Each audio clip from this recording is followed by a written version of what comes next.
接客。好嘞。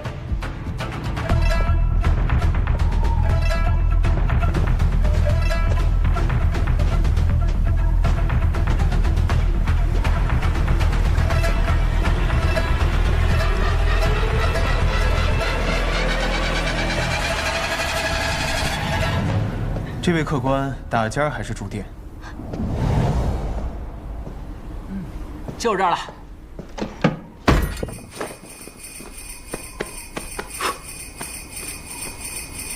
这个家伙，看上去就让人讨厌，一点礼貌都没有。不过看他的穿着打扮，定是江湖中大家族出门历练的子弟，一定很有钱。客官，您要点什么？这种客官最是爱摆阔，是时候大赚一笔了。一碗阳春面，一碗老糟烧。啊？怎么了？您还要不要点点别的？小店的梅花肉、桃花酿都是招牌。梅花肉啊？来一份梅花肉，定然是不行的。哎，不如你切一块在那阳春面当中吧。啊，一碗阳春面，一个老糟烧，6个铜板。客官，您的面和老糟烧。哇，请慢用。哎。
买我个袖子都不够。你，哼！我说你小子，到底听没听懂我说话？2两银子。什么2两银子？我说这桌子，2两银子。你小子，老子今天是来打劫的，不是来打尖的。给我来上好的酒，上好的肉，再把值钱的东西交出来，要不然我杀了你的人，烧了你的店。打劫啊！那我就不能不管了。你是谁？雷无杰。雷无杰？正是。雷无杰是谁啊？不知道啊。雷无杰谁啊？没听过。江湖中有这行人吗？我初涉江湖，你们自然不知道我的名字。不过，没关系，很快我的名字便会名震。什么无名之辈，给我上！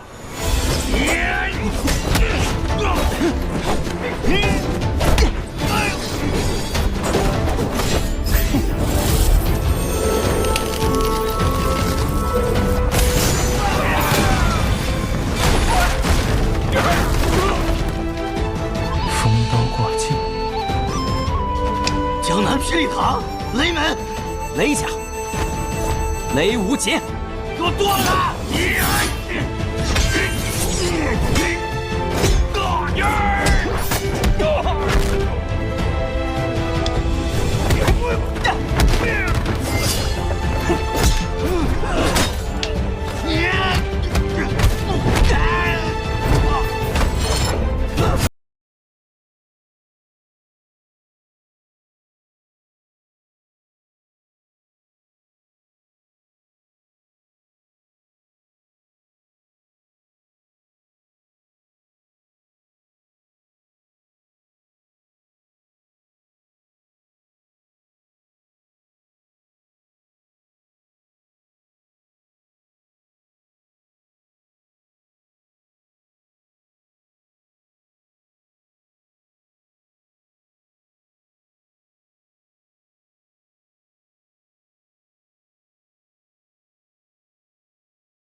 呀，现在可知道我是谁了？还不快滚！快走！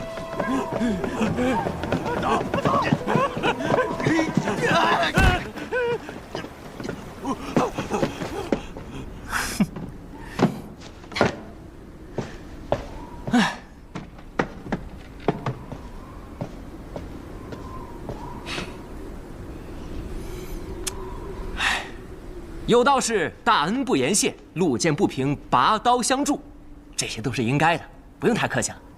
我还急着赶路，还望后会有期。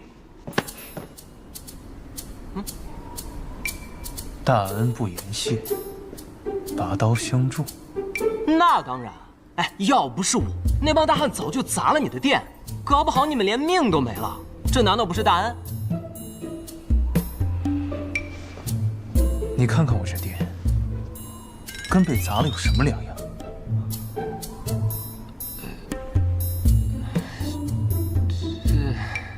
？100两。我没钱。那再怎么说，我也算救了你们的命。你这样也太……需要你来救。这功夫，100两。我真没钱。没钱？但我马上就会有钱的。我要去一个地方，到了那地方便会有钱。什么地方？雪月城。雪月城？嗯。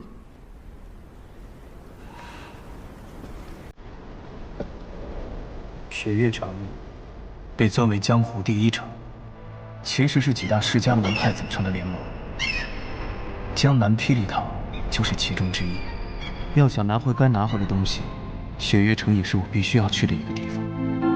如果这个少年真的是去雪月城，那么以他的身份，从雪月城中拿出100两银子，自然不在话下。而且这个家伙似乎并不像在骗人，毕竟他怎么看，除了武功高强以外，简直就是一个傻子。可以。你去雪月城，我得跟你一起去。啊，完全没问题。还有啊，利息就算你500两吧。啊，500两。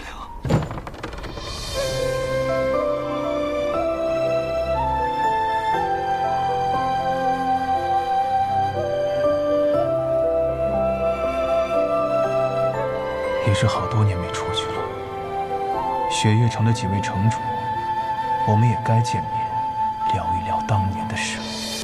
哇，这雪也太大了，都不知什么时候才能消的。还好我的马是千里挑一的神骏，不然咱们都得被这场雪给埋了。不，你这一路都在说你的马好，你是卖马的吗？少废话，进去生个火。装模作样。哦，哼，哎，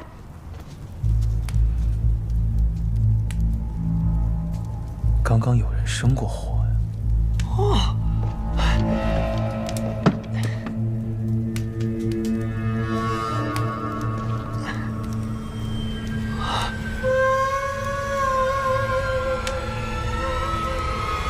太好了，这下方便了，我还怕那柴火太湿，怎么都点不着呢。莫非只是2个寻常的赶路人？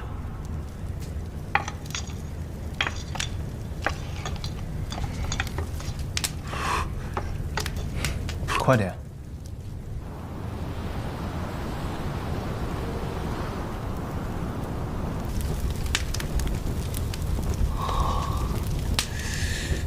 刘无杰，哎，你说带我去雪月城，可这一路上你已经走错2次方向了。你确定这次路是对的？其实我也是第一次去雪月城，不过我发誓，这次一定是对的。他姓雷，莫非来自江南霹雳堂雷家？可是雷无杰这个名字，却从未听人说过。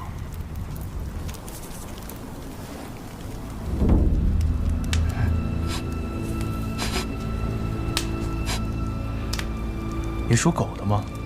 闻什么呢？你有没有闻到一股味道？什么味道？是花香，蔷薇之香。蔷薇？这个天气会有蔷薇啊？这是蔷薇露的味道。蔷薇露出大邑、占城、爪哇，并且只有天启城的百花阁才有的卖。这儿怎么会有？想不到在此荒郊之地，还能遇到能识风雅之人。我苦求百花阁主多日，他才卖给了我这一瓶，却一下就被你闻了出来。风高月冷，姑娘要进来坐坐吗？不必了。这是越期笑宋帖，明侯怒杀人。这就对了，这就对了。什么对了？他们二人就是越姬和明侯，杀手榜上位列第9。除了霸占杀手榜上前8席的暗河组织之外，绝对是江湖上最厉害的杀人王组合了。那照你这么说，他们送了我们帖子，岂不就是要杀我们呀？你兴奋个什么劲儿？其实帖子是送给里面另一位朋友的，只不过我们的规矩就是接了帖子的都得死，所以今夜二位的命就都一同留在这儿吧。只是明侯的刀不轻一把，你先试试我的剑吧。树衣剑，他们二人的兵器倒是绝配。树衣剑、金具刀，能一晚上见识到这2样兵器的人不多。小兄弟，你可看好了。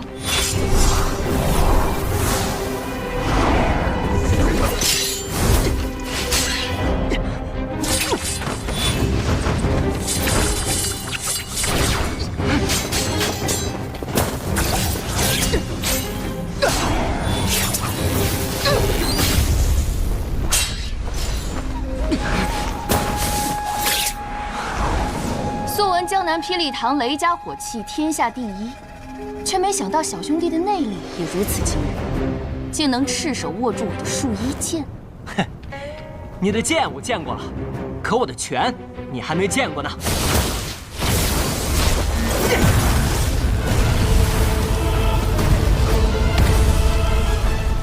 是雷门的无方拳，拳未到气先到，这小子有一手。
什么人的刀你都敢接，你有几条命够你这么玩的？你不是也会功夫吗？你怎么不去打呀？我什么时候说过我会武功了？不是，你在那客栈，你一挥手，门窗都齐刷刷的关上啊！傻子，这世上除了武功，还有一种技术叫激光，需要你来救。这也行？这位大哥，你在后院是不是有什么东西？刚才有人偷偷溜进去了。我想那明侯月姬也只是不想被人渔翁得利罢了。啊！哇！走吧。怎么了？咱们不是要找雪月城吗？如今雪月城大弟子就在眼前，不跟着他，跟着你下火。对啊，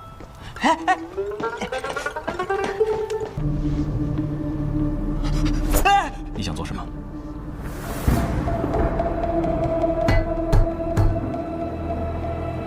听声音准没错，纯金的。纯金的，纯金的又如何？值大钱了。那棺材中的事物与我们关系甚大，实在是无法放弃。这棺材里究竟装的是什么？对于有些人来说，里面装的是荣华富贵；对于有些人来说，里面装的是绝世武功；对于我们来说，里面装的只是一个答案。答案13年前，别说了。 13年前望一楼惨案，望一楼一夜之间惨遭灭门。只有楼主谢柳依的长子被打晕之后，留了一命。醒来之后，却失去了那晚所有的记忆。后拜入天泉老人门下，做了杀手，江湖人称明侯。知道的还不少。 可惜了，这望一楼惨案本来就是一桩无头案，即便当时有线索留下，可如今13年过去，也是无迹可寻。你真就这么确信这棺材当中有你想要的答案？不过说实话，我对这棺材倒是越来越感兴趣了。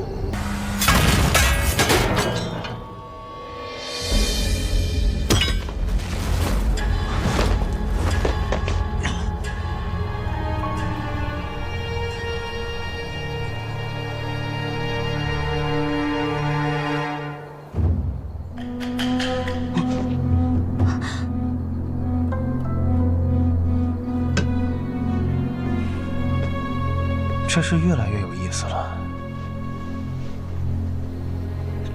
诈尸了！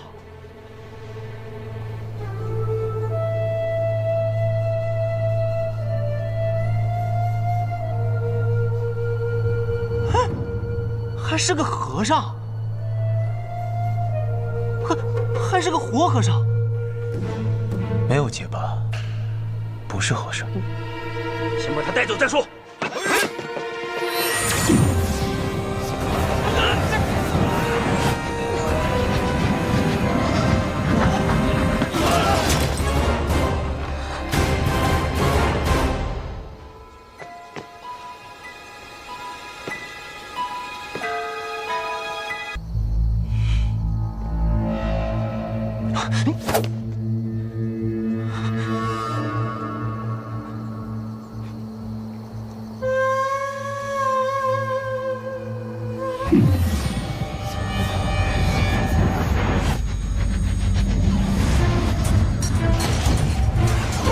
闭眼，不能看他眼睛。你的接头人终于到了。在下无禅，这位是我的师弟，也是忘忧大师的俗家弟子，吴昕。此处不是讲话之处，我们先从这里离开吧。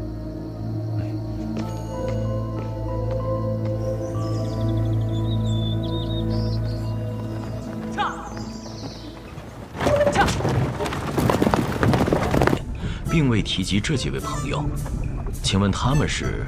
这位是枪仙司空长风之女，司空千落。在下江南霹雳堂雷家雷无极。驾！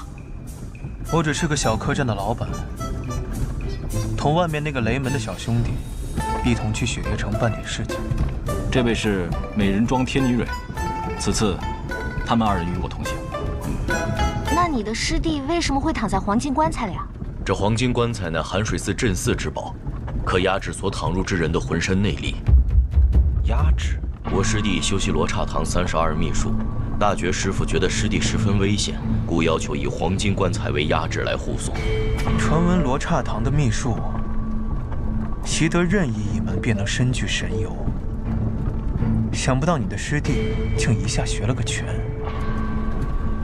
忘忧大师是昔日的禅道大宗，他为何会允许无心师弟修炼这秘术？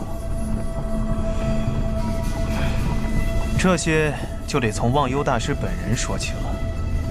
忘忧大师习得佛门6通，其中以他心通最为不凡。传闻去寒水寺参拜的香客，只需注视忘忧一眼，无需言语，自省心中罪恶。这么厉害，都不用说话的。他心通修炼至极致，能一眼看透人的内心，改变人的内心，是以佛法度人。不过就在几个月前，忘忧大师却忽然圆寂了。江湖传言，忘忧大师圆寂之后，尸体倒地为尘，瞬间灰飞烟灭。传言并没有错。为何突然元气了呀？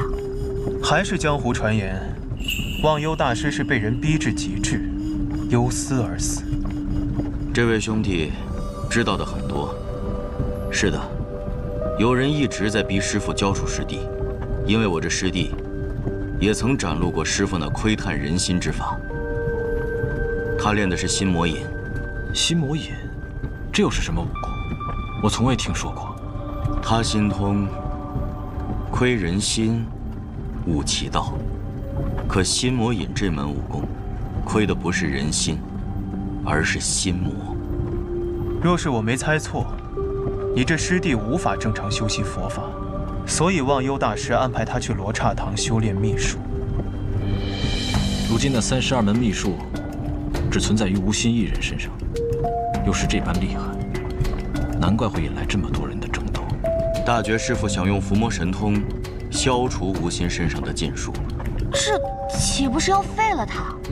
可据我所知，无心师弟在接到消息之后，便运用归西之术躺入了棺材中，并无反抗。那魔教对你师弟感兴趣，也是因为罗刹堂秘术。魔教？行了，知道魔教太多的事情，对你们没好处。他说的没错。你是谁？又是你！行了，把人交出来，我放你们一条生路。做梦！师兄，我来帮你。看好我师弟！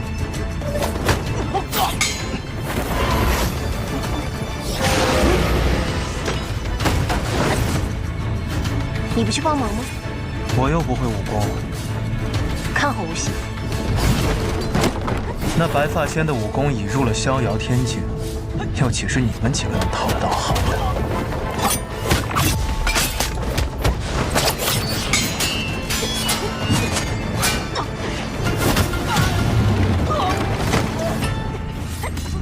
哎，等等我！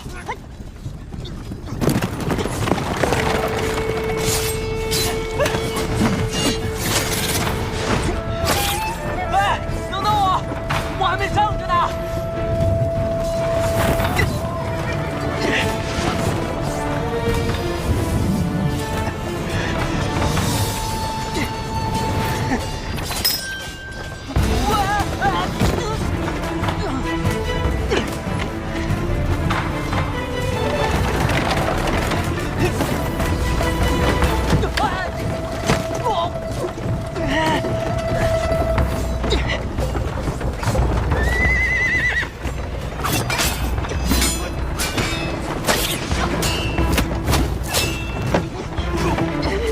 没用的，那家伙境界太高，不是你们人多就能解决。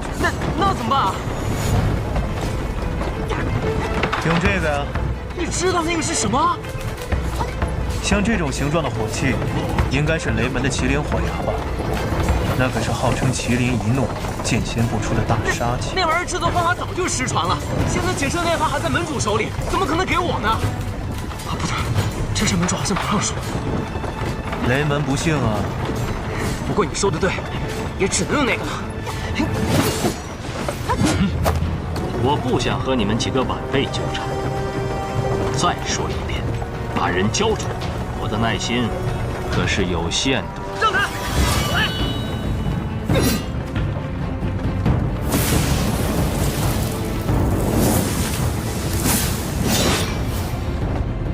想不到竟然是这样。剑，雷门不是明令禁止门内弟子练剑的吗？这难道就是杀捕剑？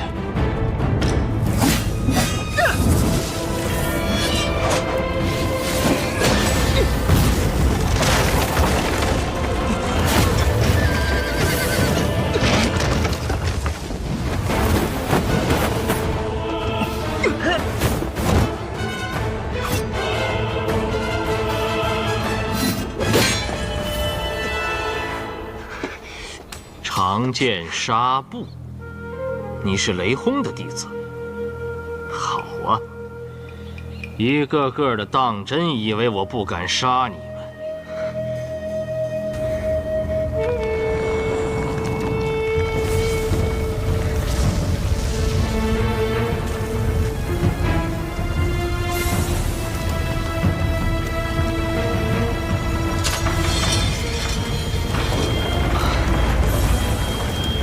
好强的剑气！看来他真的是动怒了。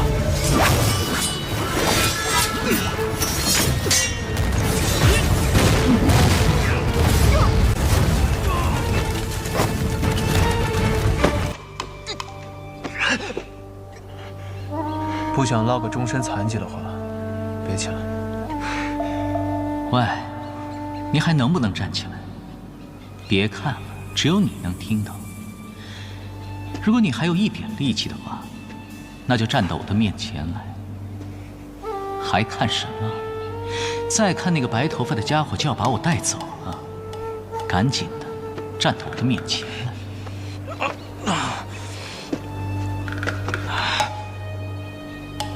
唐莲，我本不想杀你，你又何必逼我？还有多少暗器？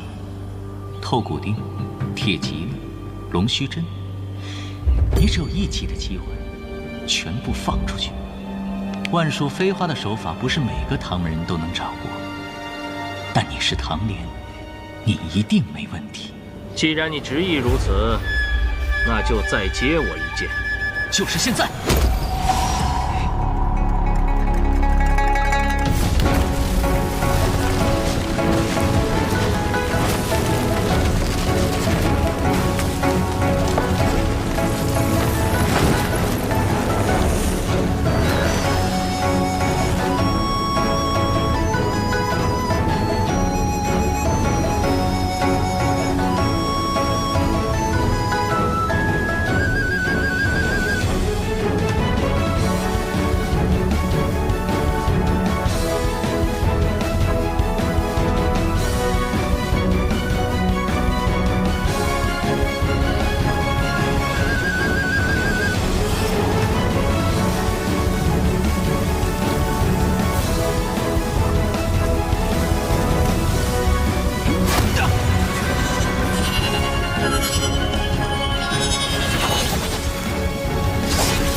你没有让我失望，不过这种程度还是挡不住他多久。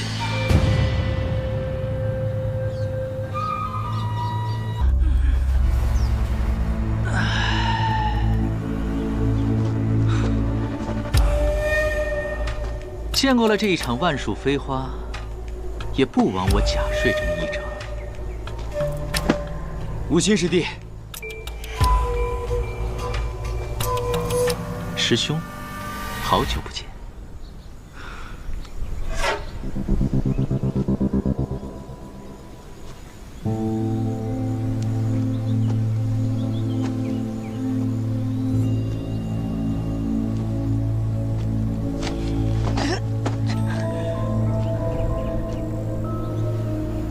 在下想去一个地方，不知这位小友可愿陪在下一同前往？不行。口是心非。你干什么？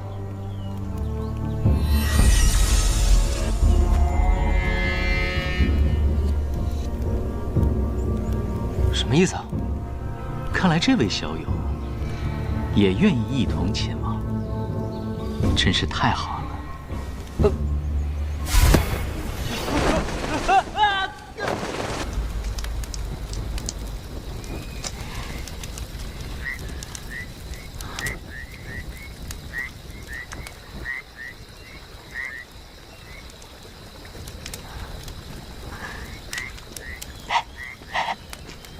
小子，要不咱们趁现在快跑吧？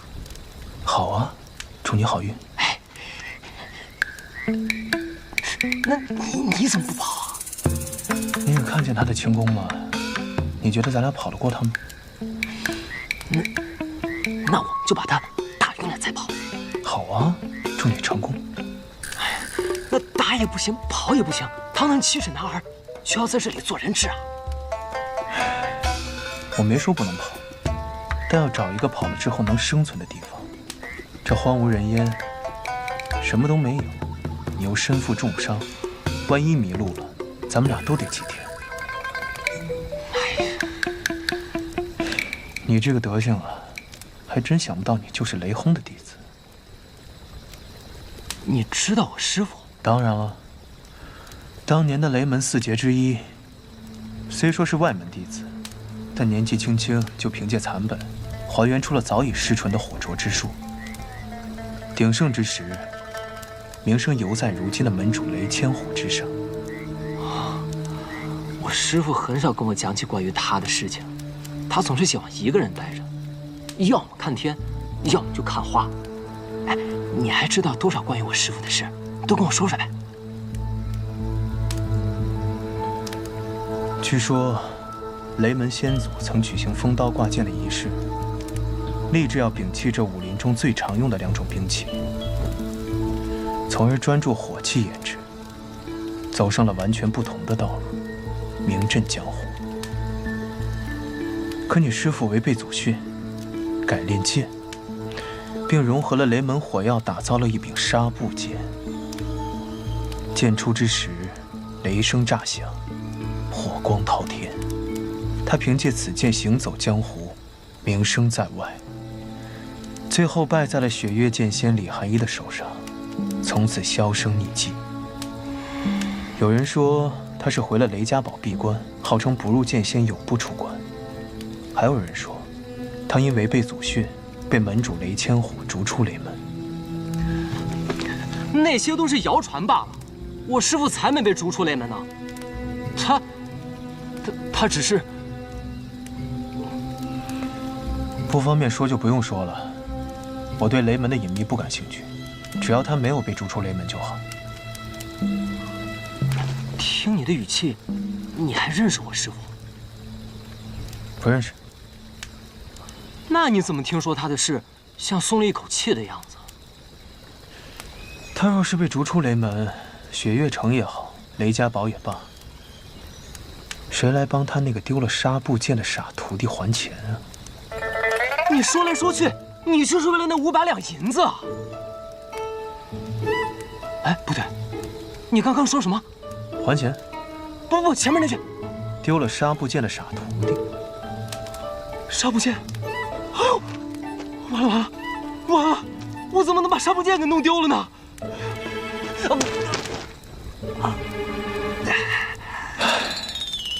雷门不逊啊！你的伤怎么样？没什么大事，就是一运功就疼得不行。那白发仙的武功深不可测，我们能逃过一劫，已经算运气好了。是，这样说起来，还真是多亏了他呢。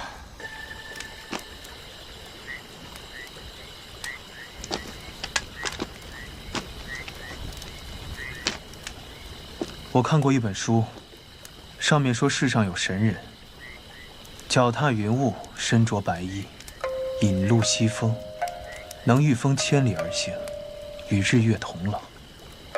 说的就是他这样的吧？我也从未见过如此的轻功，真的就像御风而行一样，而且跑了那么久，也不见半分疲态，真是不可思议。我们身为人质，却在这夸赞他，你说他听到之后会作何感想？二位小友，可不是我的人质。在下方才说了，想请二位同我去一个地方。马车上那么多人，你为何偏偏挑中我们二人？无非就是看中一个不会武功，一个身负重伤罢了。哦，身负重伤。在下不才，愿为小友效劳。你要替我疗伤？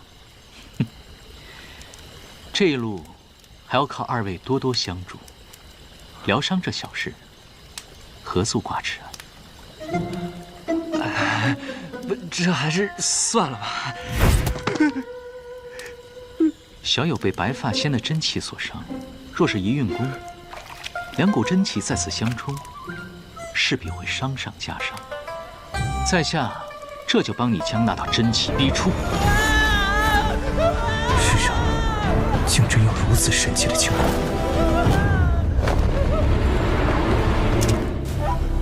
我不会水啊！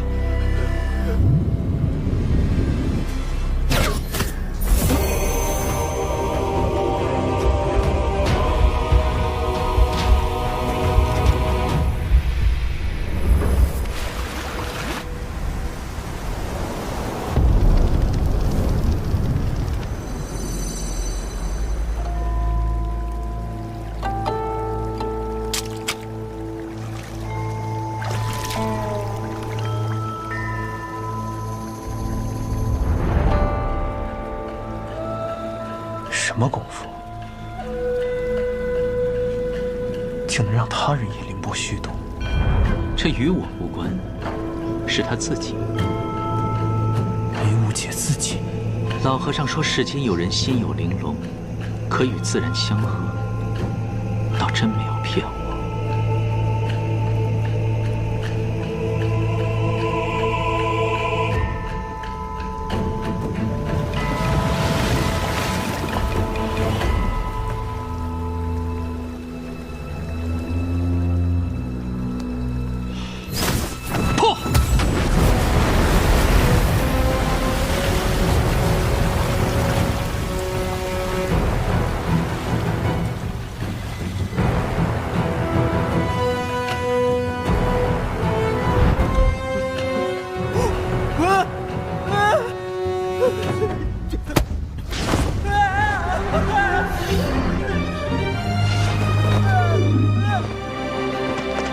攻城，还你了。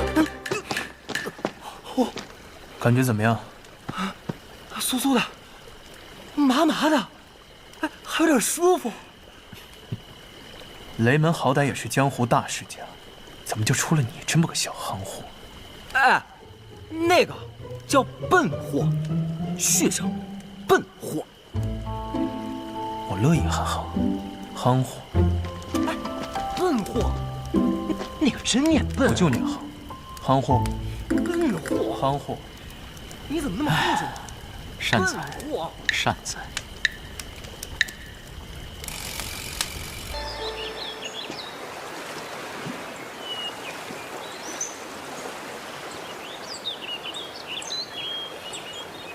为什么要帮我们？在下方才不是说了，我想去一个地方，需要二位陪行。疗伤之事，不过举手之劳。这位大师，你武功这般神乎其技，去什么地方非要我二人不可？而且，你是雪月城要押往九龙门的人，我身后这位就是雪月城弟子，要我们同行，不怕我们抓你回去？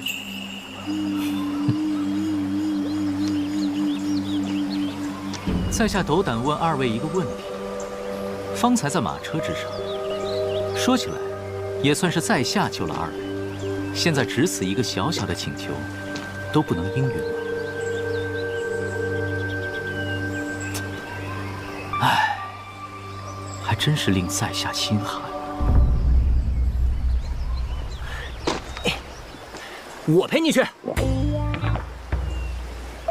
哦，我就猜到你会这么说。你救了我们的性命，我就帮你这一次。但当你了却心愿之后，我还是会把你抓回去的。好啊，到时我便等你来抓。只要你有这个能耐的话。既然二位决定与我同行，那我们便是同伴，所以还是以姓名相称吧。不知二位姓名？我叫雷无节。萧瑟，都是好名字。你到底要去什么地方，非要让我二人同行？以你的神通，有什么地方是你去不了的？问得好。因为我没钱。出门在外没钱，那可是寸步难行。哎，那你可真是找对人了。我告诉你啊，那一车人里，就属他最有钱了。这一身球衣，光是这袖子就是100两。闭嘴！我要是不给呢？难不成你还要抢？唉，小子，要不咱们租匹马吧？现在这么走，要走到什么时候才能找到住处啊？银子都被你吃光了，哪有钱租马？其实我觉得我们刚才吃饭的地方就不错，我们3个人租一间房，凑合一下，也够了。对啊，小子，咱们回去吧，要不？像那样的客栈，最次的一个下房也要3两银子，没床没窗，只能草打地铺。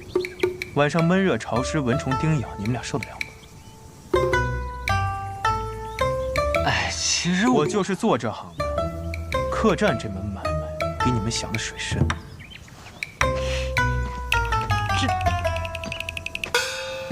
又少一笔。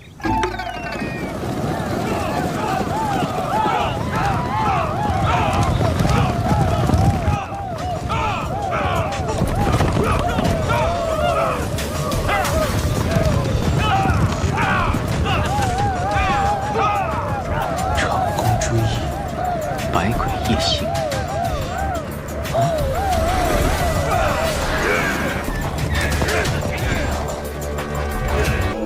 什么长弓百鬼，我怎么没听说过呀？你以前听的都是英雄故事，但是长弓追忆、百鬼夜行不同，他们是马贼。马贼？无锡你不简单啊，连这马贼都对你感兴趣。看样子，他们不打算杀人。那你打算怎么办？当然是。小子无心，你们快！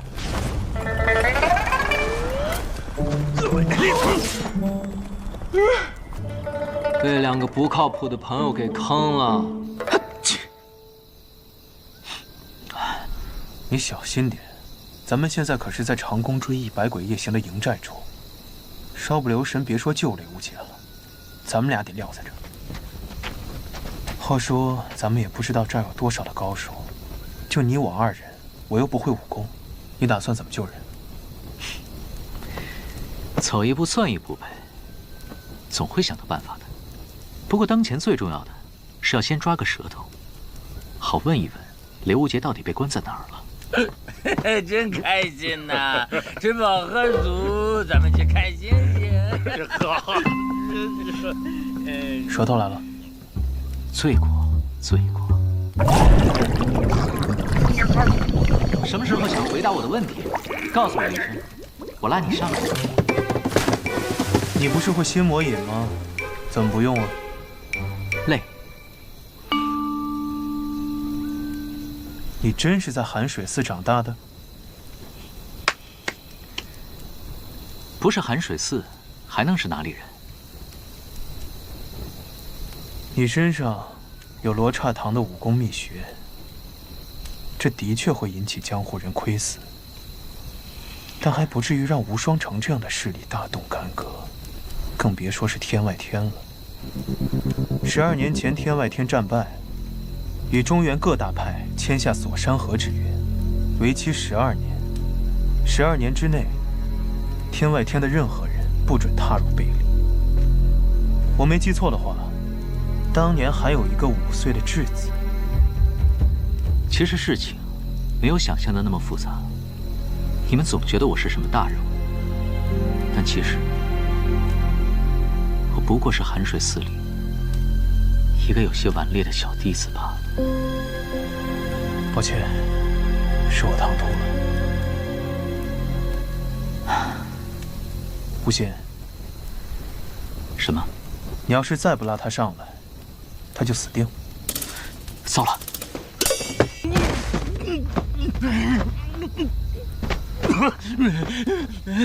高僧饶命！高僧饶命！大侠饶命！好了，告诉我们，你们今天上午抓的人被关在什么地方？哎，我真的不知道啊！别！我知道，我突然知道了，凡是被绑的肉片，都关进地牢里了。你们这长空追忆、百鬼夜行，都有多少高手啊？什么境界？我们这儿武功最高的就是大当家的，不过前2天寨里来了一个人，我看应该是个高手，大当家对他相当的尊敬，还称呼他为公子。公子。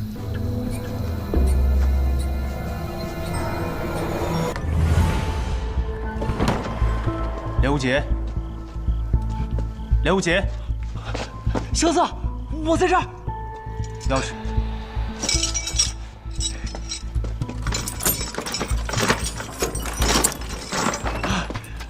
我就知道你们俩会来救我。你喝酒了？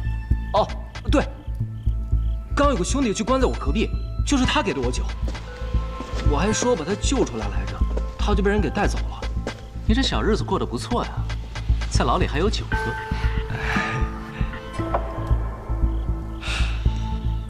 这酒，天启城碉楼小处的秋露白，这种地方怎么会有人喝这么名贵的酒？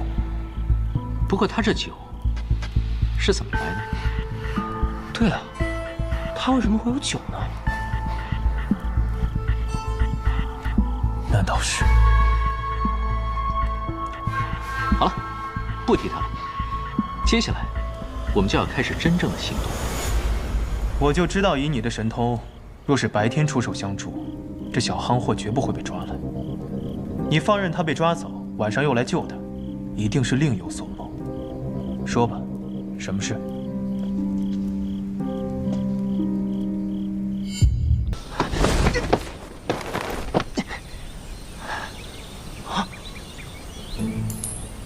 哎，前面有客栈，去问问不就行了？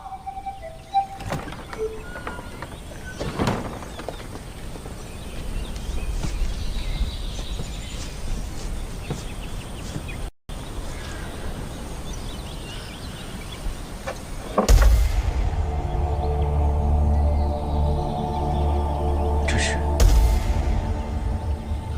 师父。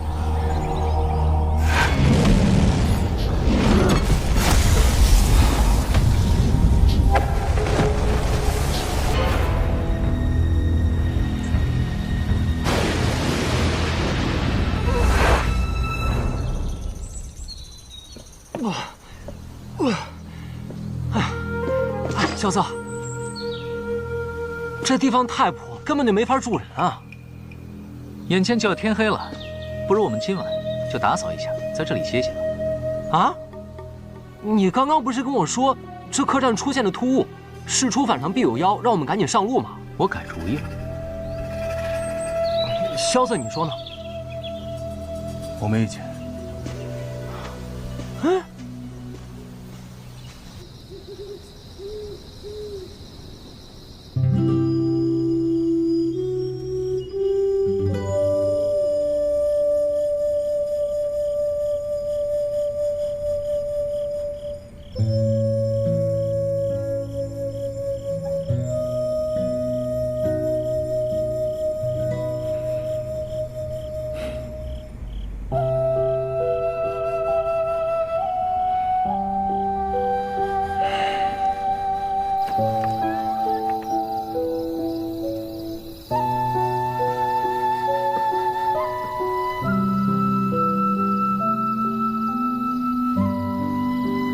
就知道你没睡。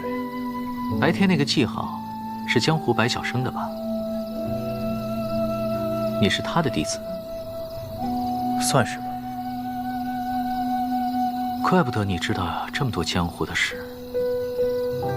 我家老和尚倒是跟我说过，白晓生的确有个姓萧的弟子。管好你自己的事。这句话原封不动地还给你，肖老板，记得天亮之前要回来哟。真记仇啊！我没听错吧？没想到啊，居然误打误撞的来到了这里。萧瑟，你怎么一点反应都没有呢？我应该有什么反应？这天下4城，北天启，南雪月，东无双，西木良，这个都是与雪月城齐名的江湖名城啊！我一定要去见识一下。一座没人住的鬼城，有什么好见识的？你怎么能这么说呢？这江湖上谁人不知，木良城中住着一个人，而就是因为这一个人，让木良城成为了江湖4大名城之一。啊，这个是5大剑仙之一，孤剑仙洛青阳。孤剑仙洛青阳啊！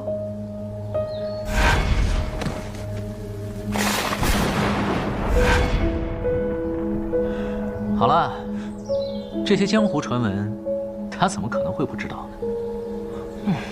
相传孤剑仙洛青阳独坐木良城中练剑，10几年从未出过城一步，号称要将他的9颗剑诀修炼至大成，方肯出世。哼，这点倒是跟雷门的雷轰挺像的。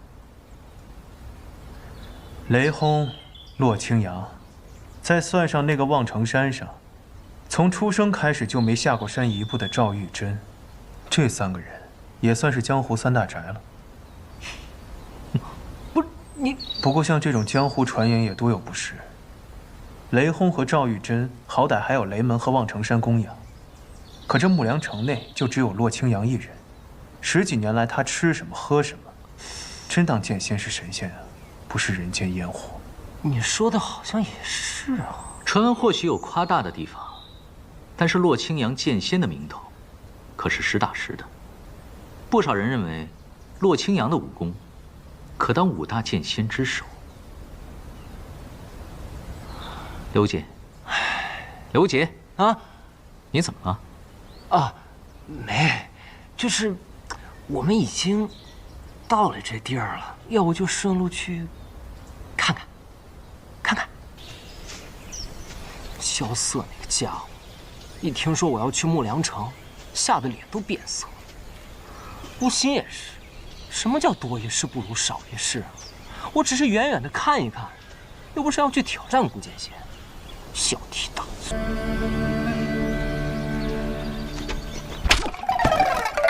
什么人？有本事单打独斗，3打1算什么本事啊？臭小子，少废话！说，谁派你来的？要杀便杀，小爷我眨一下眼睛都不算英雄好汉。这几个人的兵器，似乎是男爵之人的长刀。把绳子给我解开！小爷我一个一个陪你们打到天黑。男爵太子身边的侍卫，傅恒星。此人出现在这里必有特殊目的。这小子大概是无意间撞破了什么。吴昕怎么还没来？给他点颜色尝尝。啊，你不会来真的吧？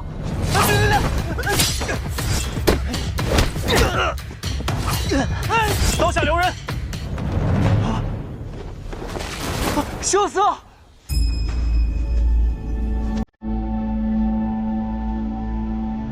是你？想不到你还记得我。怎么会忘记呢？我家殿下至今还十分懊恼，当年在天启城千金台输给你一座城池的事情。年轻时的荒唐是吧？既然你出现在这里，怕是对我们的事情知道不少吧？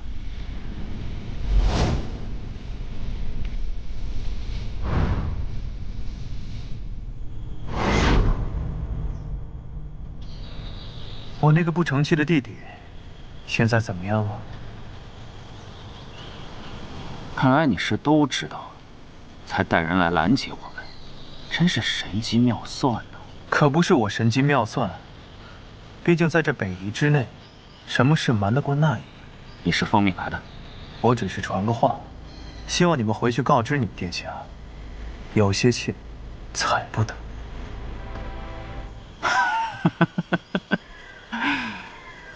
我差点被你唬住。何出此言？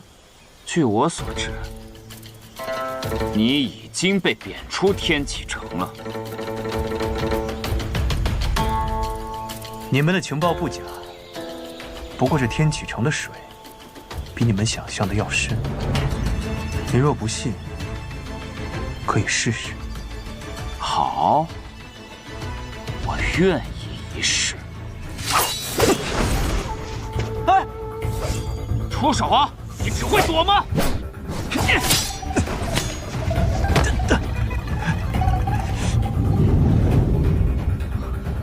想不到昔日的天下第一天才，连自己的武器都拿不住，真是可悲。受什么？瑟瑟！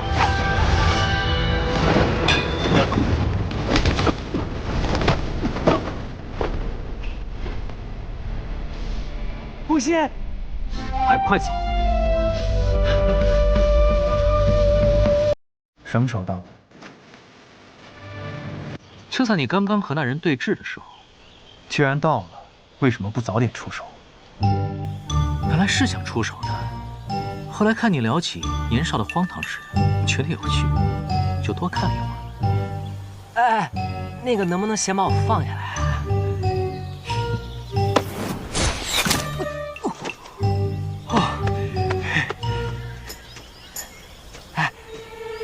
萧瑟，你跟刚才那个人认识啊？我听你们俩说话，我怎么听得云里雾里的，不明白啊？听他的意思，你之前还在天启城做过官呢，后来又被罢官了，为什么呀？你还说你有个弟弟，怎么回事啊？你说句话呀！你刚才明明能解决他们三个，为什么不出手？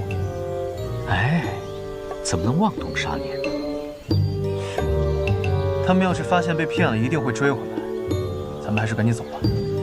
说得对，我们还是快去鱼师国吧。哎，你们还没回答我的问题呢。哎，萧瑟，为什么呀？那小姑娘，卖花伞。吴昕啊，你要来这鱼师国，没钱的话，我萧瑟可以借你。大不了以后加倍奉还就是。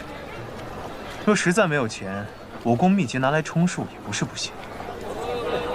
不过你若是不认识路的话，那我就爱莫能助了。如果我二人是认路的人，就不会遇到你。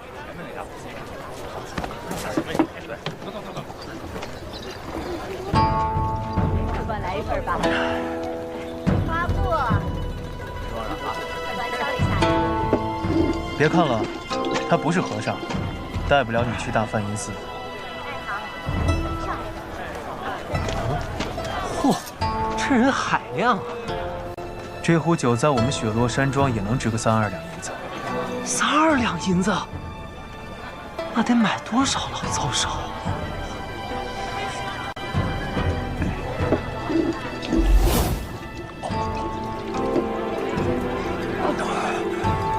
找到了。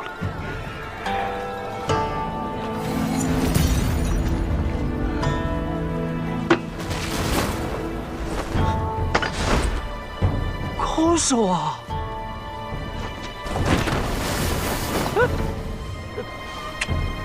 愣着干什么？追啊！哦，对。哎，怎么不走啊？到了。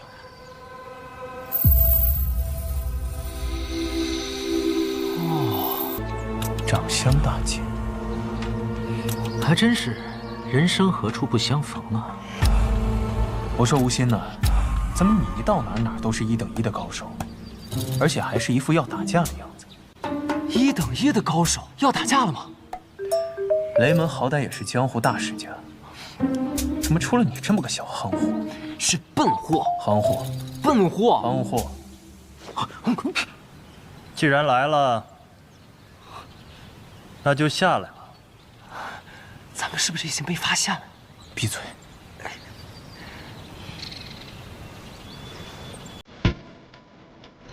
劳烦长相大见，不远千里来找我，真是荣幸啊。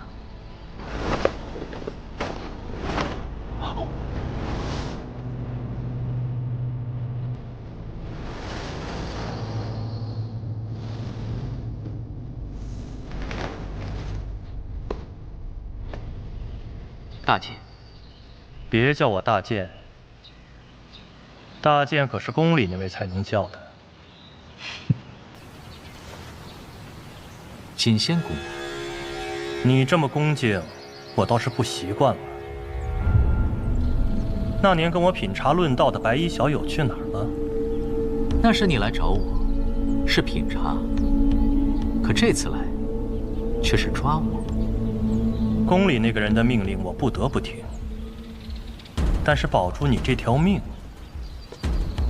我还是能做到的。就走到那儿吧。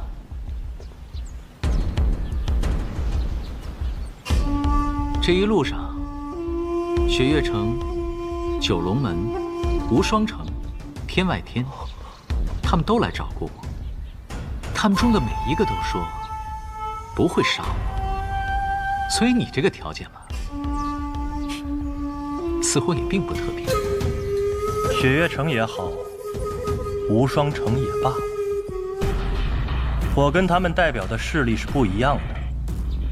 如果这一次我带不走你，我会毫不犹豫地杀掉你。锦仙公公，别太过分！要想动手的话，先过我这关。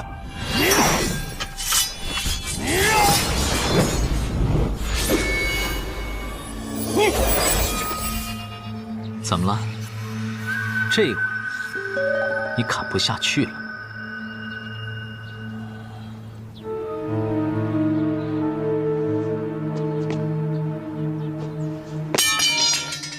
锦仙公公是来找我的，至于我们俩的事，一会儿再说。下面那个拿刀的醉汉，看起来也像是个高手的样子啊。如果我没猜错的话，吴昕要找的人就是他。就是吴昕说的那个世交。上一辈的恩怨吧。请公公出见。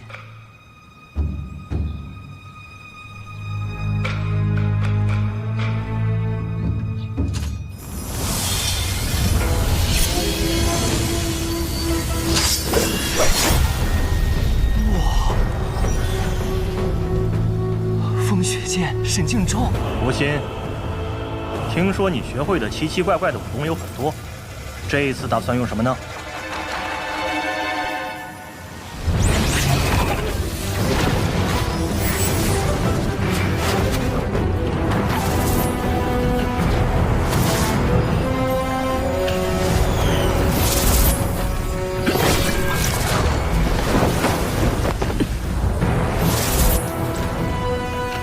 大搜魂手，大悲副中的武功你也学会了。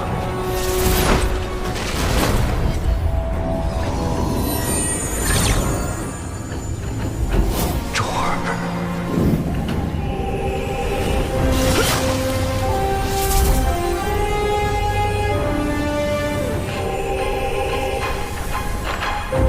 锦仙公公这是怎么了？看也不看我一眼。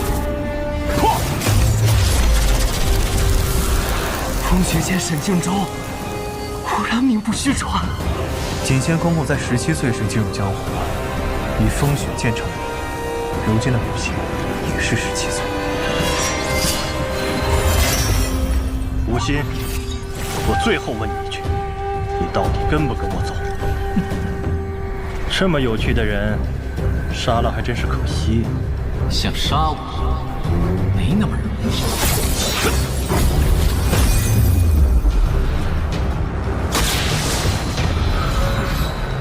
走了。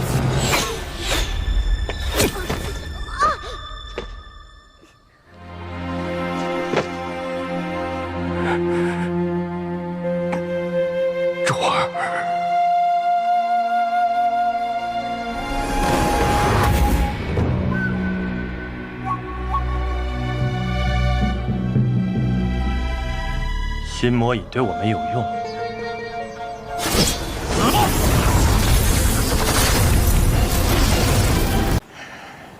小无心，现在王仁孙也败了，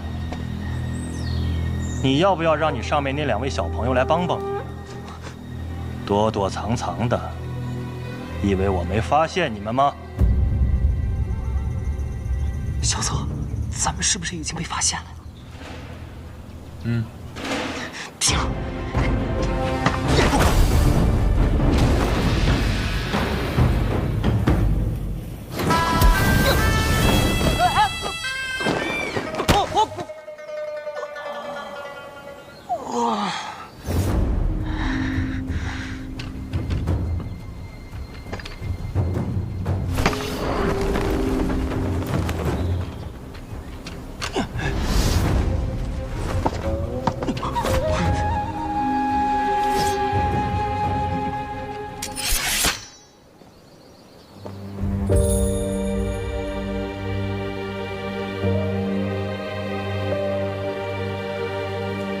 凉风率雨厉，游子寒无衣。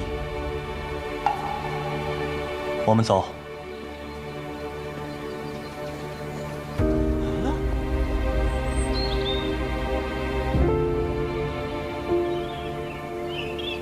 小无心，九龙门的人马上就来找你了。想逃的话，就快点逃吧。逃不掉的。是，你的命能逃掉，但是你的命运逃不掉。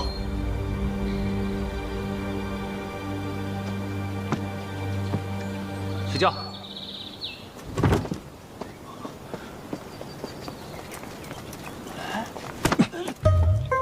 你干嘛？打，就知道打。你知道刚才有多危险？锦仙要是有杀你之心，你已经死了。你看我现在不是没事吗？哦，对了，怎么回事？他们怎么突然就走了？我怎么知道？你静的跟狐狸一样，你还能有不知道的吗？可能是看见你那不要命的一拳吓着你，觉得不是对手跑路了呗。我倒是希望是这样。做完这场法事，你便离开吧。12年前，他们逼你卷入是非。12年后，你不能重蹈覆辙。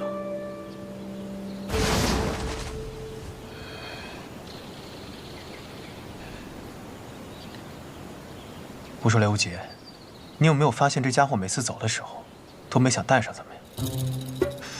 好像是这样。那咱们俩这所谓的人质，干嘛赖着不走呢？也是啊，那直接去找大师兄吧。2位仁兄怎么还不跟上？我们要去一个很远的地方，得坐几匹马，我可没带钱啊。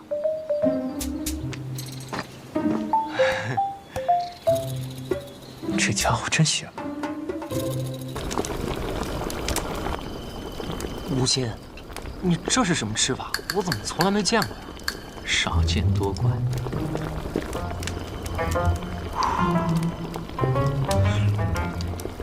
这就能吃了？嗯，不错。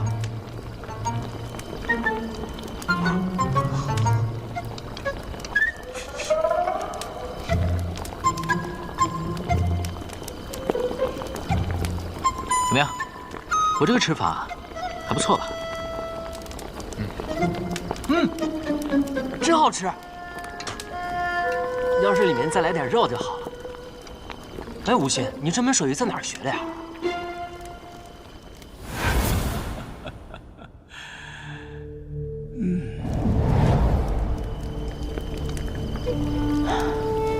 是老和尚教我的。哦，忘忧大师还研究这个呢？应该是他云游的时候，不知道哪里学来的吧。听说忘忧大师的故乡便是鱼师国。没错，准确来说，这间寺庙就是他出生的地方。老和尚自幼精通佛理，6岁时便可与大梵音寺的摩诃尊者论道。为了求道，他离开于师，四处云游。40岁时，便到寒水寺做了住持。那时，他已经被称为天下禅道第1大家了。20年之后，他便收养了我。萧兄见多识广，想必早已知道我是谁了吧？若是我没猜错，你姓叶。我的确姓叶，我叫叶安世，我爹是叶鼎之。叶鼎之，那魔教教主？没错，我爹就是魔教教主。小子，这天外天就是魔教吧？所谓魔教，就是10几个域外的教派合起来的统称，其中最大的就是天外天。所谓魔教教主，就是天外天的首座。不过据说当年魔教东征失败之后，就与中原武林立下锁山河之约。天外天的一个重要人物被当作质子留在北陵，期限就是12年。那人就是你吧？是我。那年我5岁，跟随父亲一起东征。后来阿爹身死，我便被忘忧收养。吴心，你不是5岁那年就被留作质子了吗？那你现在，如今12年期限已满，按说，我应该回天外天了。可是你走之后，没人能保证魔教会不会卷土重来。所以有人想废了你的武功，有人想监禁你，更有的人想杀了你。最终有九龙门的大绝出头，弄出这个黄金棺材的事件。我若是你啊，现在就寻一匹快马，一路往西狂奔。我若是想逃，那日就跟着白发仙走了。你不跟天外天的人走，反倒是带上我们2个，真是为了这场法事。有件事我到现在都没想明白，你为何偏偏挑上我们2人？我们俩本来跟这件事毫无关系。对啊，你要是需要人手，你去天外天找高手不就好了？不是说过了吗？因为我没钱。因为一个穿着千金裘，一个穿着凤凰火，看着就很有钱。啊，你这人啊，就像是舌根底下藏了1000句谎话，随时都要蹦出来似的。这一点你们俩都是一样。闭嘴。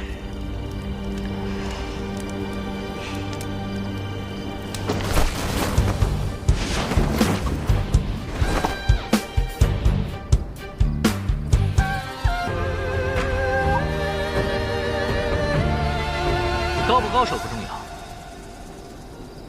关键是要活下去。我想传你们2人1人1门武功。什么武功啊？我想传你的是天下大自在无敌伏魔神通。哇，好长的名字啊！好随意的。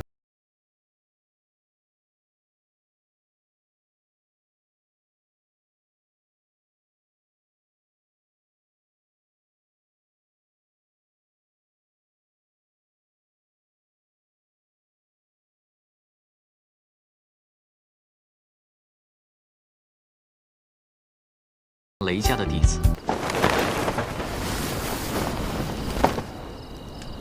接下来轮到你了。那你可找错人了，我可不会武功，逃跑了轻功还可以，拳法我半点都不会。不过那个水上漂的功夫看起来不错，我可以选吗？你心思太重，飞天踏浪神通你是学不会的，学了也只会半路掉下来。飞天踏浪神通，罗刹堂武功的名字都取得这么随意？不是，有些武功秘籍上的名字被人抹去了，我就瞎取的。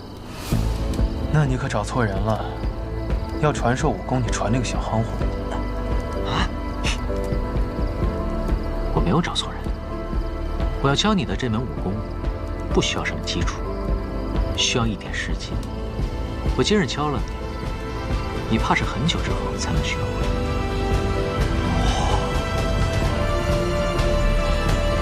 我要教你的是心魔眼。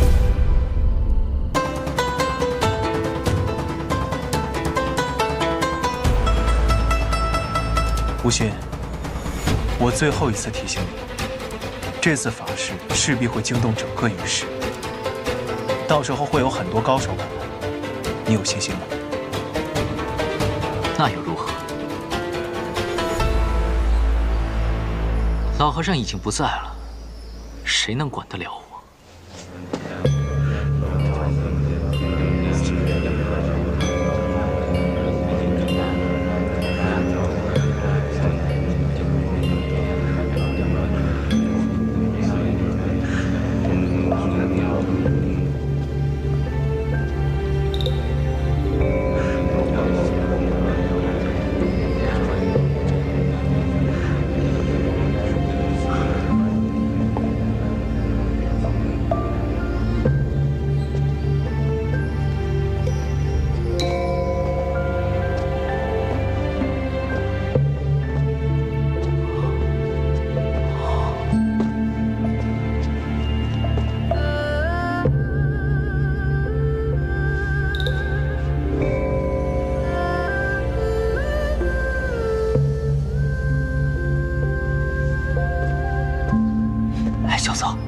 那是什么呀？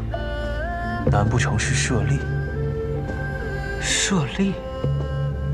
有些高僧在作画之后，身体里留有珍珠般不溶不灭的物体，俗称舍利，是佛家圣物。老和尚死后，身体瞬间沉迷，但在那灰烬之中，还留下了一颗舍利。我便想带着这一颗舍利回到玉石。老和尚生前回不来，死后我带他回来。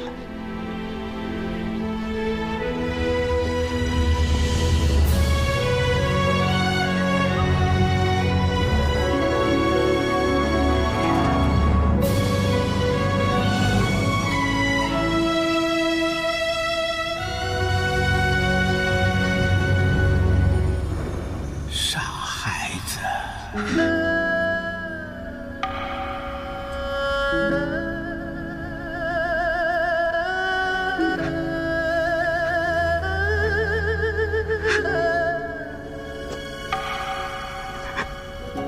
你来这里做什么？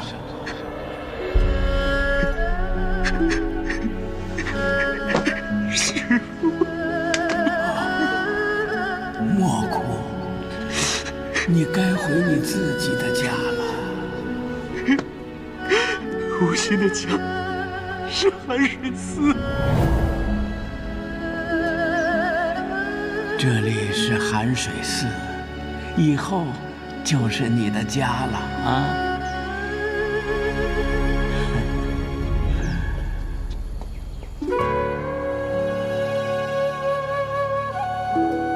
又想家了吧？师父，有一天你也会像父亲娘亲一样突然离开我吗？傻孩子，我会一直都在你身边的。真是个傻孩子。寒水寺只是你一时栖息之地，如今你已经长大了，该回你自己的家去了。你的家是一个很自在的地方，乃方外之境，天外之天呐。不，师父，弟子哪儿也不去，弟子就想回寒水寺。唉，真是个傻孩子。唉，只有那些人认为你会成为颠覆着天下的火种。求师父，求师父指点无心的路。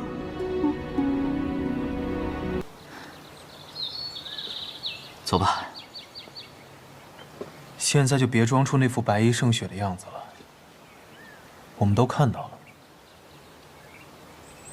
唉，本想成为那玩世不恭，却又孤傲于世的超脱之人，真是没想到啊！一个老和尚，我竟然都舍不得。失策呀，失策！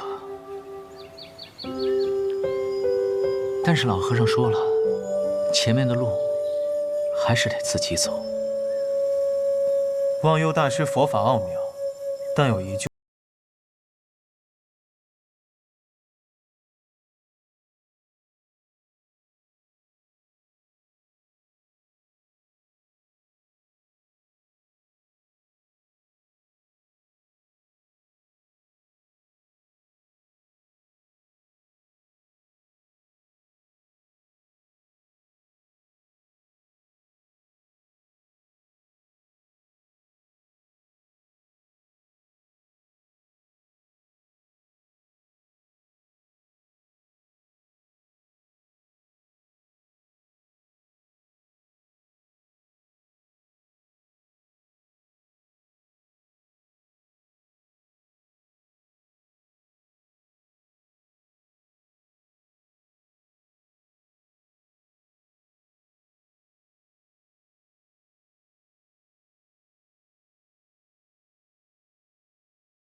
就是他们了，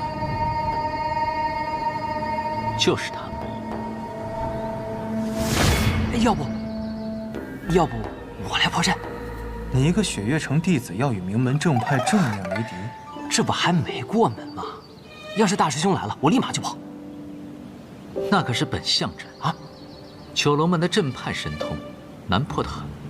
嗨，破不破得了，试试不就知道了。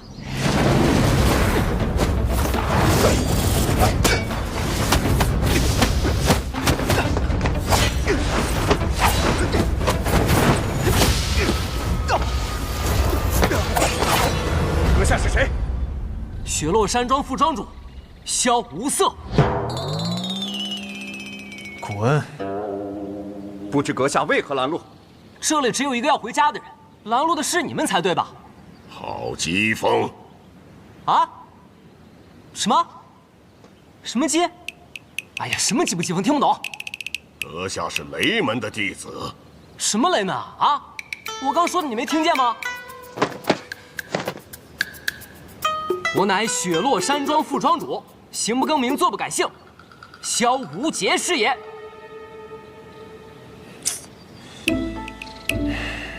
可阁下刚才还说自己叫萧无色，怎么转瞬之间就改名字了？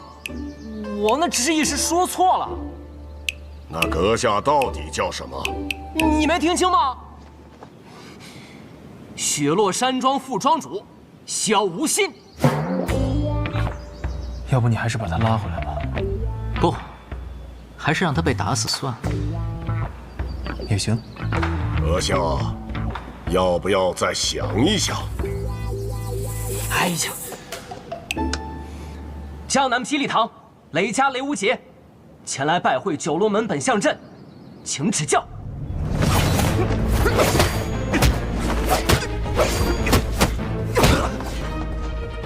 入阵！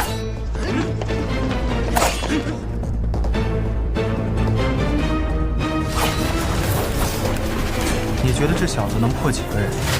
大概一个都破不了。这么没形象，这可是我雪落山庄的副庄主。本相阵结阵之时，7人便如1人，1人便如7人。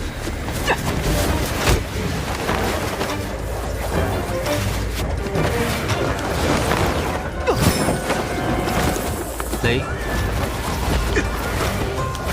萧无色此时尚能不落下风，只是因为本相阵只结了形，还未结义。看来对手并没有把这个萧无色放在眼里。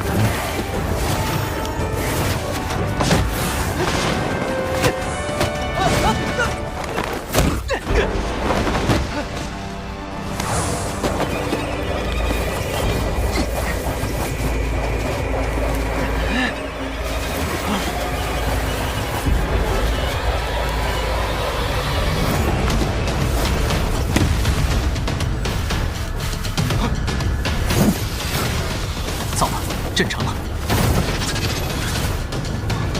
无心，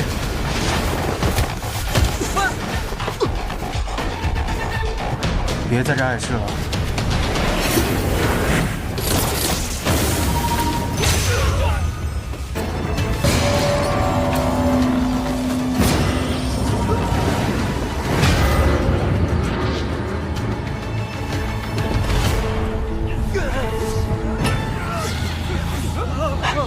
这些人都是被心魔给困住了吧？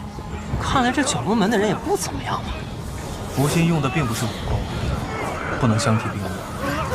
不过这阵还没到。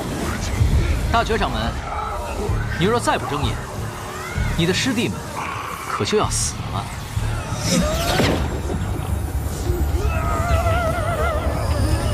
无心，你又何必再逼在下？大觉掌门。你话也忒多了。你若不开阵眼，你以为你的师弟们还能撑得过一炷香的时间？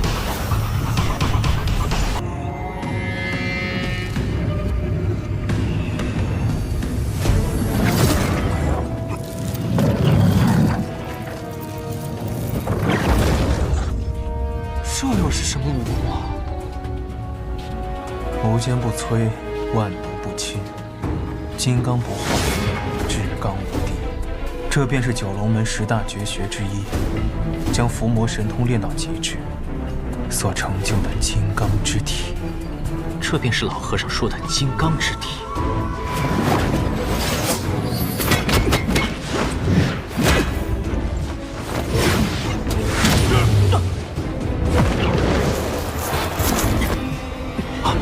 无心，无心。你怎么样？好疼啊！这大绝虽修为不凡，但这金刚之体极耗内力，你可拖他一拖，不可正面相抗。恐怕行不通。本相阵最后一阵，本相归一。此时7人的内力全在大绝1人身上，如果要耗，只怕先耗死的会是我吧？那你想怎么办？他要做那大罗金刚。我便要打他的金刚破裂，金刚不坏，打得你元神俱灭。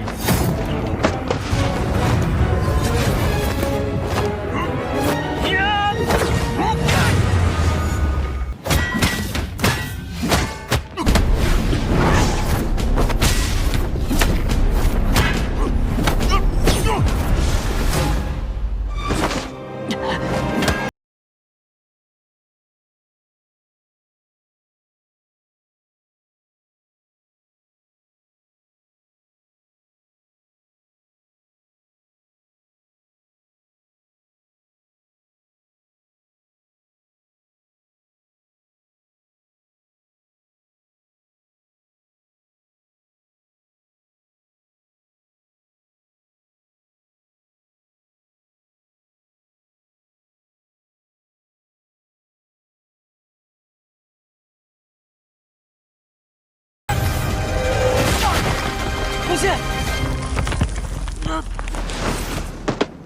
若不是为了袒护你这邪魔，忘忧怎么会有如此下场？今日我便收了你这魔种。师父说我天生魔心，这辈子注定没有佛缘，便让我入罗刹堂修习秘术，参悟万物心法。尔等口口声声想要诛魔，可何为魔？岂由你来定夺？心法奥妙，岂是尔等邪魔可问？心法奥妙，这话放眼天下，我师父说得你却说不得。牙尖嘴利，拿命来！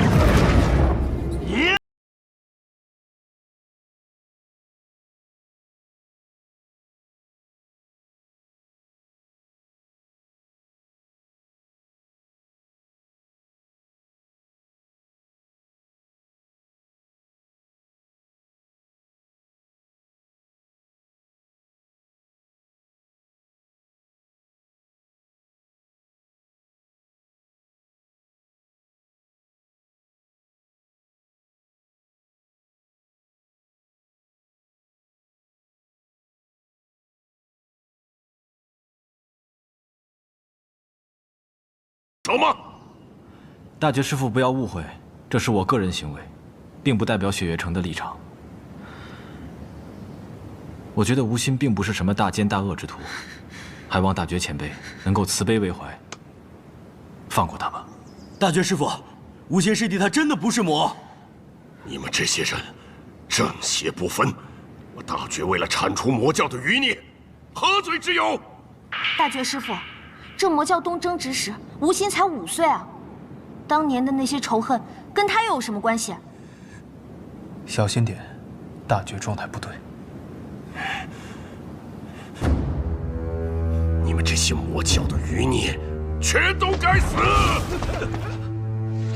叶挺之，还我师尊的命来！九龙伏魔阵，给我起！叶挺之，你给我死！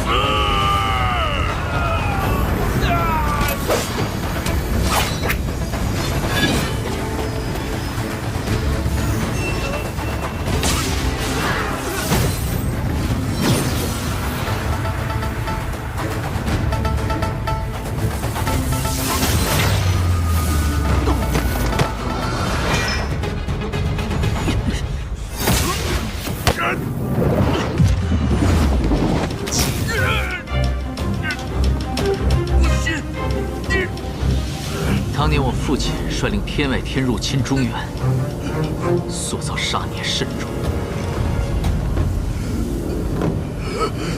父债子偿，也并不是没有道理。吴昕，别做傻事。我燕氏身为天外天少宗主，却习得中原罗刹堂秘术，此事也必须得有个交代。大觉掌门，你引我走火入魔，今日我便与你一同了却这段因果吧。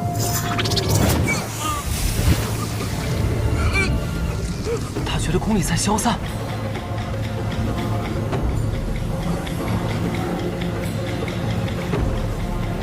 这是什么邪术，就能化掉敌人的功力？看清楚了。吴昕的功力消散得更快。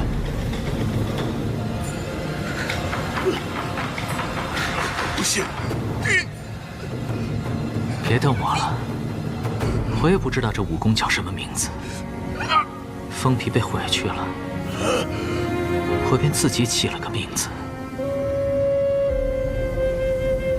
叫做悲天悯人。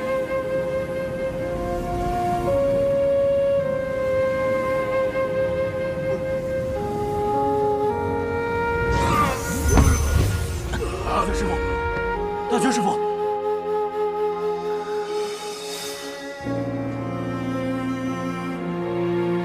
大觉掌门，你这几10年的功力已被我尽数回去，但你放心，你们罗刹堂的32秘术，我也绝不会带走半分。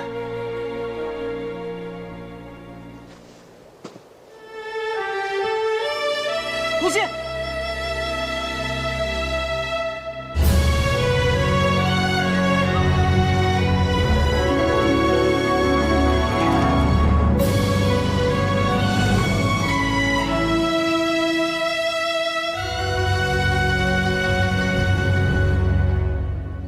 哎。干嘛非要化去自己的一身功力？明明还有更好的办法。不化去这一身功力，只怕他们拼了老命也不会让我走。你想说什么？悲天悯人，名字取得不错。一直都不错，好不好？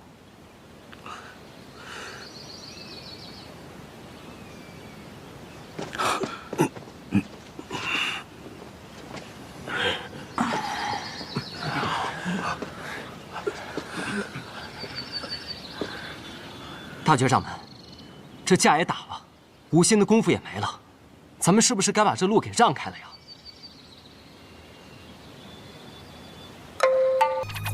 一念成魔，一念成佛，一念成魔。风萧，去！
我才刚休息了这么一会儿，你就变得如此冷淡，看来还是需要我来扭转乾坤。原来好戏在这儿呢！追！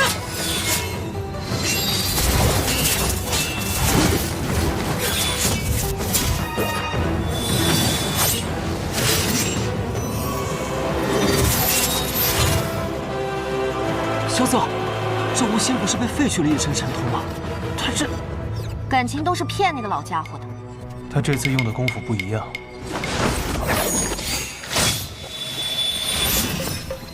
天眼通、神足通、天耳通，这不是罗刹堂乱来，这是真真正正的六通之术。难道这就是师父说的一念乾坤？废去了一身秘术，反而习得了六通之术。恭喜师弟。这样也好，只要有点意思才能打下去。你要如何有意思？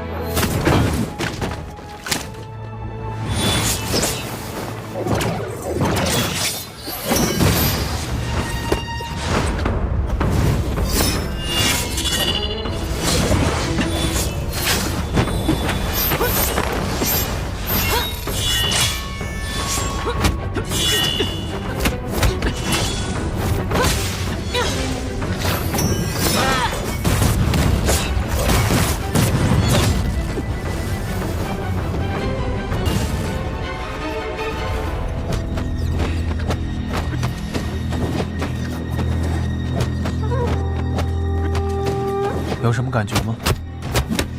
啊？什么？是不是感到特别挫败？是有一些吧。本来这趟出门，想凭自己的本事闯出一些名头来，可这一路上遇到的所有人，一个都打不过。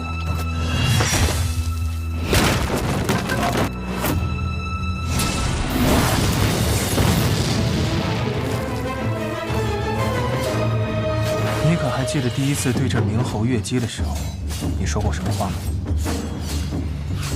我说，好大一把刀啊！好大一把刀！不是这句。啊！想不到初入江湖就能遇到这样的对手，手雷无解的幸运。你看清楚了，这一代的第一年将会从他们二人中战胜。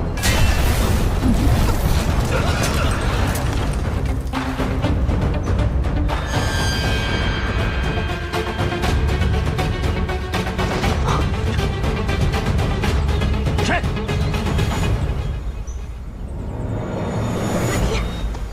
？30寸。哎，这人是谁啊？刘无节，你要记住这个人。之前你遇到的风雪剑沈庆州、碎空刀王如孙，虽都是1等1的高手，不过也只是之一罢了。而这个人，乃是当今用枪第1人，枪仙司空长风。枪仙司空长风，雪夜城的3城主。你的口水都快掉下来了。把那个表情收一收，别太丢人。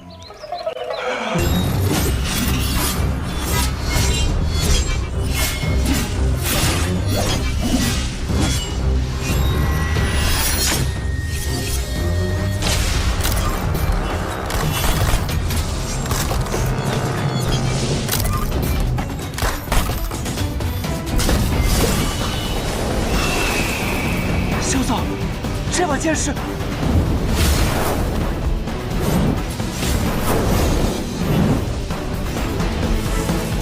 天下10大名剑第2，大明朱雀。大明朱雀。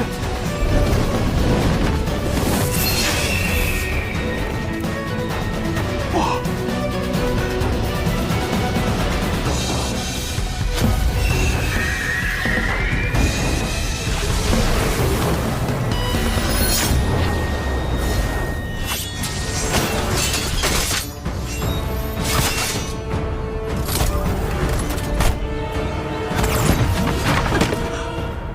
大明朱雀，司空长风。哦，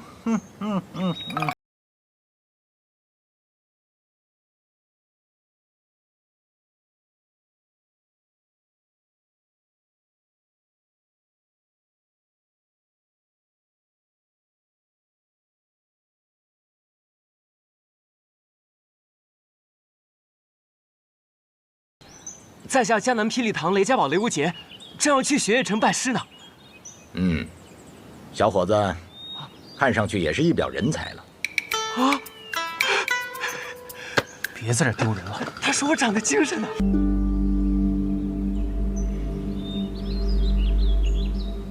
走吧。等等，小子，你想怎样？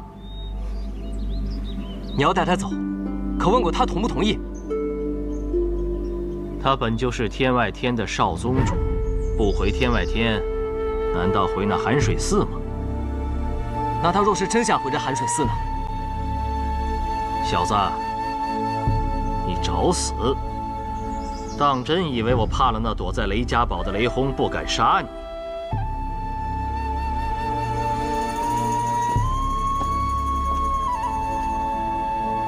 不信，你真的要走？好。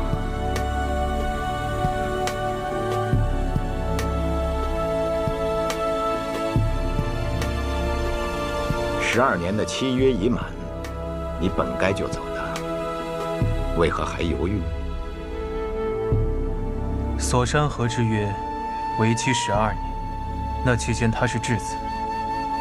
如今12年期限已过，天地偌大，他想去哪儿就去哪儿。说的没错，无心，你一句话，大不了我们再打一架。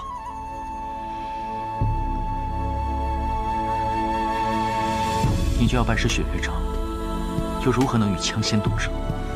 师门是师门，公道是公道，兄弟是兄弟。萧瑟，你说是不是？他说的没错。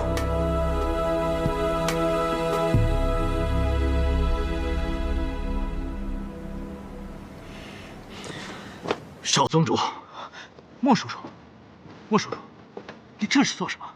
少宗主，天外天等待少宗主回宗，已经整整12年了。如今的域外16派4分5裂，唯有天外天从未有一人离开。我们都等待着少宗主回宗，重掌大局。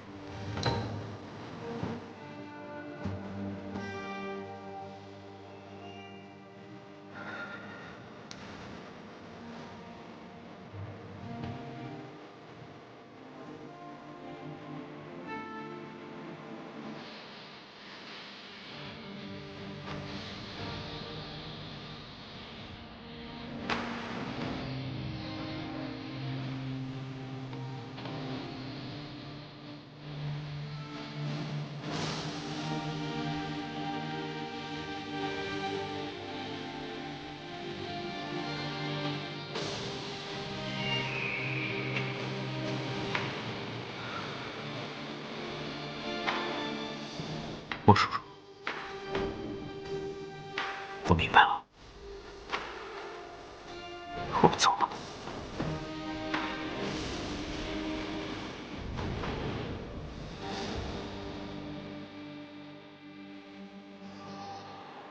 恭送天外天宗主叶安世回宗。枪仙就不要再逼我了。无心知道，其实老和尚都已经死了，回不回那座寒水寺已经不重要了。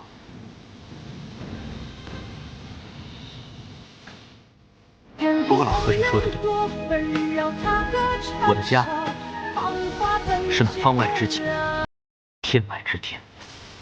你可以回寒水寺，但不是现在。师兄，我走了。师弟，不管你是不是天外天的宗主，寒水寺永远都是你的家。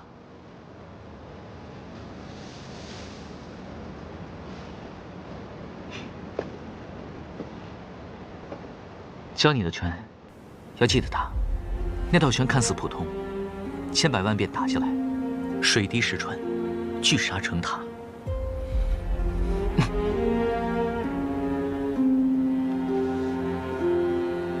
至于我教你的，我希望你永远都用不到它。我早就忘了，忘了就好。无心，你若不想走，我给你想办法。我知道你有办法，但人生在世，说是无情，又有谁能真的无情呢？此情不可避免，我去了却一些旧缘。了了之后呢？再之后，重回江湖，与你们结伴而行。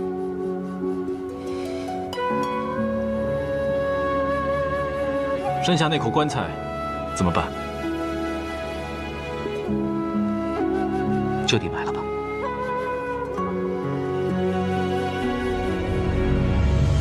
我欲乘风向北行，雪落轩辕大肉席。我欲借船向东游，绰约仙子迎风流。我欲踏云千万里，庙堂龙吟奈我何？昆仑之巅暮日光，沧海绝境见青山。长风万里雁归来，不见天涯人不回。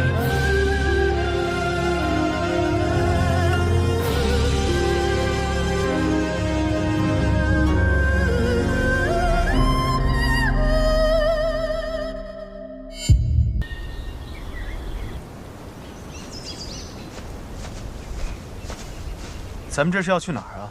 那自然是去雪月城了。你确定这条路是对的？嘿，放心吧，唐师兄去执行别的任务了。临走前，我让他帮我画了份地图。看，就这个，这次肯定不会错的。但愿吧。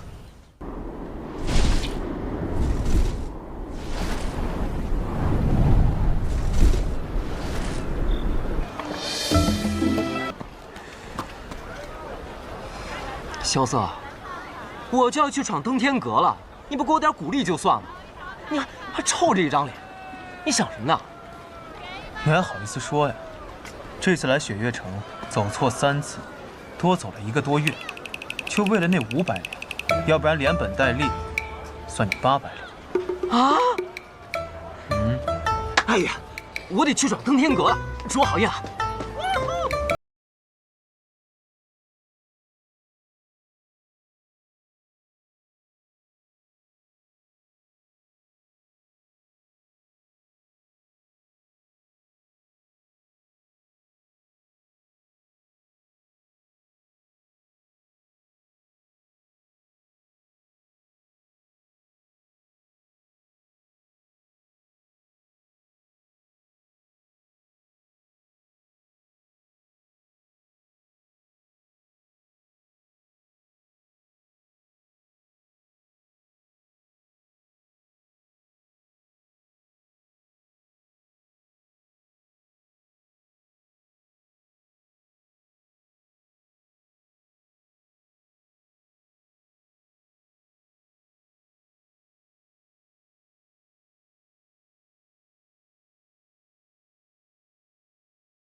江南霹雳堂，雷家、雷无节前来拜阁。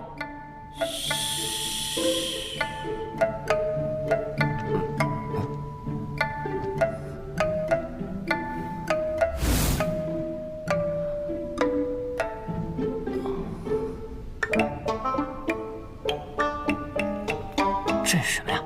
哎呀，你没事吧？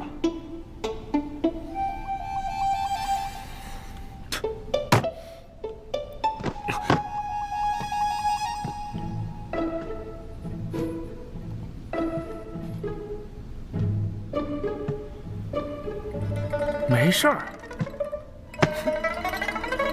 你打算怎么陪我？陪你？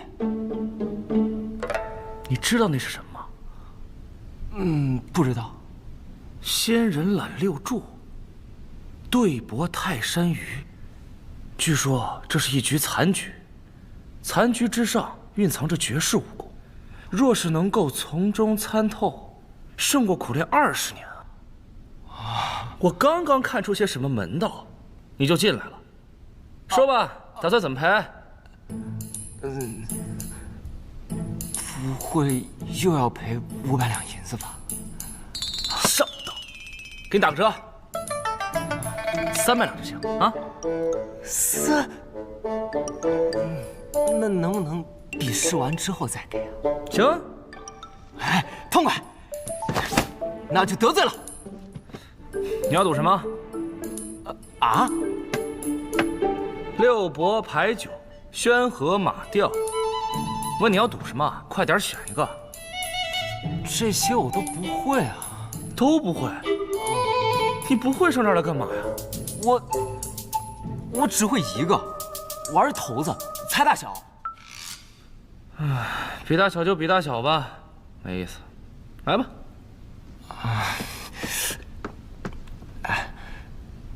当真不能比我啊？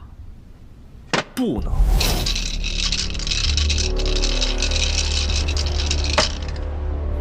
一局定胜负，猜吧。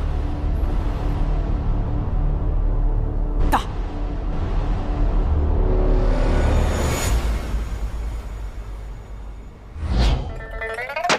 331，小的不能再小了，输了。你是最不占优势的一个。有些事嘛，总得去争一争，不试一下又怎么知道结果？若是争不到，你会死。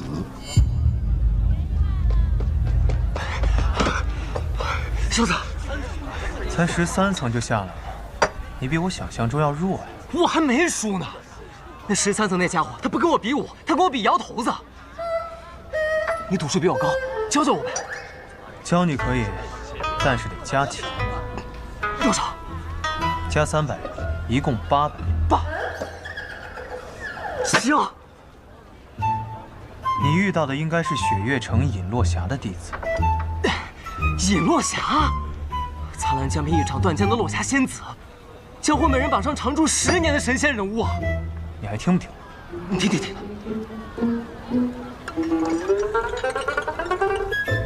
尹落霞生性好赌，曾与枪仙司空长风连赌3场，均落败，后被迫加入雪月城担任长老。据说他入了雪月城之后，他只收了1个弟子，跟他一样视赌如命。跟我说说他怎么跟你赌的？我就只能先瞎猜呗。他就掀开一条缝，看了一眼就说我输了。那个宝盒下面有道暗格，他提前看一眼，若你猜中了，他只需轻轻一拨，骰子转动，怎么都是你输。原来如此，我走了。回来。赌不过是一个小伎俩，闯登天阁不会如此儿戏。你若想赢，还得靠你最擅长的事情。我最擅长什么？揍他。我明白了。站开！我有个朋友说，这赌其实就是靠小伎俩。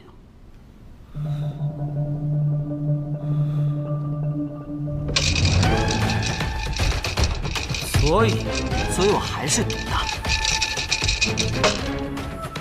买定离手。要赢，还得靠真功夫。离你的手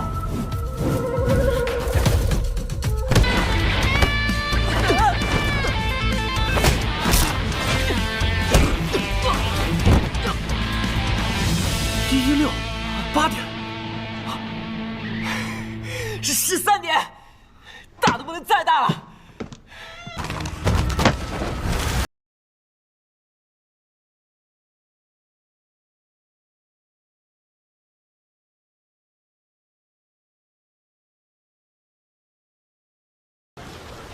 你干什么？我不能让你过去。你是想替那雷无劫拦住我？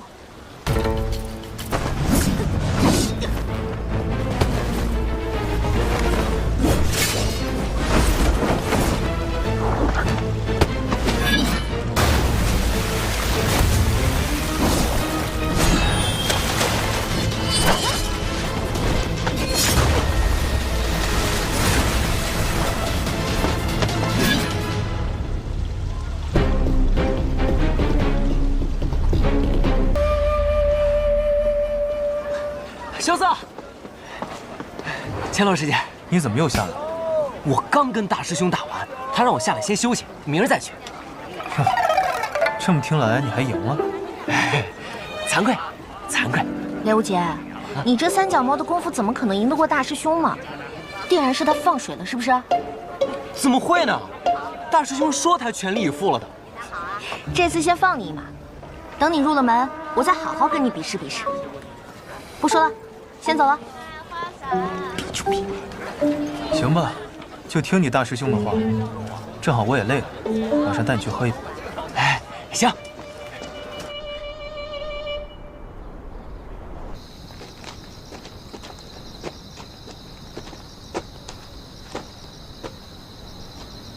你怎么不走了？到了。这儿啊？那个，我身上可没有钱啊。放心吧，今晚的酒不用钱。啊？用缘分。用缘分？用缘分喝酒。东归东归，东面有君子，待客而归。你在那儿嘀嘀咕咕什么呢？这酒肆连老板都没有。这不就在那儿睡着呢？啊！这是酒肆老板？哪有酒肆老板把自己给喝醉了的？这点小酒，还喝到屋顶上去了。不过是瞎情而已。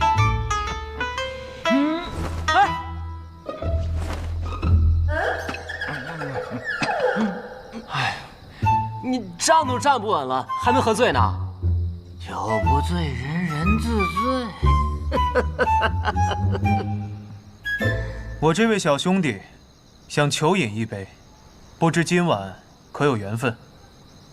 一醉年年今夜月，这酒与你们今夜有缘。既然有缘，此刻便求饮一杯。莫急，还差最后一抹月光。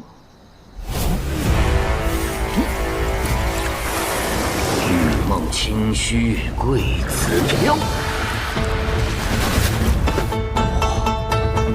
一杯浊酒向天邀。何人能爱今宵月？上楼头，弄玉箫。喝吧，这是最好的风花雪月。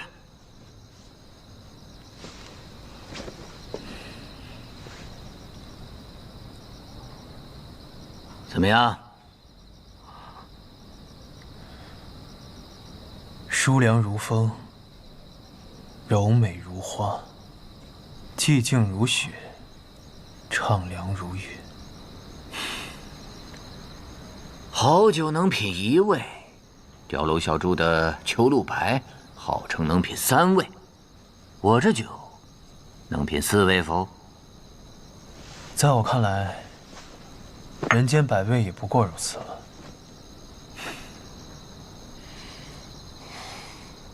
寂静如雪，畅凉如月。这酒水透着一股子小家子气，我不喜欢，我喜欢那种炽热如火的酒。不过嘛，你倒的倒啊，我就试试。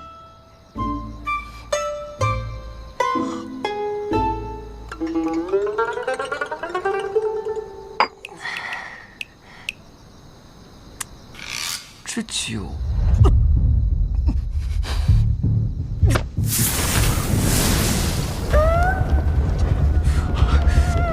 怎么回事？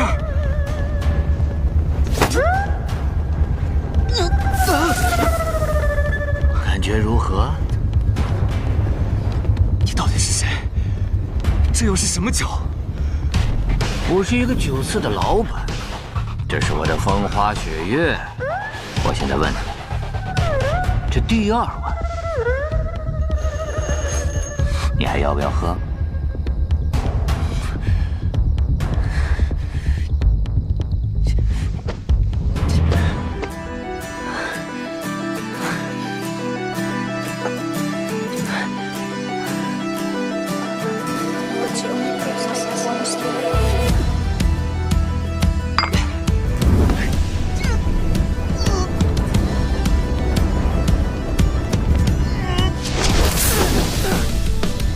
脚下无尽的深渊，它游过这世间的纯洁。这第3碗，你可敢喝？寻梦频率模糊了双眼，不顾一切向前，无法抗拒的心跳，随着呼吸改变。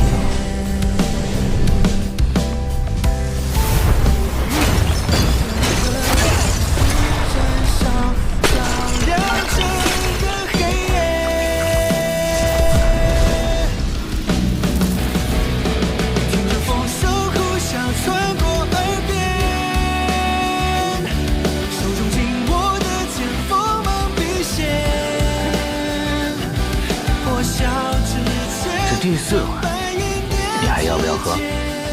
这碗喝了，肯定会死。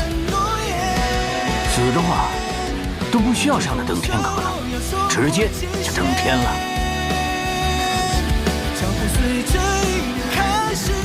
给我！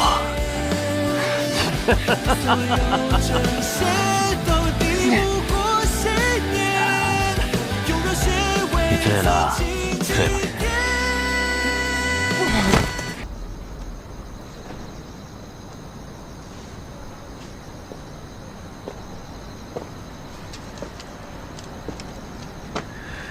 他的火灼之术已经突破了第3重境界，他若是要自己达到这重境界，至少需要3年。而如今，他仅用了3杯酒。唐莲不会无缘无故让雷无节休息，我猜这也是你的意思。你就是雪月城大城主，酒仙百里东君。以这小子的资质，最多到14层，15层那位他打不过他。15层的应该是守阁长老，雪月城的长老。有什么好猜的？明天不就知道了？也对。这酒馆送给你了，我先走了。前辈要去哪儿？寻酒坊。前辈能酿出风花雪月这样的绝品，还需要什么酒坊？孟婆汤。孟婆汤。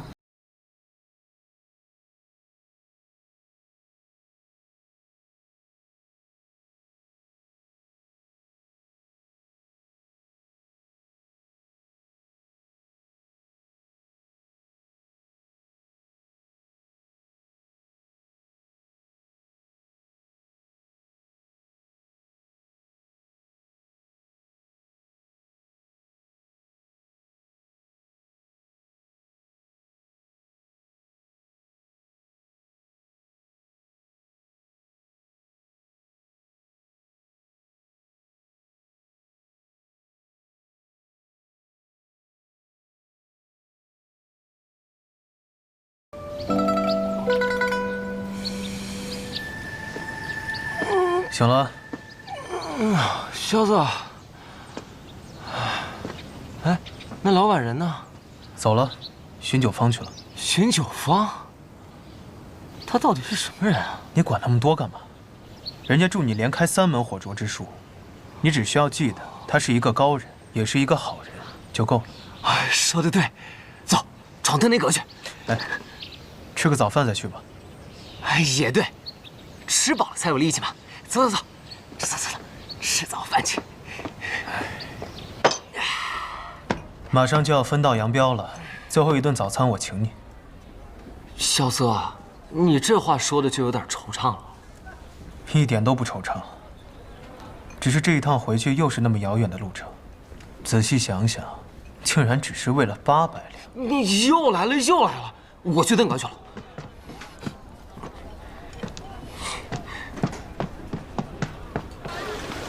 雷家宝，雷轰座下弟子雷无节，问见雪月城，求见雪月剑仙厉寒衣。是，求见厉寒衣。雷家宝，雷轰座下弟子雷无节，问见雪月城，求见雪月剑仙厉寒衣。爹。雷家宝，雷轰座下弟子雷无节，问见雪月城，求见雪月剑仙厉寒衣。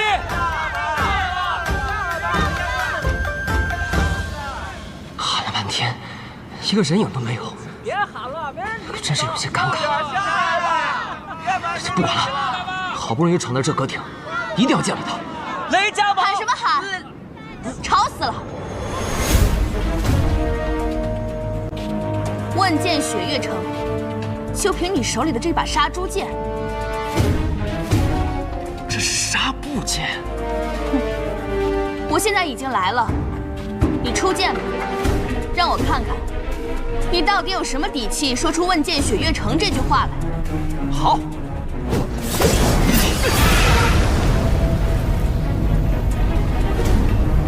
这种杂耍，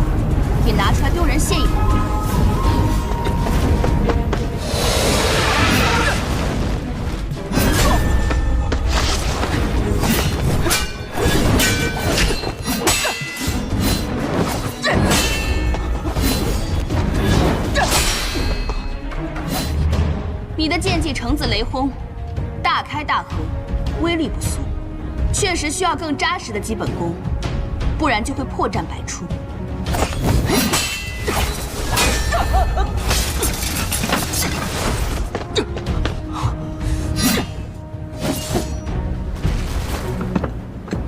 听说你学习了雷家的无方拳，还向天外天的少宗主学了另外一套拳术，再加上火灼术，2套拳法，1门秘术，你有多少心思可以放在席剑上？雷轰那个混蛋，就是这么教你的吗？师傅说了，行走江湖，艺多不压身。一派胡言！行走江湖，一人一剑，足矣。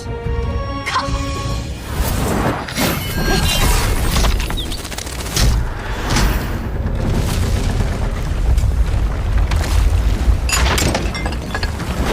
我的登天阁。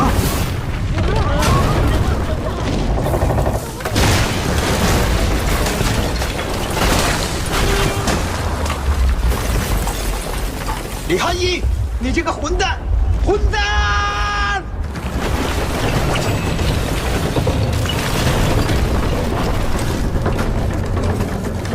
去。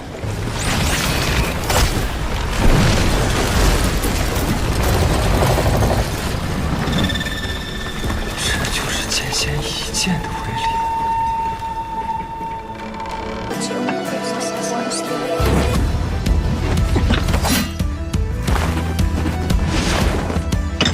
雷家堡雷轰座下弟子雷无极前来问剑雪月城，赵宇珍座下弟子李凡松也来问剑雪月城。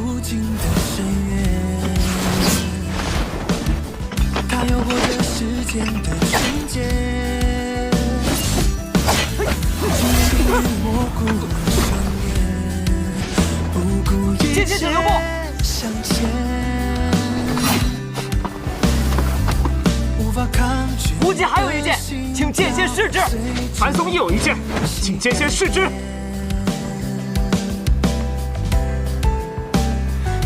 下一刻开始燃烧，照亮整个黑夜。剑名烈火轰雷。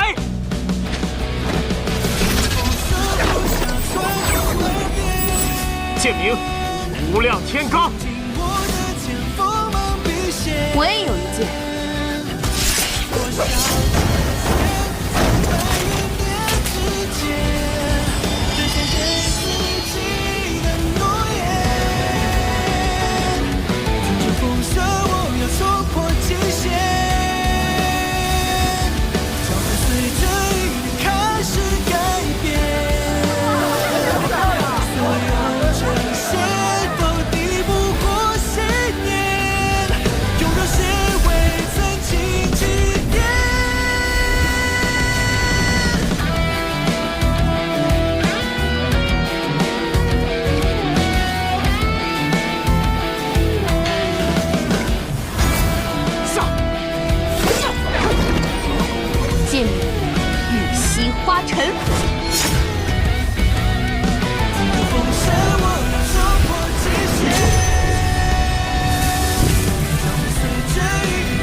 剑名月溪花尘。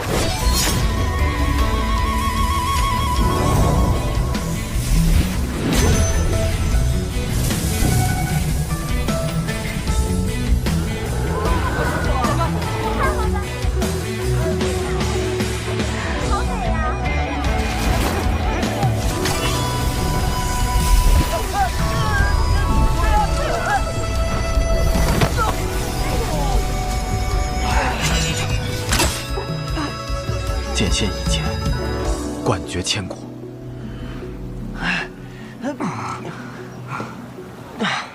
还是打不过，那可是雪月剑仙，咱们俩能打过，那才有鬼了吧？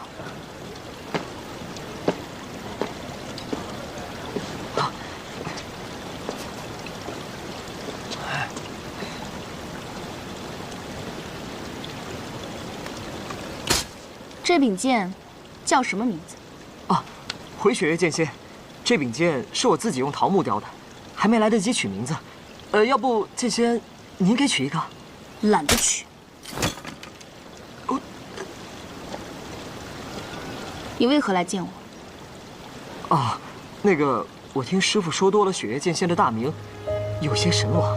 此番听从师命下山游历，就很想见一下前辈。雷无忌，来，起来。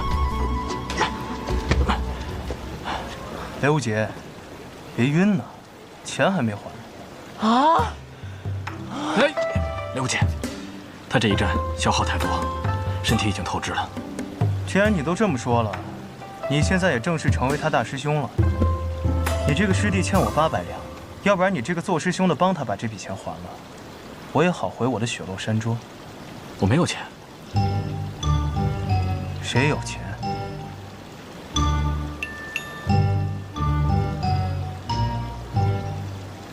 来，走。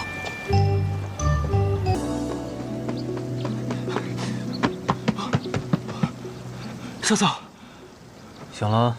我睡了多久啊？1天1夜了。这么久？那你在这儿等我，是要跟我道别啊？上，这么想让我走啊？是不是知道自己赔不起那800两，想赖账？不是，那个，哦，我找大师兄要去。去吧。那你等着。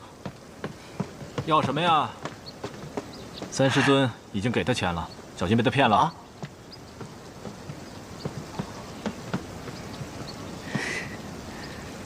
大师兄，这一句大师兄算是叫得名正言顺了。哎，对了，给你介绍一下，坐在你旁边的这位呢，是你的三师弟。三师弟，在你拜师2师尊之后，萧瑟也被三师尊收入门下。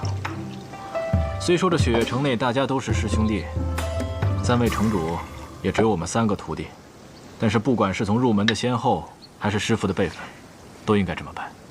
你说对吧，三师弟？想不到呀，我竟然能和萧瑟兄弟成为同门。本来还想着这一路走来，你要跟我道别，我还有点舍不得。现在好了，我们可以一直在一起了。谁跟你一直在一起？滚一边去！雷兄弟真是少年心性。我跟你们2个说，咱们3个就一起闯荡江湖，就像那3位老城主年轻的时候一样，也去搞搞天下第几当当。我觉得不错。我说雷无忌，李寒衣让你第2日就去寻他，我看这第2日天都快暗下了。堂堂雪月城2城主，向来一诺千金，晚了1刻，你们这万山5祖的约定，怕是就不作数了吧？告辞。小憨货！你别跑！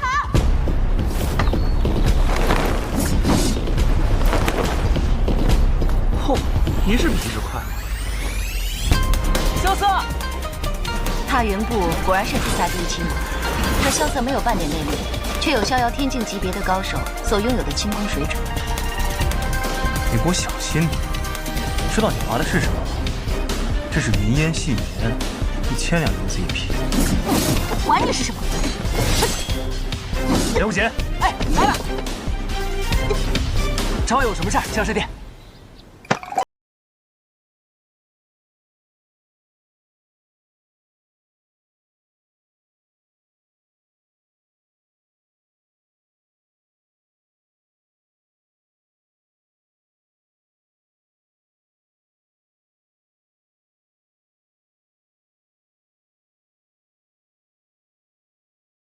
萧兄弟，我打你！我倒要看能让雪月剑仙收为弟子的人究竟有多讨厌！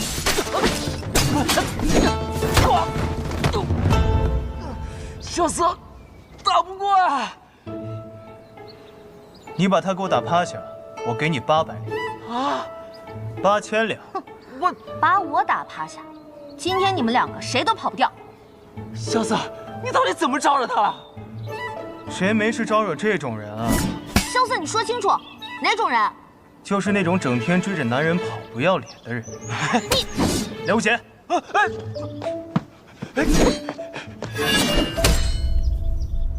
这都留不住人，太委屈这把银月枪了。刚才那一下肯定能留住他们的。嘿，你可别逗了，刚才那一枪你是故意丢歪的。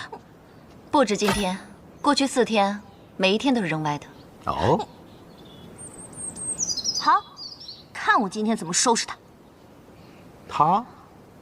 他们。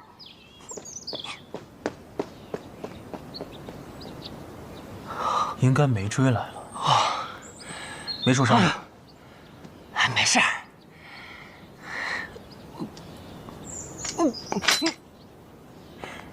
哎，这可是云烟细棉，很贵是吧？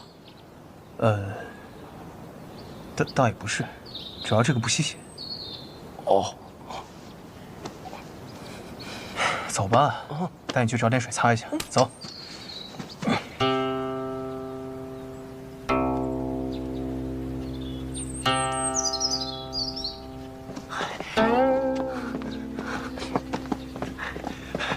哎，快点！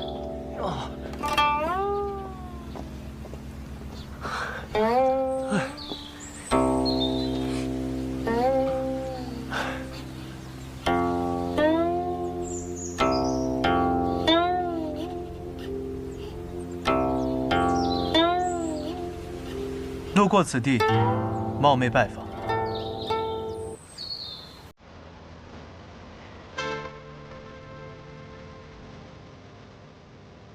是他。是他。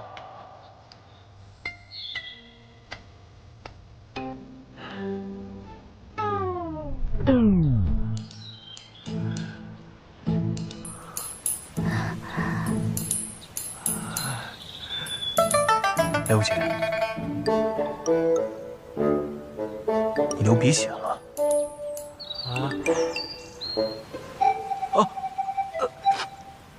用这个吧。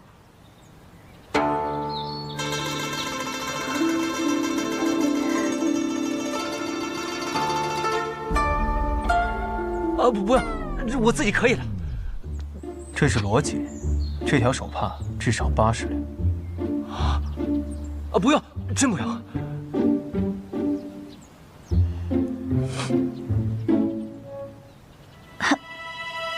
姑娘，你那2个家伙应该就在这附近吧？早，他怎么追得这么快？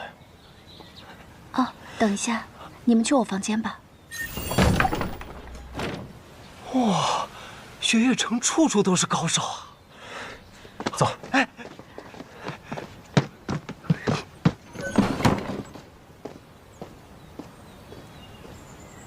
叶姐姐好啊，千落姑娘。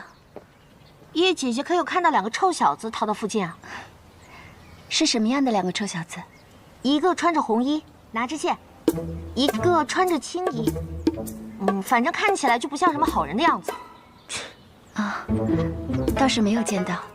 若是见到了，会告知千落姑娘的。这2天天气有些转凉，叶姐姐身体不好，就多在屋子里歇息吧。我就不打扰你了。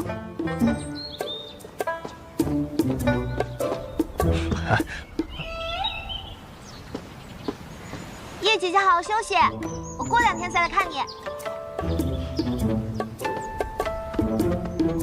出来吧。这回真走了。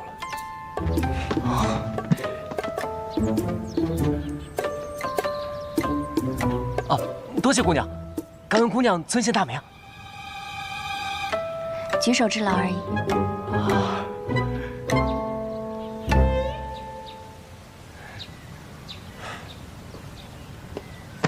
走了，多谢了。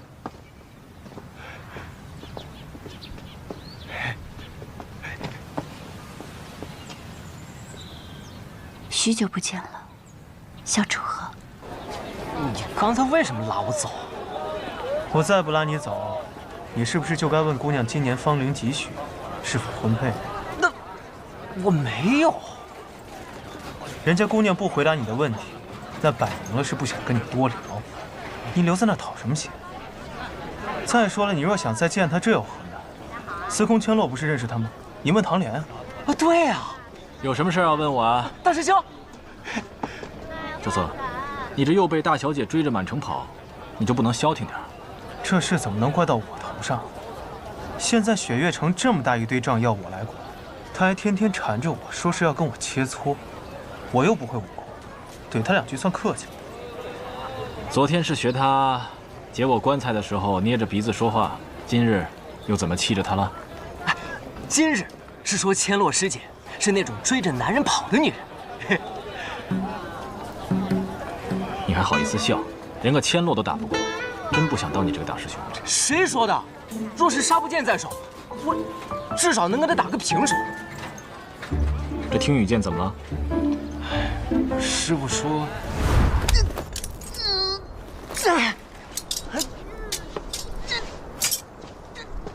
不对，都说了不是用力气拔，你心中没有拔剑的意志，所以拔不出它。拔剑的意志，那是什么呀？你需要找到拔剑的理由。的确，剑灵种铸的剑的确有所不同。据说他们铸剑的最后一道工序是割破手掌，以血为剑，所以最后铸出来的剑都号称有破腹。不过以你的资质啊，拔剑只是时间问题。难得有机会下山，不如我们几个去喝一杯。哎，这样也好。我还有件事想要请教大师兄呢。有他这个百事通在，还有什么事情需要问我呀？你说是吧？我想问，我师父雷轰、师父李寒一，还有望城山玄剑仙赵玉珍，他们3个人之间到底有怎样的故事啊？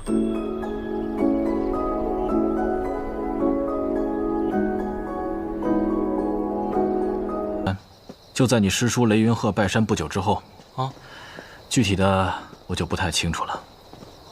不过你要想知道的话，可以直接去问二师尊。那我不太敢啊。哎，对了，我来这雪月城也有些时日了，为何一直没见到这大城主百里东君呢？你见过呀？我见过。我什么时候见过他？你不仅见过，还喝过他亲手酿的风花雪月。是他呀！下次再见到他，一定好好谢谢他。来，喝酒。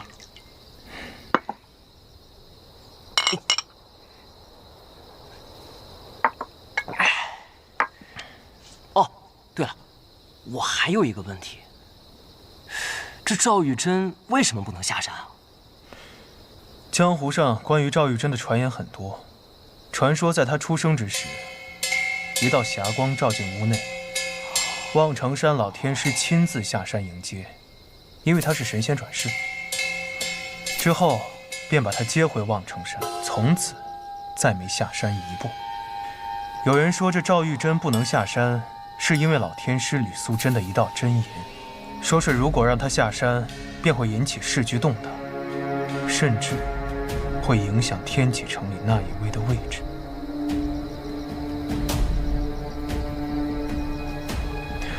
所以望城山外30里，一直驻扎着5000铁甲军，就是怕他下山。不过还有人说，赵玉珍身上聚集着望城山当代的武运和天运，所谓真言不过是杜撰，只是怕他一去不回罢了。那以他的本事，若真想下山，是不是没人能拦得住他？10年莫说是下山，赵玉珍连自己的小院都极少迈出。我猜他是在等一个人，如果这人不来，他可能会一直等下去。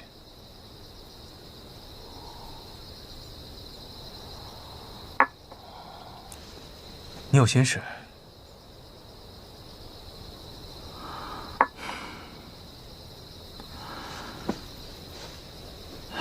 我出生在唐门，是唐门长老唐连月的弟子。原本以为会生在唐门，死在唐门，却忽然被送至这雪月城，拜天下闻名的酒仙百里东君为师。连月师傅告诉我，让我在这里等一个人。我已经等了6年了。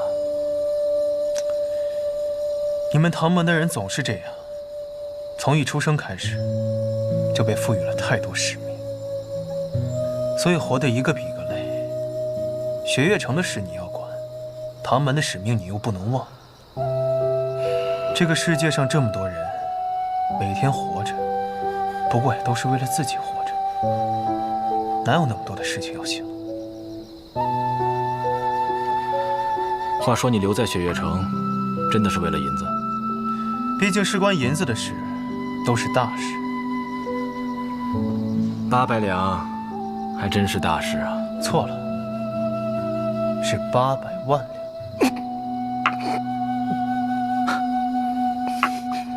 若你真有这么多银子，你想做什么呀？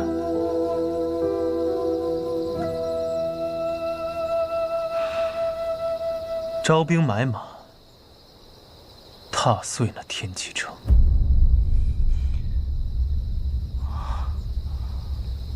我陪你去。你陪我去干什么？你陪我来雪月城，我就陪你去天启城呗。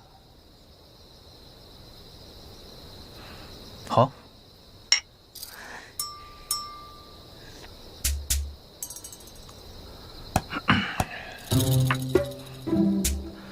你真不是我要等的那个人。你个大老爷们儿，等我干什么呀？怎么跟你大师兄说话呢？信不信我揍哭你？你也就欺负我不会武功吧？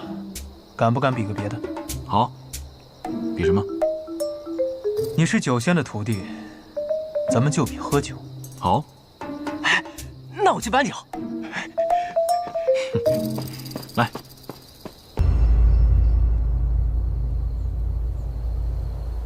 春天。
终于能随心所欲地操控这把听雨剑了。不过，不对，都说了不是用力气拔。总觉得哪儿怪怪的，就好像漏了点什么。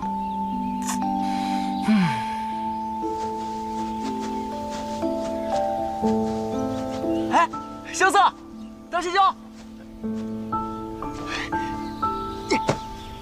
你怎么知道我们要过来？想来是进入20尊止水剑术的第一重了。不像某些人，跑路的功夫那是越来越快了。大师兄，你可敢与我一战啊？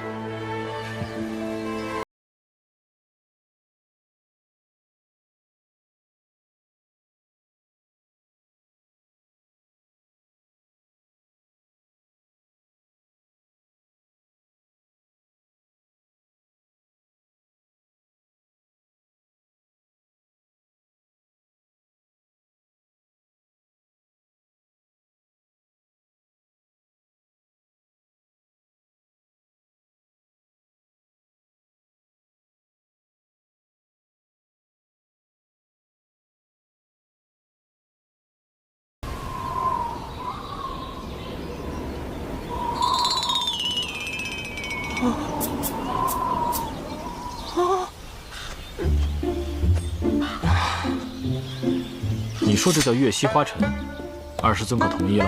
哎，大师兄，你可千万不能告诉师傅啊！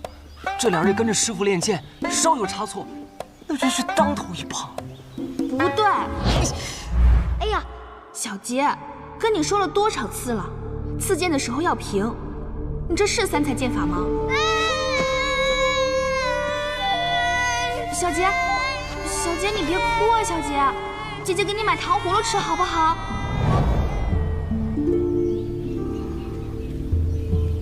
刘不杰，刘不杰，傻小子，你发什么呆呢？没什么，就是恍惚间觉得师傅打我那一下有些熟悉。还真是个傻小子，被打的时候疼，现在又回忆起来被打的滋味。哎，对了，20尊他去哪儿了？师傅每日都要去山间练剑，除了每天早上看我习剑之外，基本上都不见人影。但是到了饭点的时候，回来的倒是挺及时的。哟，你这是在抱怨？哎，我可不敢啊！我现在就只想，要是哪天不练剑了，就下山去当个厨子去。哎，算了，你们俩找我干嘛？我们找你有2件事。什么事儿？第一件事，你师叔雷云鹤数日前又上了一次望城山，同样是1指破开上山路，2指掀了乾坤殿，这3指夹住了赵玉珍的青霄剑。据说2人大战1夜，期间整个望城山上天雷震动，暴雨狂鸣，除了6大真人留在山上观战以外，其余的人只能下山避其锋芒。之后，你师叔乘鹤离去，赵玉珍也亲口承认，这一次雷云鹤没有输。那就好。那第2件事呢？第2件事，关于一个人。谁啊？叶若依。谁啊？不认识啊。不，你认识。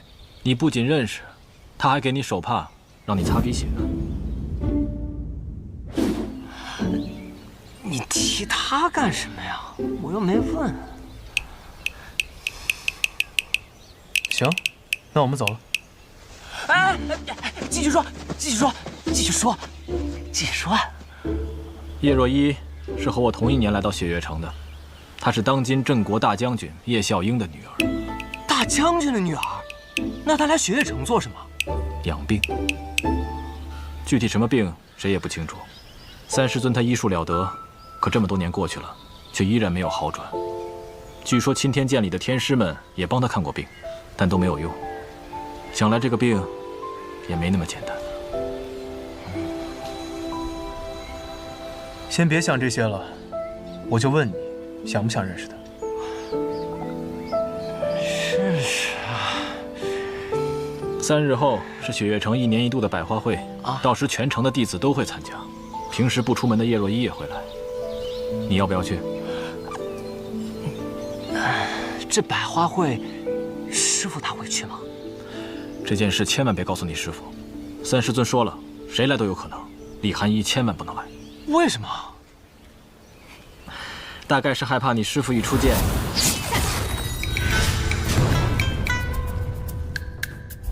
然后百花会上的花全都给毁了。那这百花会是做什么的呀？比武吗？百花会上不谈武功，只谈风雅，参加的多是一些年轻一辈的弟子，吟诗作对，把酒高歌，算是我们血月城1年1度的盛事了。这把酒还行，吟诗作对，我不太懂啊。而且咱们习武之人，吟诗作对的话，是不是显得有那么一点娇柔造作了？怎么？那吴昕在于师传你拳法之前也吟了一段诗，你觉得矫揉造作吗？哦，也是啊。这吴昕的确是个妙人，也不知道现在怎么样了。这家伙可不简单，当日顿悟6通之术，就能与那无双城的无双一战。这么久过去了，想必功夫更加精进了吧？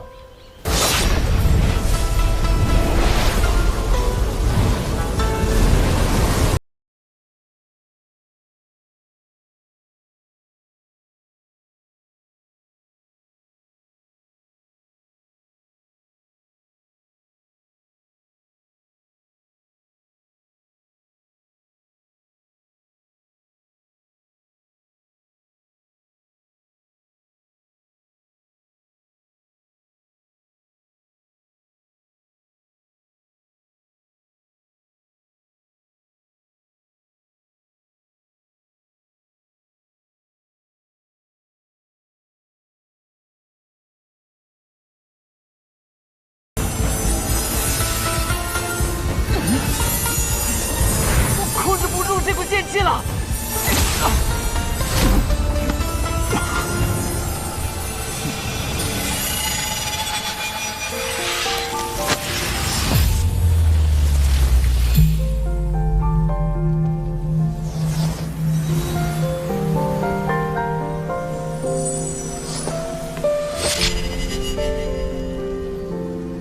天涯路上，有你在身边。风花不往上面，晚霞映红你侧。你有一柄好剑，跟着我一起来。藏着执着的信念，英雄从不轻言，只用此生乱流年。异乡的热血去给了今天，将心向明月，往事化作尘烟。花开花落已缠绵，这才是真的风雅。水波淡淡这是若一剑舞，将军叶家在战场上所创的舞蹈。这个剑舞分为上下两谱，上谱曰云门，若行云流水，闲庭漫步；下谱曰杀阵，杀气横行，千里可闻。这一舞，想必便是云门，只是有舞无乐，似乎有些可惜了。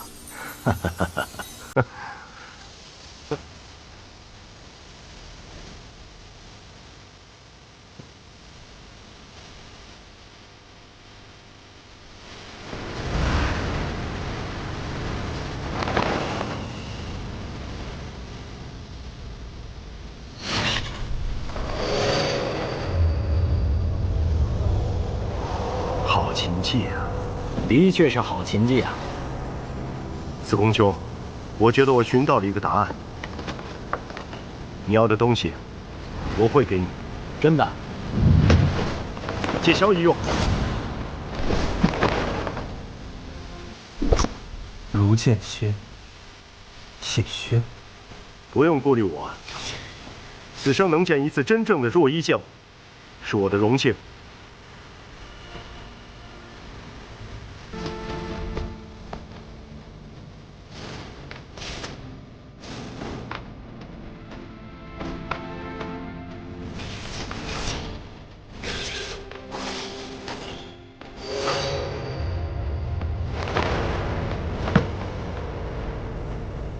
我欲乘风向北行，雪落轩辕大无喜。我欲借船向东游，绰约千里迎风逆。我欲踏云千万里，庙堂龙吟奈我何？昆仑之间沐日光，沧海绝境见千山。苍风万里雁归来，不见天涯人不美。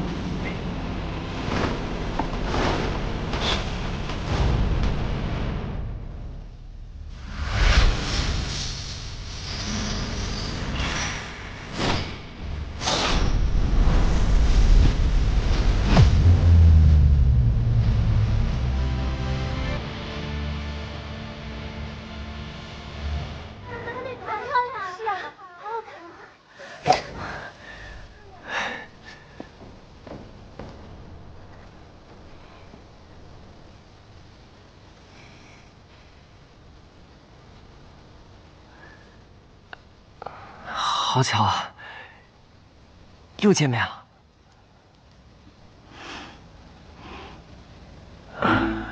虽然我不懂其中之事，不过这样的开场白，是不是略显得有点烂？烂到令人发指。是啊，又见面了。哎呀，今日能见到雪月城的少年子弟，才知道江湖第一城不是妄言呀。就此别过，就送你们几本书吧。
会改变的。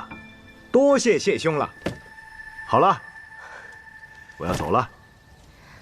我才刚来，你就要走？就真的这么怕我？相见不如不见，不见如相见，眼虽不见，心已见。死书生，凶女人！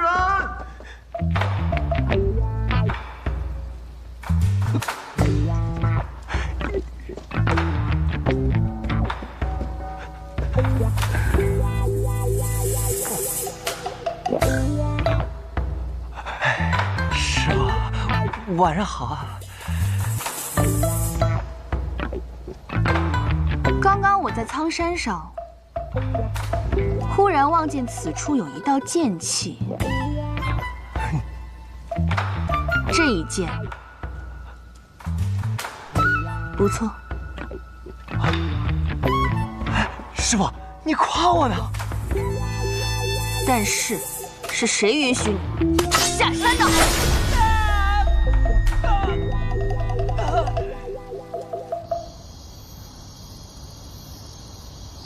师傅，你怎么从来不去参加百花大会啊？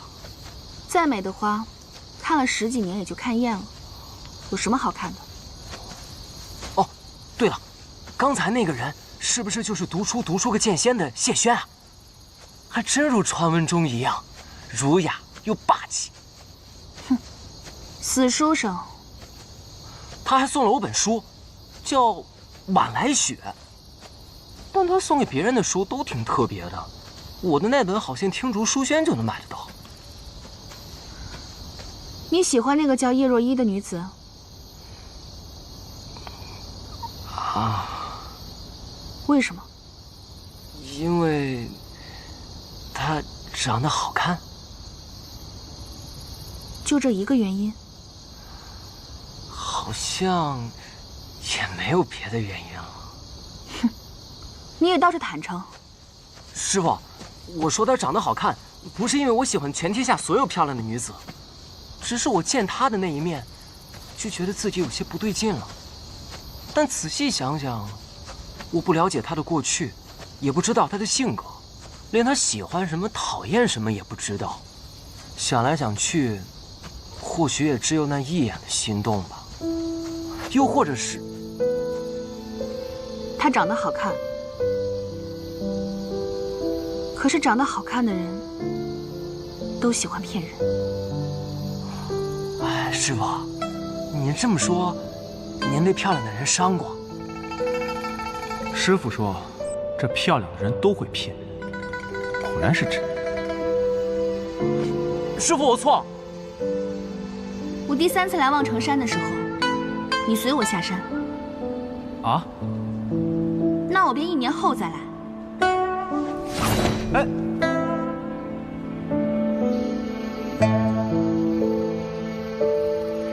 2个月之后，我与你试剑。3年后，你便成为剑仙。这是我们之间的约定。什么时候有这样的约定了？哎，师傅，你等等我呀！那傻小子下山了。下山？赶紧去吧，或许还能赶得上看他最后一剑。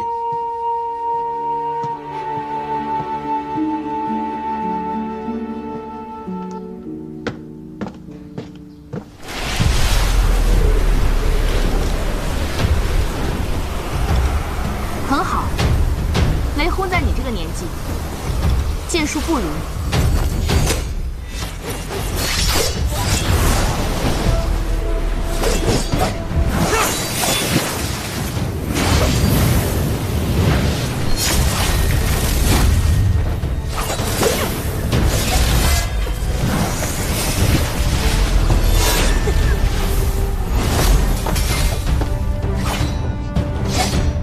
师傅，这一剑，徒儿算是接下了吧？勉强算是接下了，不过，只有这个程度的话，你接不下剩下2剑。只有用这个办法了。剑回！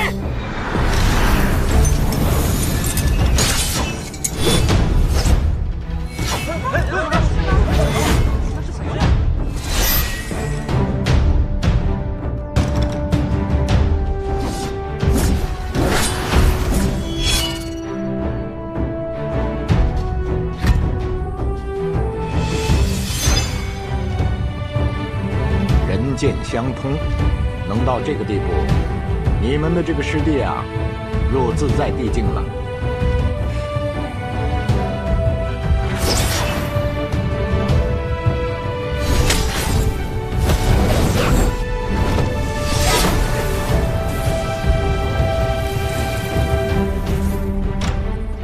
第二剑，双手剑术，其一，雷门剑客，雷轰所传；其二，雪月剑仙李寒一所传，名指云烟。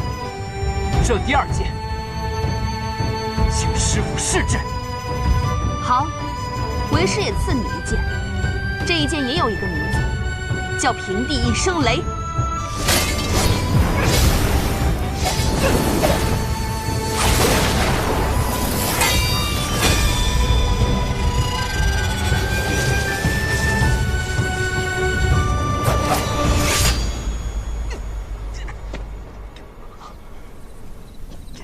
接得不错，不过你这双手剑，应该是原本准备的第3剑吧？要是没有更强的剑，那么今日的事件就……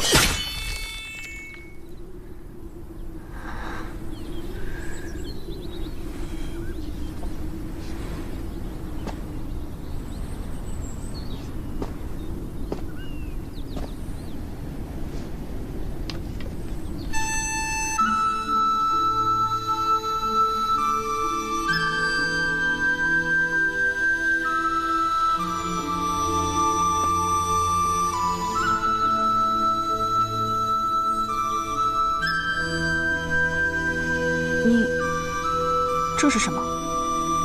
这就是我的第3剑，我姐姐所传。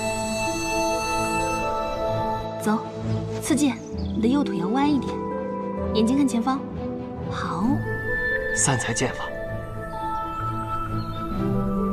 平刺，刺，扫，收回来。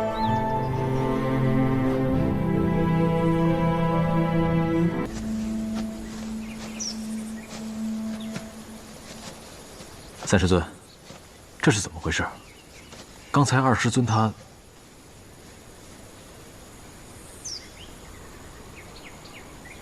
韩一虽然入师门比我早1个月，但实际上他比我小4岁。他母亲是剑种传人李新月，他父亲是雷门雷梦莎。他未入雷门，随母姓。殿下，请不要为难我们。圣上有旨，若您执意要从这里出去，那便以欺君之罪论处。我们可以先斩后奏。你们几个拦不住我。我等知道殿下武艺高强，但我们一时无惧。若您要出去，那便从我们的尸体上踏过去。那你们便来试试。殿下且慢。殿下，你身份特殊，那法场你不能去。新月姑姑。怎么连你也拦着我？不，此事便交给我了，由我去将王爷带回来。相信我。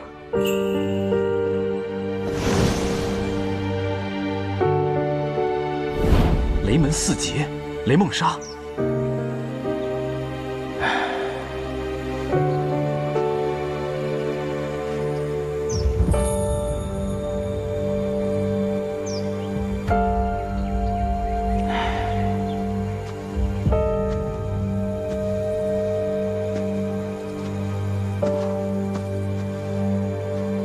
萧瑟，你发什么呆呢？有些事真的是宿命啊。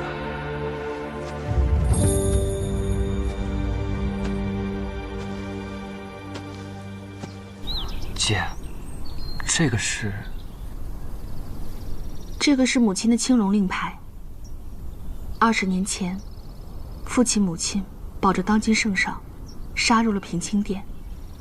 后来父亲受封成了8柱之一，远征男爵，死在了战场之上，而母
的到来。究竟发生了何事？母亲在位列天启4守护之后，一直尽心尽力保护皇城，直到那一年，震惊天下的琅琊王谋逆案爆发。琅琊王本是国之栋梁，多次帮助北离击退男爵的入侵，乃是世人敬仰的大英雄。可他突然就入狱了，罪名则是谋反。那他到底谋反了吗？没有人相信这是真的。可琅琊王自入狱之日开始，就保持缄默，他没有再说过一句话，没有认罪，也没有为自己辩驳。审讯他的天启7御史中，有3人认为他是无罪的，可第2日都被发现死于家中。这是明德陛下让他死，所以不需要理由，甚至不需要证据，只是他被问斩法场那一日，母亲出现了。这就结束了吗？虽然不甘心，可琅琊王的生命的确就这么终结了。母亲在那一战中也元气大伤，在我将其带离之后没多久，也就因病去世了。那么萧氏皇族当中，难道就没有人愿意为琅琊王仗义直言吗？自然是有的。那人就是6皇子萧楚河，他是琅琊王亲自培养的，年纪轻轻就入了逍遥天境。很多人认为他是未来接任皇位的最佳人选。琅琊王入狱之后，他独身一人在殿上辩护，连说了13条琅琊王谋逆案的可疑之处，声音激昂，情致动人，甚至还有老臣在朝堂之上落下泪来。琅琊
那我应该去哪儿找这6皇子？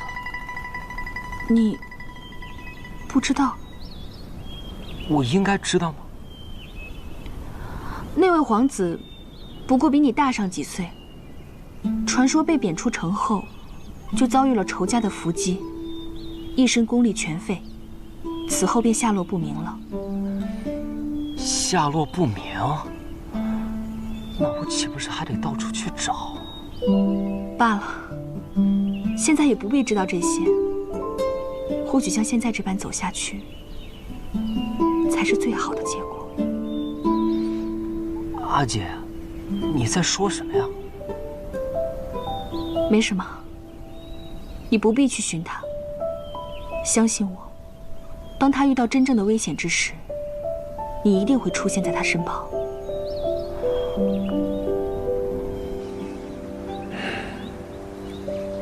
那个傻小子，希望李寒一别把青龙令牌传给他吧。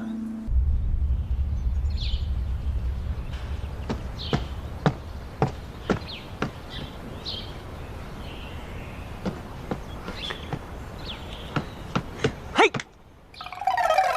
你怎么一点反应都没有啊？这才过了1日，你怎么又逃下来了？自从我接了我姐3剑之后，便不用在苍山上继续练剑了。我姐说，只要我每日花几个时辰专心练剑，剩下的时间可以在雪月城自由安排。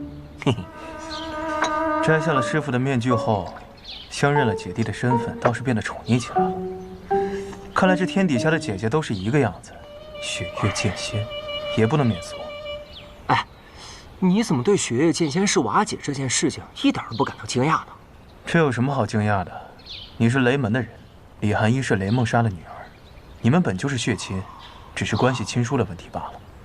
传闻新剑传人李新月是江湖4大美人之一，且极为聪慧，怎么就有你这样的傻儿子呢？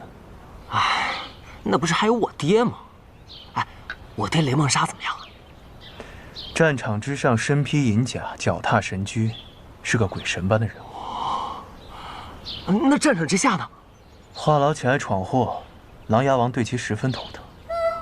哦，我就是我爹，不对，我随我爹，我姐随我娘亲。所以你来找我到底有什么事？哦，对了，你对雪月剑仙是我姐这件事情不感到惊讶，我还有一件事情一定让你惊讶到下巴都掉到地上去。是吗？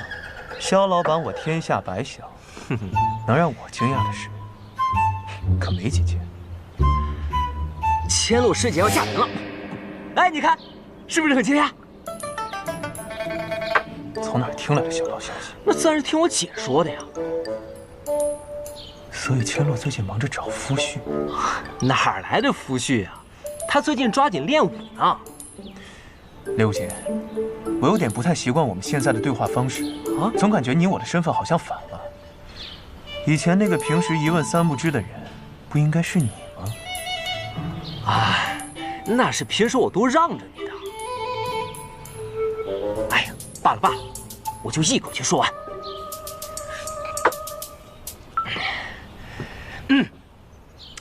这事儿就要从3年前开始说起了。那年千落师姐及笄，江南段家少主前来求婚，请了10个门派的长老，段家上下3辆马车的聘礼来雪月城订婚。那3城主自然是看不上段家那小子了，于是想了一个缓兵之计。莫不是比武招亲？哎，你不是不知道吗？有点脑子的人都能猜得出来。啊，你说的没错，的确是比武招亲，而且算到现在，就是3日之后。既然是他们比武招亲，司空千落亮我做什么？唉，那是因为千落师姐又加了一条规矩，说那人必须还得打得过她才行。那段家自然是不同意了，说什么女子嫁夫须得温婉庄闲，不应该执迷于舞刀弄剑之事。于是呢，这条规矩就做了一些变更。若是雪月城的弟子拔得头筹，就还得过师姐这一关。明白了，这司空千落压根就不想嫁，他是让雪月城弟子先赢下来，他再上去把人给打下来。没错，就是这样。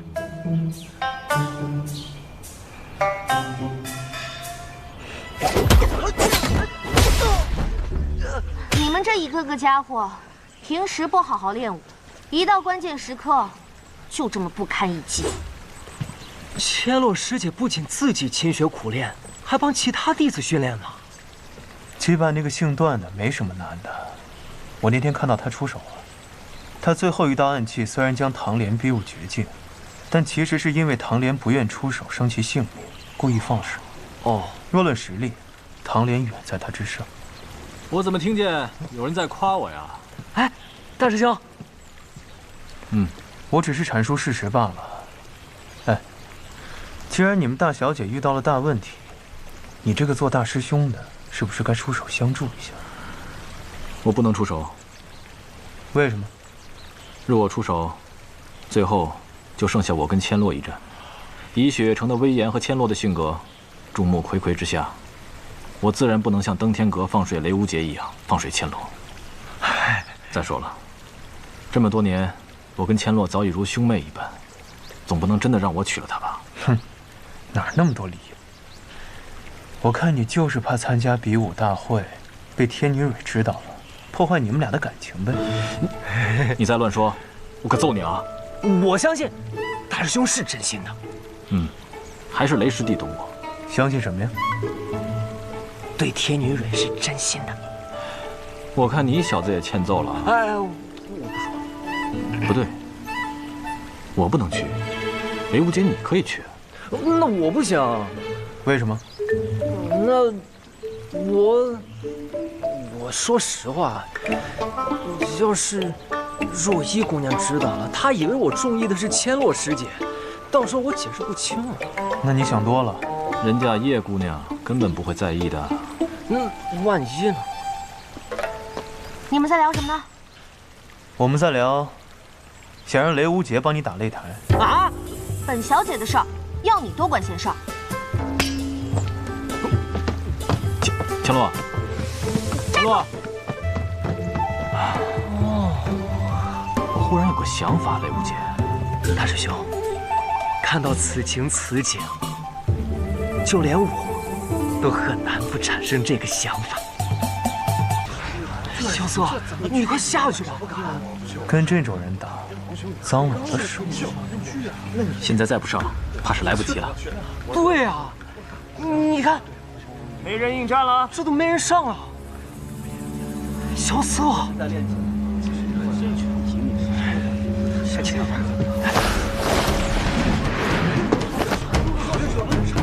骆明轩，雪月城最美长老尹落霞座下弟子骆明轩，前来应战。哼，原来骆明轩一直也暗恋千洛师姐啊，在这危急关头挺身而出，拔得头筹，着实是令人感动。是啊，这我倒是没有想到，这个骆明轩一直跟着他师傅混，平时跟我们也没什么交情，没想到啊。那就好好看他的表现吧。你好像很有信心的样子。要不要咱们下个注啊？我赌我赢，100两银子。好，那我赌你死，200两。哎，萧瑟，你觉得他们二人谁会赢啊？骆明轩吧。为什么？他这赤手空拳的很吃亏啊。这个骆明轩学的是落霞断焰掌，长江都断开，何况是一把破长剑。说的也是啊。看来这一次是骆明轩要跟千洛师姐成亲了，真是遗憾。你遗憾什么呀？哎，那我当然是希望你和千洛师姐成亲了，你们俩这么般配。你看啊，千洛师姐性格直爽，你一肚子坏水，你们俩要是结合了，才是人间正道呢。滚！段家段轩逸，请指教。这家伙来了，他很厉害吗？在这年轻一辈当中，有绝对胜算的也只有唐淼了。单看方才骆明轩那一掌的威力，胜算也不小。哎呦，段家少主，久仰大名，你能胜过我弟弟，也算有几分能耐。可我这一关，你过不去。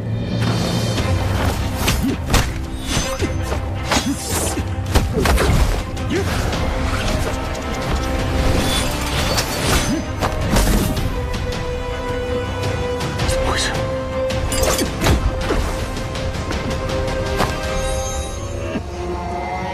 哎，这怎么回事啊？骆明轩中毒了。啊！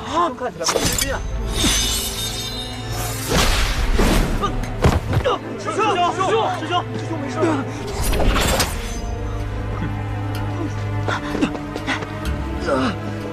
师傅，怎么样？师傅，对不起，是徒儿大意了。原来这场比武招亲，雪月城长老也可以下场吗？我替我徒儿认输，这场段家段轩逸胜。尹长老，我看一下。此毒为3寸蛇心，并不会伤及性命。尹长老放心，半个时辰之内，我必将此毒化解。那便多谢了。可还有人愿意上来挑战？卑鄙无耻之徒，还敢这么趾高气扬的说话！哥，连骆师兄都败了，我们之中还有谁能打得过这个段轩逸？就是啊，简直太无耻了，居然用毒！殿下，我们可能来晚了。哦，难道已经结束了吗？哎，你怎么下去了？不是你们非让我下来的吗？不是，以你的性格，不应该让咱们3番5请，你才别别扭扭、不情不愿的下去吗？闭嘴！怎么可能？他怎么会上去啊？谁上去了？你是谁？雪落山庄，萧瑟。你就是那个被枪签收为弟子的萧瑟。你说是就是吧。殿下，有一个问题，现在已经有答案了。是楚河上去了吧？是的，堂堂6皇子萧楚河，现在竟然在雪月城参加比武招亲。是的。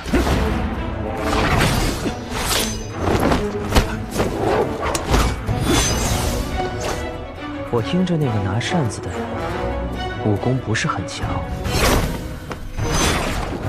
老六为何一直在躲呢？看不明白。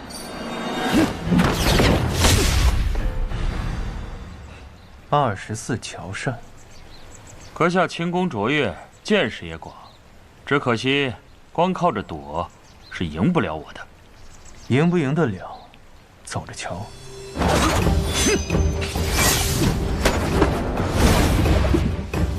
6皇子的踏云步比起当年更强了，但从他的身上我感受不到一丝魅力的波动啊！难道老六的武功真的全被废了？我已看穿你的步伐，10招之内，你必败无疑。那你就试试。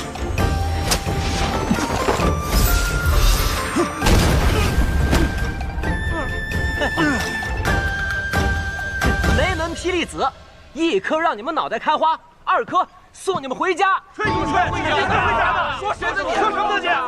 你作弊！你用雷门火器，你们还用毒呢！你闭嘴吧你！萧瑟，把那霹雳子都给我扔出去！好。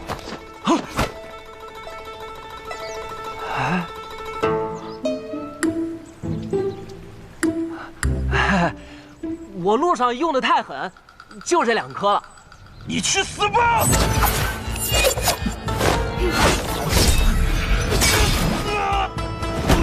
干得漂亮！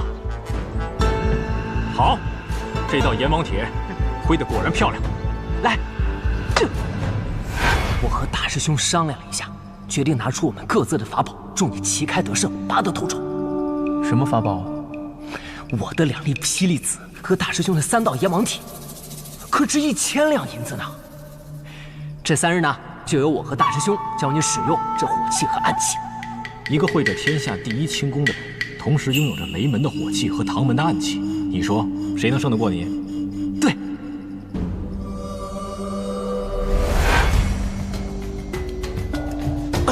24乔扇，正面只有23乔，极尽风雅；背面只有1乔，名曰断。风雅已息，只谈生死，不够风雅。你究竟是谁？雪落山庄萧瑟，赢了你的人。雪月城萧瑟胜。虽然你赢了他们，但你还要胜过本小姐的枪。我认输了。萧瑟，这怎么回事啊？输了呗。不是，你这还没打，你怎么输了呀？你们给我的火器和暗器都用光了，我还能怎么打？师姐肯定会让着你的嘛。哎，刘姐，你别瞎说，谁会让着他呀？雪月城打假赛。说什么东西啊？说什么打假赛呢？这怎么就打假赛了？这样，打假赛！你这些手下败将，都给我闭嘴！真麻烦。比赛已经结束了，你们觉得怎么样就是怎么样，走了便是。拦住他们，让学生给个交代。北离国白王殿下虎驾至此，尔等跪拜相迎。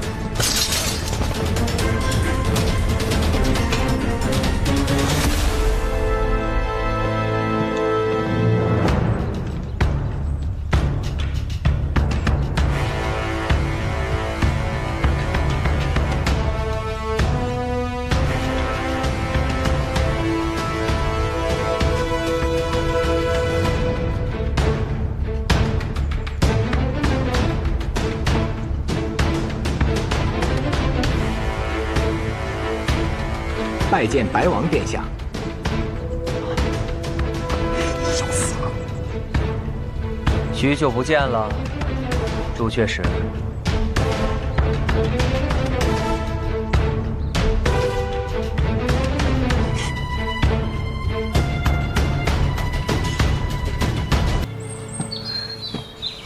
都怪你！你说你为什么不多打一下？你那么着急的下去，你是怕师姐主动投降？你不得不娶她呀！六姐，再胡说八道我就撕了你的嘴！谁会想先投降？谁会想嫁给这个家伙？千洛，这一次萧瑟的确出了不少力，若没他的话，今日怕是很难收场。还有那个骆明轩师弟，等他伤好以后，你也去看看他。他若不是被人暗算，也能替你打赢那个段玄衡。萧瑟，多谢了。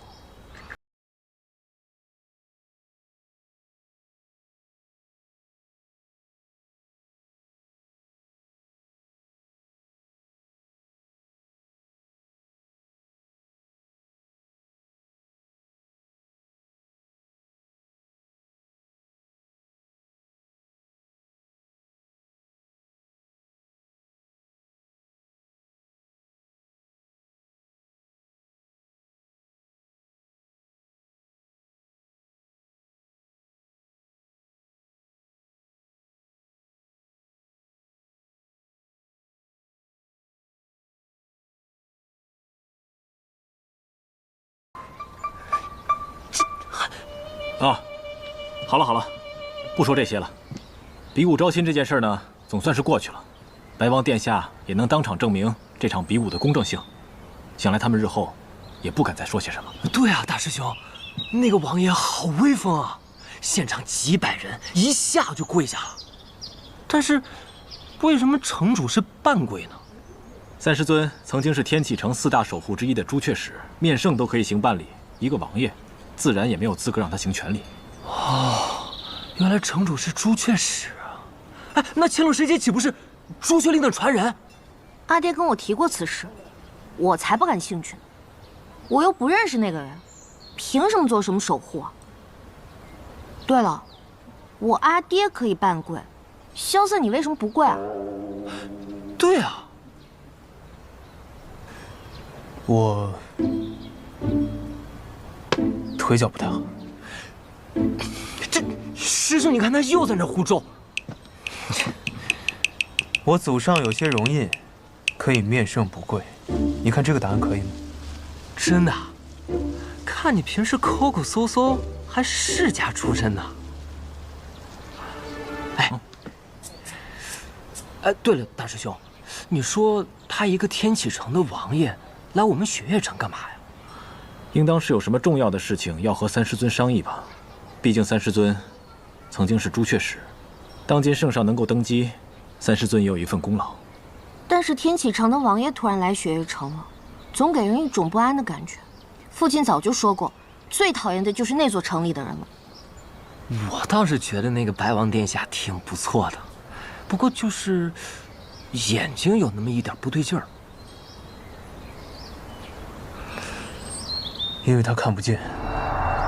看不见？他幼年时期拿了别人盘中的一块糕点，吃了之后就瞎了。这么多年明德帝寻遍天下名医，也没能治好他。也是个可怜的人呢。萧瑟，尹长老，白王殿下在后院等你，你先过去一趟。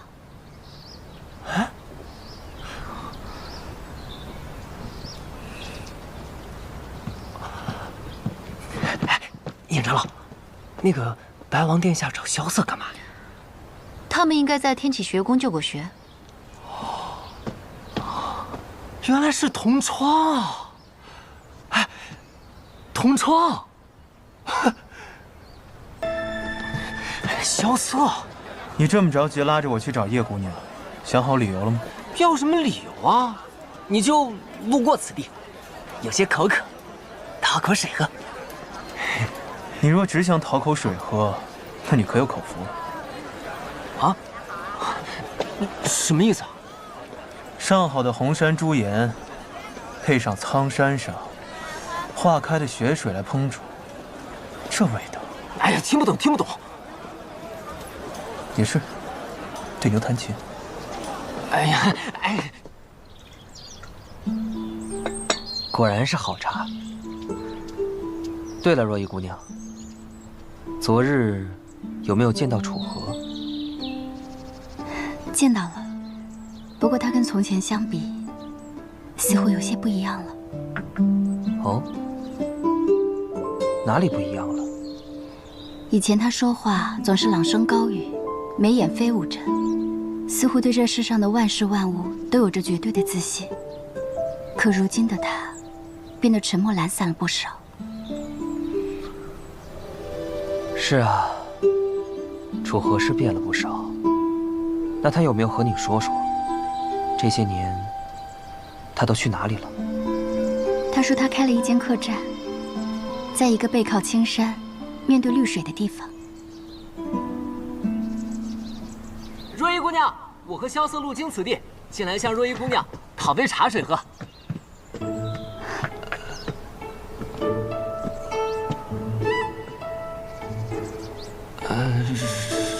若依姑娘，打扰了。小兄弟，不必客气，坐吧。哎，敢问这位小兄弟尊姓大名？哦，在下是江南霹雳堂的弟子，刚拜入雪月剑仙门下。原来是雷门弟子啊！你干脆把你生辰八字也报出来算了。你也来了？路过，陪这位小兄弟讨杯茶。啊，有的有的，只不过我这煮茶的手艺有些生疏，怕不是浪费了这上好的红山朱颜。哎，我不怕糟蹋，反正我也喝不出来。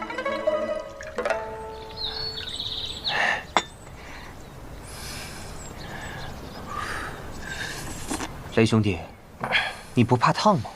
啊，我练的功夫叫火灼之术，这茶水的烫算不得什么。哎，若依姑娘，再来一杯。那我给你倒杯热水算了，省得浪费这红山朱颜。萧瑟，我刚才是因为口渴我才一口喝的，这品茶我也会的。哎，方才若依姑娘跟我说，昨日她已经寻过你了。啊，若依姑娘昨天去找你了？找我？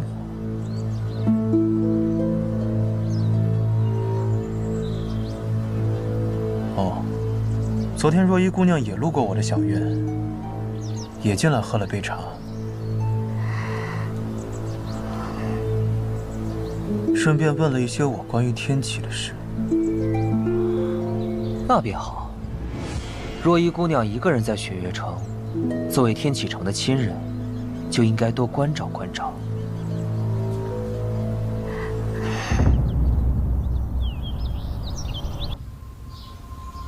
这凭什么让我做朱雀啊？听上去好娘啊！我要做青龙。不行，青龙是我的。哎，好了好了，就是个代号嘛。朱雀怎么了？长风，你看啊，连月他抽了个王八，也没说什么呀。我想揍你！阿爹，啊，阿爹，千洛，你找我？来，坐。萧瑟这次帮了你那么大的忙，有没有谢过人家？谢过了。你女儿我这点礼节还不懂呀？是我的乖女儿。哎，千洛，你说萧瑟这臭小子平时处处跟你作对，可是这次你比武招亲呢？你看他忙上忙下的，给你帮了那么多的忙，我怀疑他是不是有什么企图啊？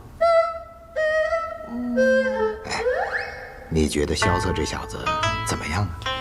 什么怎么样？哎，脸红了，脸红了，脸红了！阿爹，你想什么呢？哎呦，千洛，我是你阿爹，心里怎么想的，跟阿爹说好不好？啊？哎呀，哎，好精致的令牌啊！爹，你从哪儿来的？是不是要送给我的呀？送给你，当然可以了。不过你一旦拿起这块令牌，你可要承担很重很重的责任了。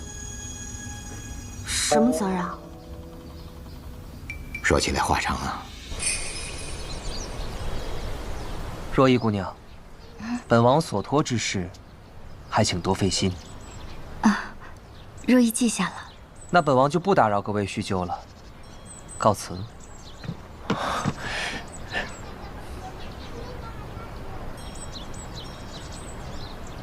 藏明，我们走。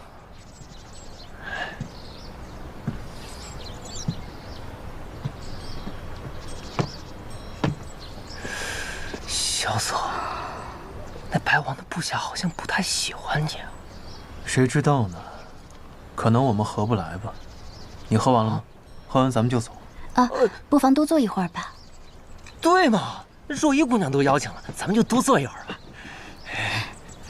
对了，我昨日去药房取药，听到他们在讨论登阁的事情，不如你们给我讲讲。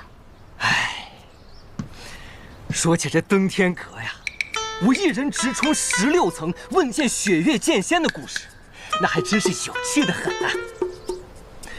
只见那13层守阁者骆明轩，他不和我比武艺，他要和我来一个赌局。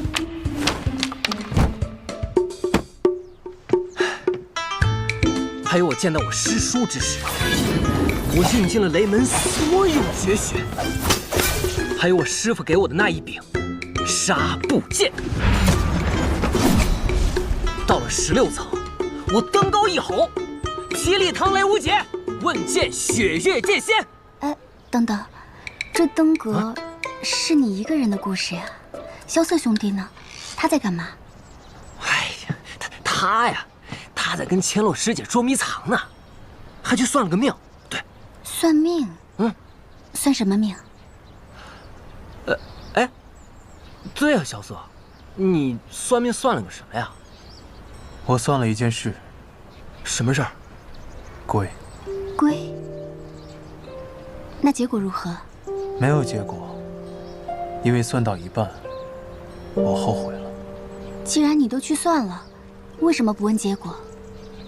因为后来我发现，我要算的这件事，我一直都不在乎。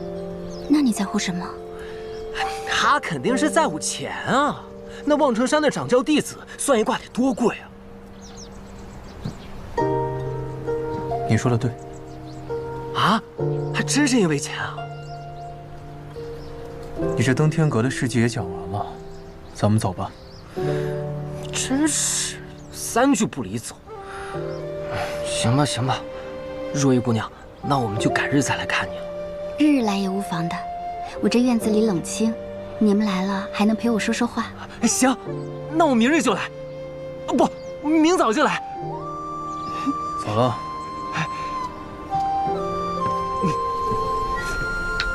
走了。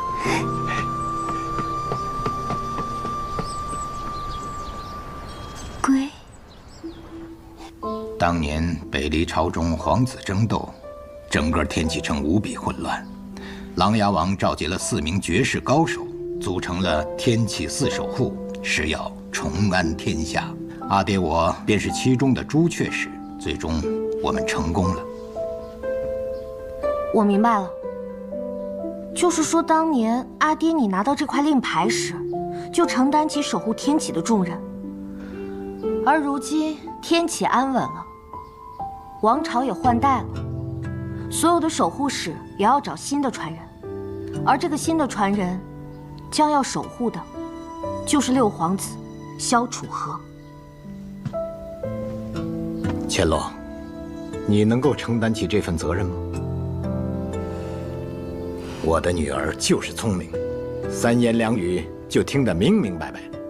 那我现在就决定，这块牌，我拒绝。我记得从我出生的时候，阿爹就没去过天启城吧？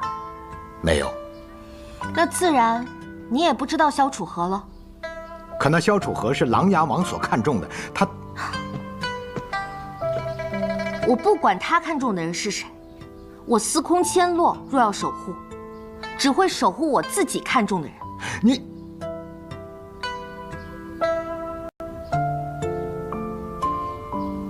我才不要做什么药王，我要做天下唯一的枪仙。唉，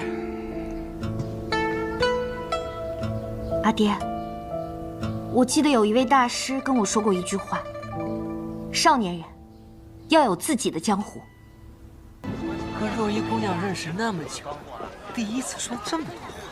如剑仙送你那本《晚来雪》，看得怎么样了？我听那本书不好看，我看几行字我就困了，没意思，不爱看那本书。那你喜欢看什么样的书？那自然是豪侠闯江湖、英雄战沙场。就比如吧，那白羽剑仙一人一剑闯天启的故事。看多少遍都不会腻啊！白羽剑仙闯天启城的故事。萧瑟，怎么每次提到天启城，你神色都怪怪的？我没记错的话，你家乡是在天启吧？我没有家乡，你记错了。哪有人没有家乡的？难道你是从石头缝里蹦出来的？那你觉得？什么是家乡？那还用说吗？家乡自然是，不管你走了多远，走了多久，无论如何都注定要回去的地方。注定要回去的地方。嗯，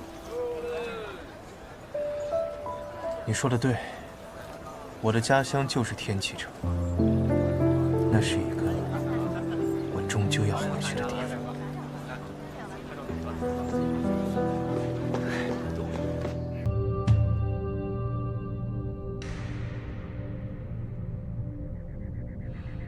无心啊，怎么每次我心烦的时候你都会出现呢？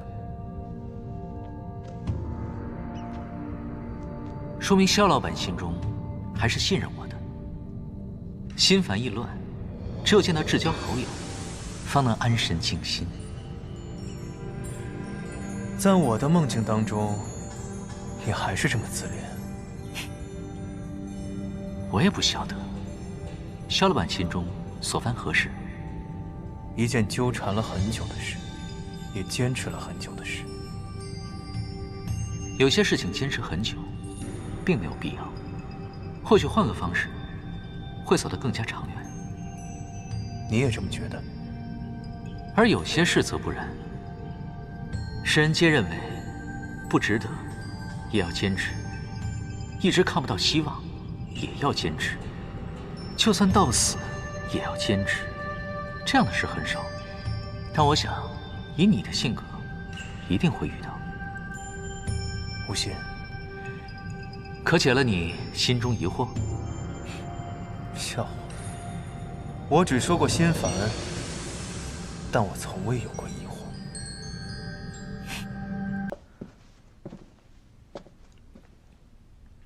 楚河，3日期限已到。那你明日岂不是就要回去了？得到你的答案，我便会离开。恢复皇子身份，承袭永安王爵位，这个条件确实很难让人拒绝。你我都了解父皇的脾气，他肯下这道口谕，已经做了很大的让步。其实只要我跟你回去，我便从此不用再流浪江湖，我就可以回到天启城，回到我那处真正的雪落山中。我可以每天都去碉楼小筑饮酒，去千金台豪赌，去碧波湖观景。就连我这一身内伤，也有最好的医师帮我调理，最好的药材供我滋养。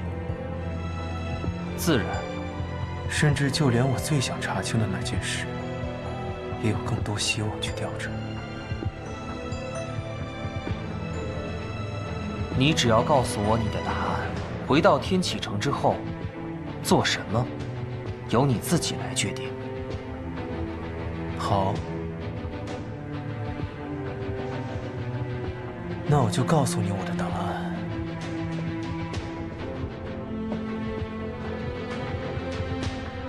我萧瑟拒绝这道口谕。为什么？你刚才已经说了那么多值得回去的理由，却仍旧拒绝了。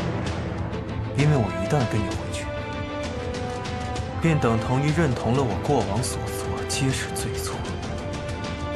既然我过往所做都是罪错，那便相当于这世上唯一能为琅琊王叔平反之人也认错了。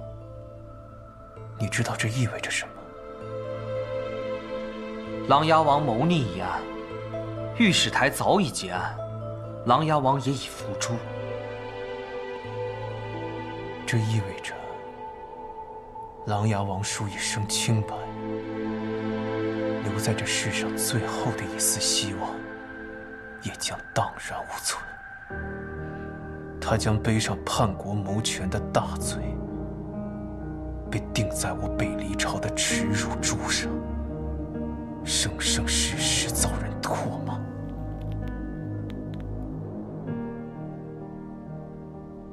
你一人坚持，有何意义啊？有我萧瑟坚守，那至少这世上还有人为其反抗。这样，琅琊王叔当年不惧生死，拼杀于战场，救黎明苍生于水火的壮举，就还有意义。没错，就我一人，那又如何？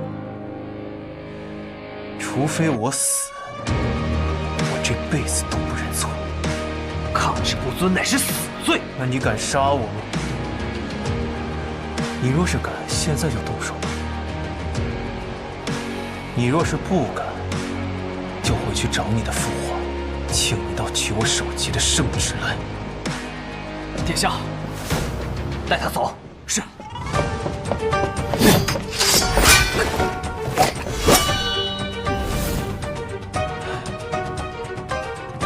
你又何必要演这出戏呢？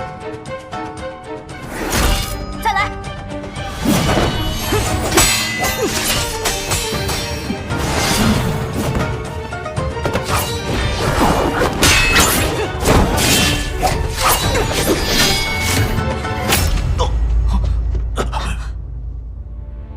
萧瑟，走。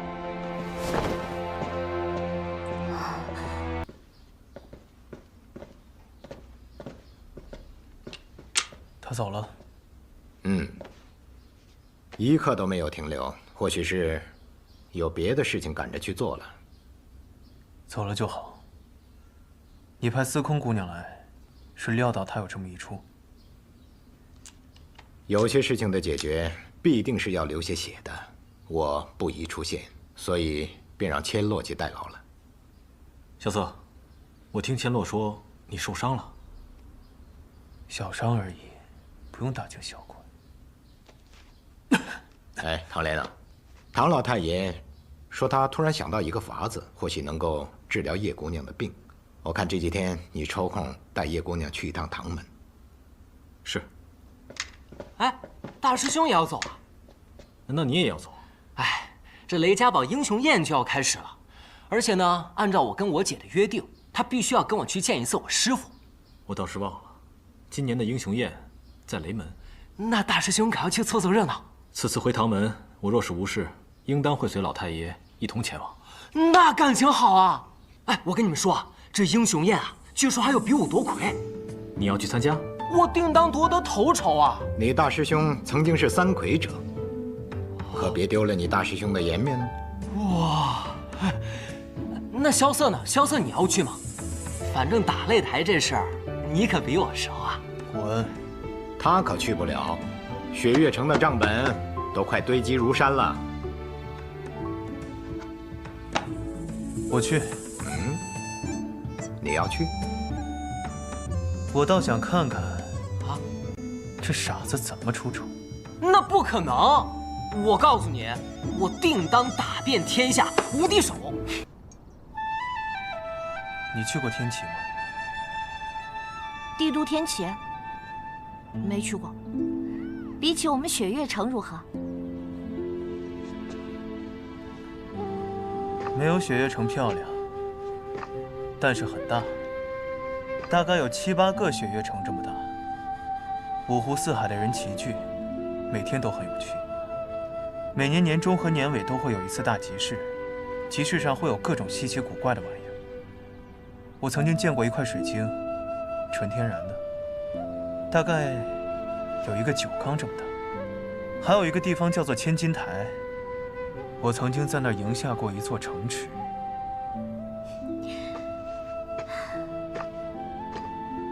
有机会带我去天启好不好？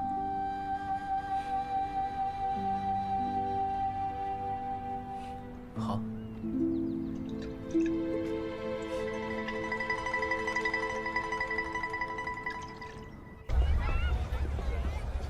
哎，在这雪月城，一住就是3个月。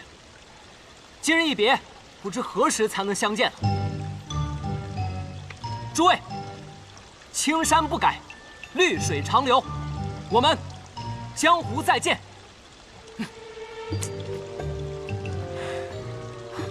我说你要告别，也对着雪月城门口，你对着登天阁干什么？这不叫有始有终吗？哎，你说我们都要走了，怎么也不见大师兄来送我们啊？说谁坏话呢？哎，大师兄，如意姑娘也在啊。知道你今日要走，特地过来送你一程。哦，小瑟，你真的要去吗？嗨，他呀。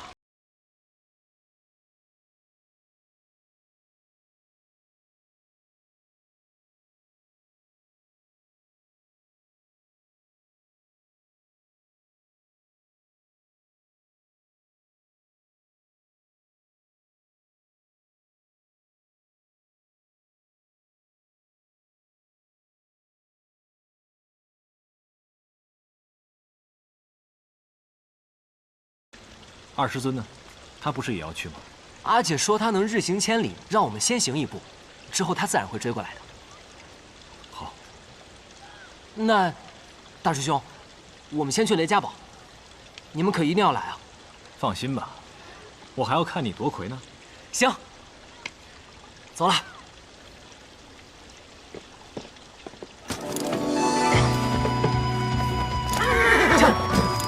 撤！叶姑娘，你觉得我这个师弟怎么样？恰！恰！李然少年气。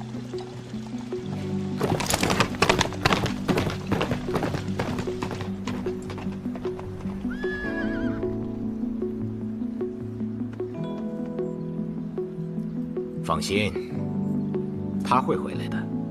当他重临天启之日，你会站在他身边。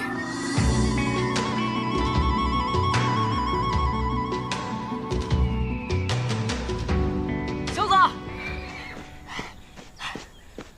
来拿着。哎，你确定去雷家堡是这个方向吗？当然不是，我们去望城山。去望城山干什么？那自然是去请望城山上那位神仙下来了。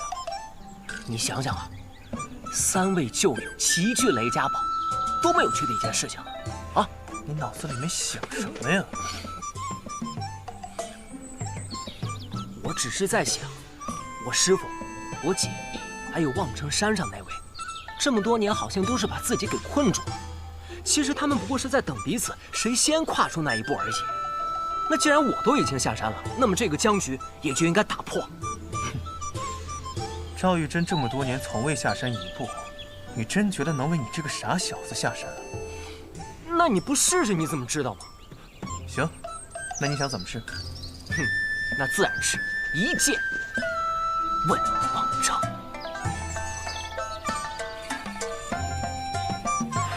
随便你吧。江南霹雳堂，雷家雷无节，前来拜山。听不清你们在说什么。这就是问剑望城山，大点声行不行？我们第一次来做客，是不是应该客气点儿？谁请你来做客了？你是雪月城弟子，剑仙的弟弟，拿出点气势。没错，我是雪月城的弟子，剑仙的弟弟，什么世面没见过呀？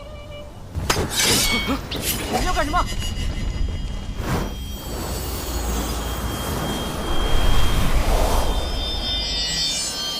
听雨剑，江南霹雳堂，雷家雷无节，前来。哎，怎么是你？我不过效仿一下李兄问剑望城山，你这是要杀我呀？什么人？师叔祖。你就是赵玉珍啊？听雨。怎么会这样？我方才感受到听雨的剑意，还以为是他来了。你是谁？不知道我是谁，我就打得你知道我是谁。疯了！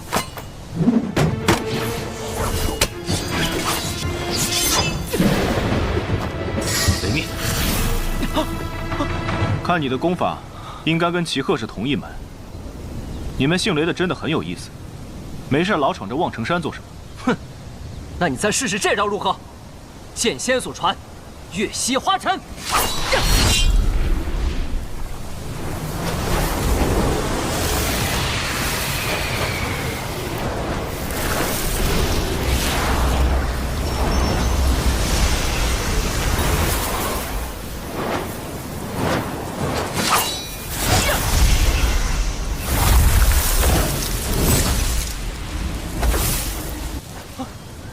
赵玉珍有真气护体，就算你出100招也伤不到的。你果然是他的徒弟，是他让你来找我的吗？他怎么样？我就是想替我姐姐出口气。你是他弟弟，你这么多问题，为什么不自己去问他呢？他说，他第3次上山的时候，要我随他下山，可是我等了他很多年，他却一直都没有来。他来过了。他来过了？不可能，这望城山的一草一木我都了如指掌，更何况是他来了。那一年你闭关练功，后雷云鹤前来挑战。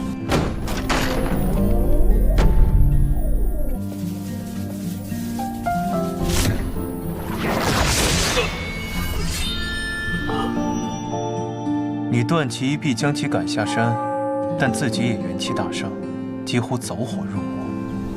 在所有天师的加持下，闭关养伤。在你疗伤期间，李寒衣确实来了。这件事应该整个望城山都知道。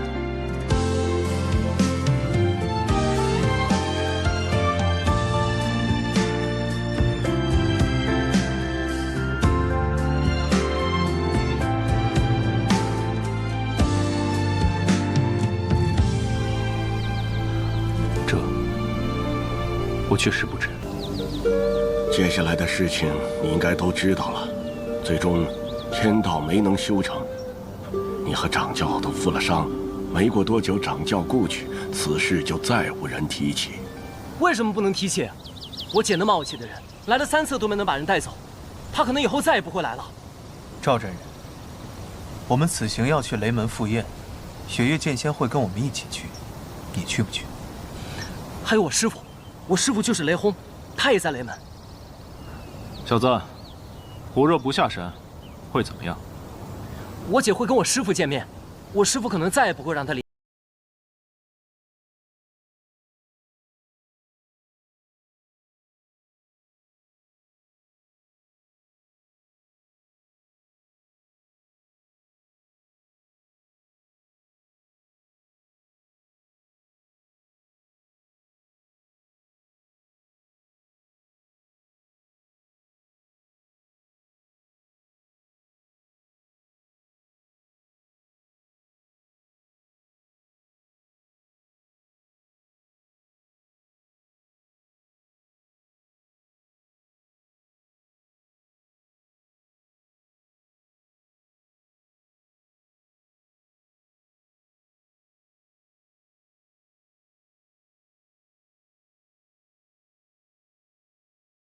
下山。哎，师傅的心思，没人能猜透的。哎，你们师傅若是下山，真的会引起风云巨变呢。师傅倒是没有真的下过山，谁知道呢？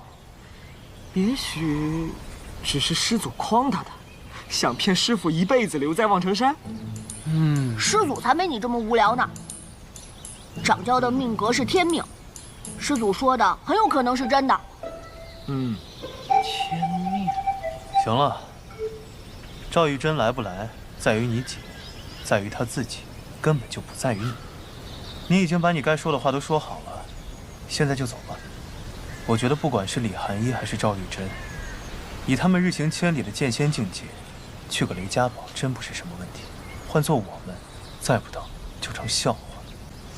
走。也是啊。哎，这天不天人不人的，我也不清楚。我只信一点：事在人为。告辞。告辞。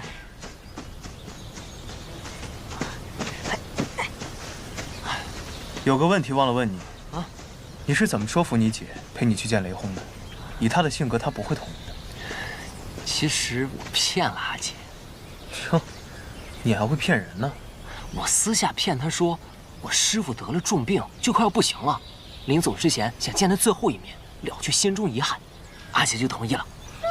你师傅知道你这么咒他？他要是能见到阿姐，我说什么他都乐意。想不到雷无姐，连你都会耍心眼。哎，这我还得叫你一声师傅。最后一个问题，去雷家堡，你不会迷路吗？放心，我在雷家堡生活了10几年了，我记得它的味道，这辈子都不会忘记。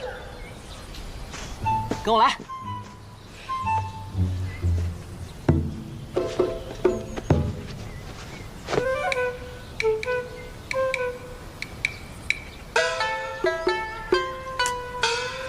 你已经走错了，滚回来！啊，自己看。带什么路？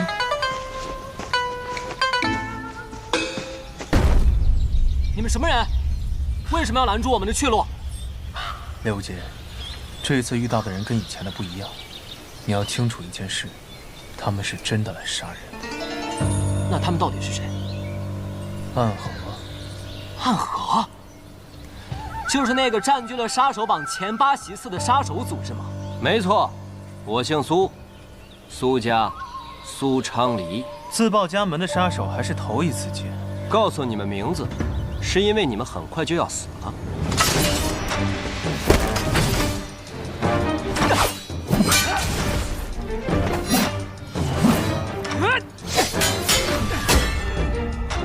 苏昌黎，此人甚是巨剑。功法霸道，看起来3人中有他为首。萧瑟，说来也是有趣的，咱们上一次闯荡江湖遇到的第一个对手也是杀手，不过这一次没有大师兄在，就只能靠我们自己了。说错了，是靠你。哎，萧瑟！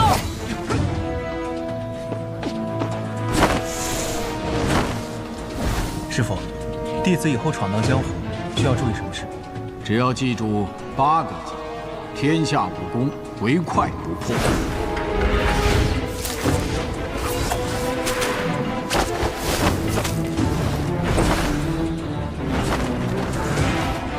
可若是再快也打不过，那该怎么办？那你就记住4个字：打不过，跑。师傅，你还真是神机妙算啊！可就算这踏云步不耗内力，也极耗体力，这下麻烦了。原本计划着引开这几个人，给雷无界机会击败对手再会合。可看目前这情形，我已经快跑不动了，而雷无界那边也还被困着。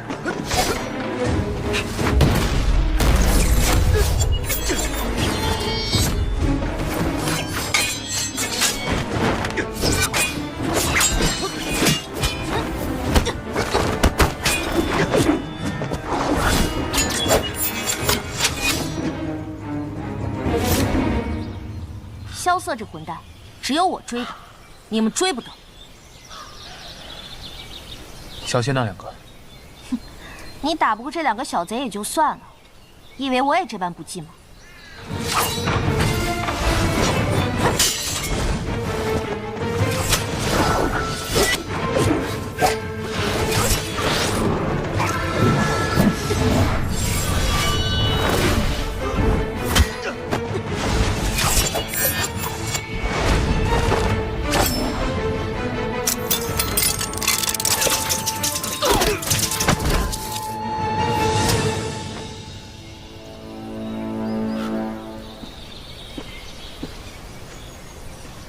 没事吧？这么危险的东西你也敢瞎扔，就不怕打着我？那我又不姓唐，只能瞎扔了。大师兄的武器怎么在你手上？喝酒输给我的。行了，也得赶紧跟我去找雷无极，他可能有危险了。那个叫苏昌黎的，我怕是低估他了。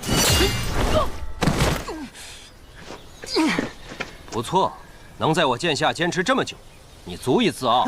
我还没有结束呢。你虽然不是我的对手，但却有机会逃走，为何要与我死战？我若走了，你去追我朋友怎么办？好，重情重义，大好男儿。这颗头颅值得一砍。师姐，秋色，你没事吧？几个小杀手还奈何不了我。哼，要不是本小姐赶到，你们早就死了。废话真多。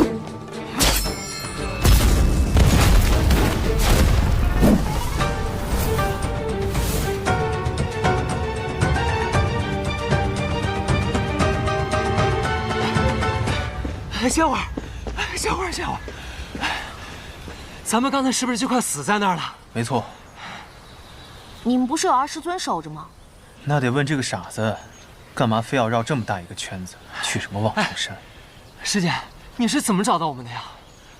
总不能说他们出城之后我一直跟着呀。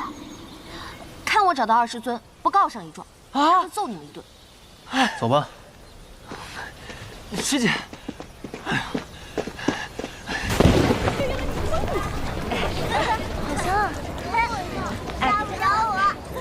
快走啊！快点儿！这个好漂亮啊！买一个吧，挑一个。丢了！我们被那个拿着大剑的家伙阴魂不散的追了好几天，现在好不容易把他甩掉了，你告诉我钱丢了？那苏昌黎的剑那么大，那我打斗的时候被打丢了。这也不能怪我呀！少废话！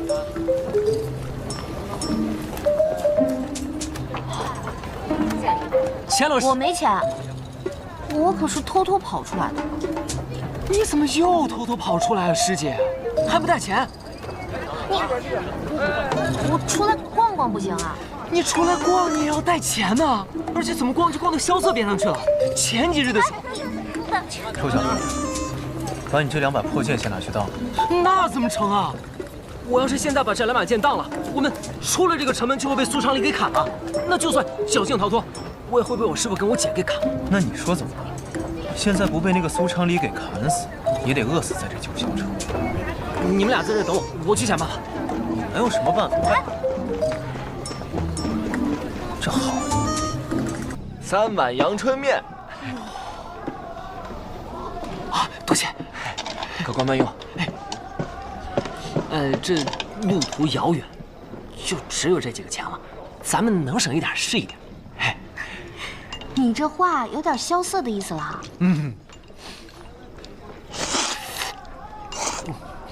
萧总，这面还得是你雪落山庄的好吃一些。那是自然。我开的客栈，就连厨子也是方圆100里最好的。又在吹牛。怎么是吹牛呢？我骑最好的马，穿最好的裘，就连朋友都是最有义气的。师姐，他刚是在说我们吗？大概是吧。萧瑟，我太感动了，我还是第一次从你嘴里听到“朋友”这2个字呢。那他之前都怎么叫你的？小笨货，不对，小憨货。我有你说的那么不讲情面吗？再说了，我是你朋友，可你欠我钱，这本来就是两回事。那这碗阳春面500两，我让你吃了。行，500两就500两，我又不是付不起这钱，就当是你那天在望城山下的救命之恩了。那天你要是弃我而去，苏昌黎在哪儿，我必死无疑。那你别吃了。干什么呀？我救你是因为你是我朋友，就算你萧瑟是街头卖艺、玩杂耍赚钱的穷光蛋，只要你是我的朋友，我都会救你的。但是你把情谊换成银子，你别说是500两，5万两我都不跟你换。那你的意思是，你愿意为我这朋友赴死？那你未承诺呢？比如，你曾经跟我说过你母亲留下守护的承诺。这一个是情义，一个是责任，有什么区别？情义是我雷无杰闯荡江湖最看重的东西，我可以为之生，亦可以为之死。那责任是我出生以后便背负的，那是我不得不做的承诺。那倘若你要守护的人，要杀我，怎么办？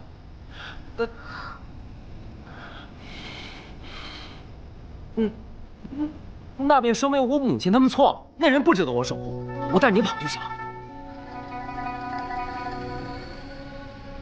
那再如果你要守护的人就是……哎呦，我的雷师弟，怎么这段话还把你自己感动哭了呢？这我没哭。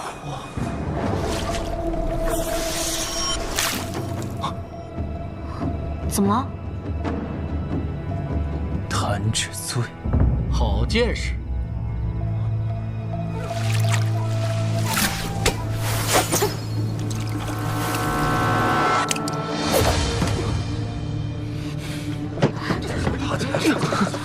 怎么回事？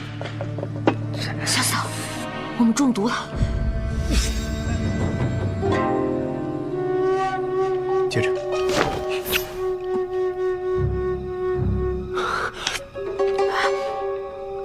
精通凝水诀，并且能和弹指醉相结合。你是暗河穆家人。暗河穆家，穆英。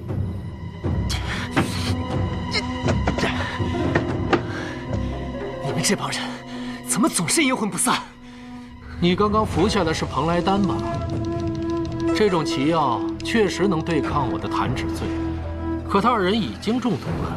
再服下这丹药，也已经来不及了。闭嘴！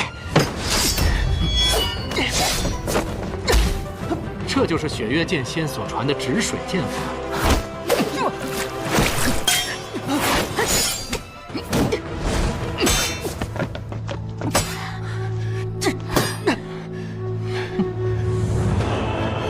手上内力。雷无杰，千洛，不要妄用真气。束手就擒，我可以让你们死得不那么痛苦。你似乎太得意了，你别忘了，我可没中弹指醉。你并不会武功。小嫂，我跟雷无杰拖住他，你快跑！你的这2位朋友，若再妄动真气，就要筋脉寸断而亡了。闭嘴！穆英，你算盘打得很好，不过你还是忘了，他们2人内力暂丰，但我的内力还在。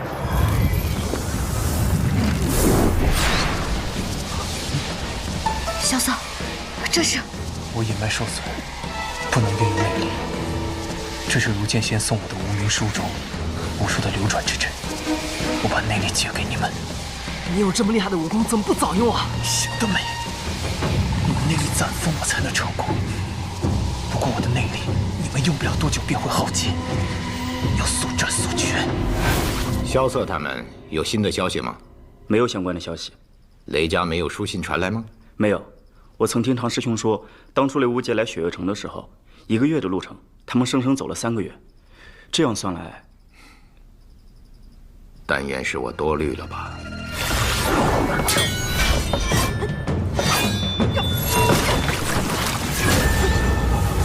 以你的年纪能到此境界，实在难得。只是杀你这般可惜之人，才真是畅快呀！我可不怕水。火灼之术第8种，千火镜。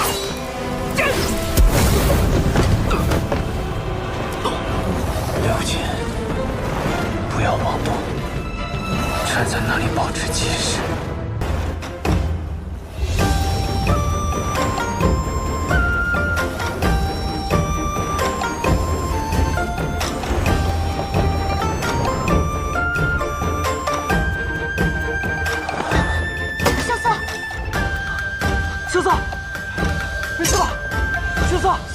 秀嫂，离开这儿！夏老师姐，咱们这样跑下去也不是个办法呀。这附近就没有雪月城的盟友前来助阵吗？我自幼就很少离开雪月城，和江湖上的人也没打过什么交道。莫说是寻盟友了，我连雪月城有些什么盟友都不知道。那怎么办呢？有了！啊！阿爹临走前给了我样东西，有了它，这附近的盟友自会前来相助。这什么呀？一支穿云箭，千军万马来相见。哦，我明白了，这是雪月城的求救信号。只是这烟火可见不过100里，这附近真有雪月城的盟友吗？白痴！哎，你这刚醒你就骂人，你才白痴呢！你不许骂他。哎，跑！什么？快跑！夏洛师姐，她说快跑是什么意思啊？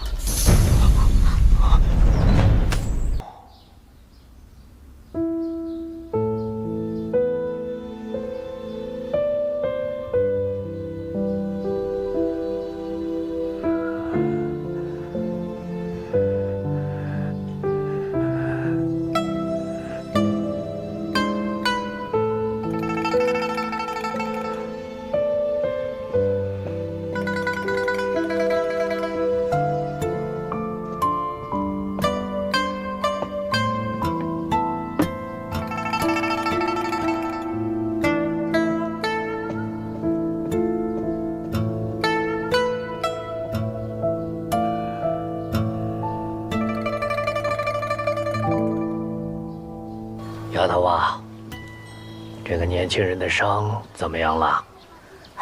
他的问题啊可就大了，他的隐脉受了重伤。世人皆知显脉乃是指7经8脉和12经长脉，还有15络脉。但其实人亦有隐脉，因为人的内里便是藏于这隐脉之中。此人隐脉受损，不能用武，但是我能感觉到他的隐脉中有股可怕的力量。如果这股力量反噬，那么他就会陷入很危险的境地中。他之前应该遭遇过了一次反噬，只不过这次反噬并不严重，所以只是有些气虚，补一补就好了。但是以后嘛……怎么，还有我的小花锦看不好的病吗？你别说是我，就算我师傅来了，估计也医不好。至于我那个3心2意的师兄，怕是也医不好吧？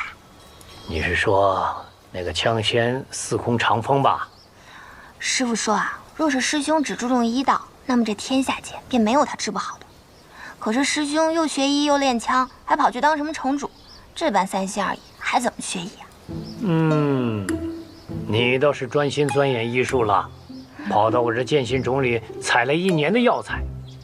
我诱惑了你几次跟我学剑，你都不肯，怎么就没有看到你把它给医好啊？我还小嘛。还小，强词夺理。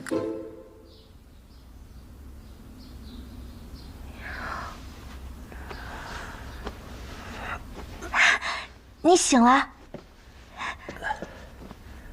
好点了吗？好多了。你放心，以后我一定不会再让你受到伤害了。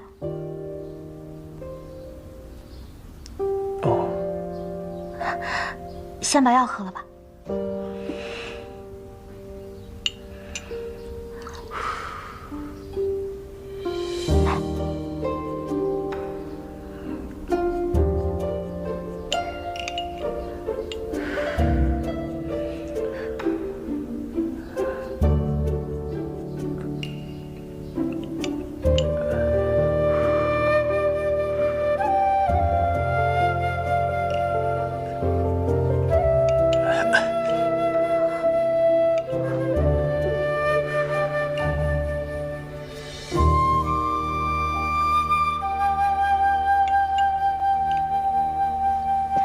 3日过去了，你终于能下床了。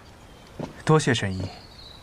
不用谢我，我只能帮你小忙。你隐埋的大伤，我治不了。这话我已经习惯别人说了。我之前在药王谷里看到过一本古书，上面记载了一种医术，叫捕魂之术，能令枯木逢春，结泉涌水，逝去的花草能够重生，断去的魂脉也能够重连。只是书上并没有记载捕魂之术的正确用法，可能早就失传了吧。毕竟师父号称医术天下第一，也并不会这捕魂之术。这么说，你是新百草的弟子？是啊。这几天啊，千落师侄已经和我说了，你是长风师兄的弟子，所以你也应该叫我一声小师叔。你今年多大？你别看我小，我可是有大志向的。什么大志向？比如治好你的伤。我是认真的。我信。对了，他们说你那天通过什么流转之阵将内力借给了他们，是一本什么书啊？能给我看看吗？可以。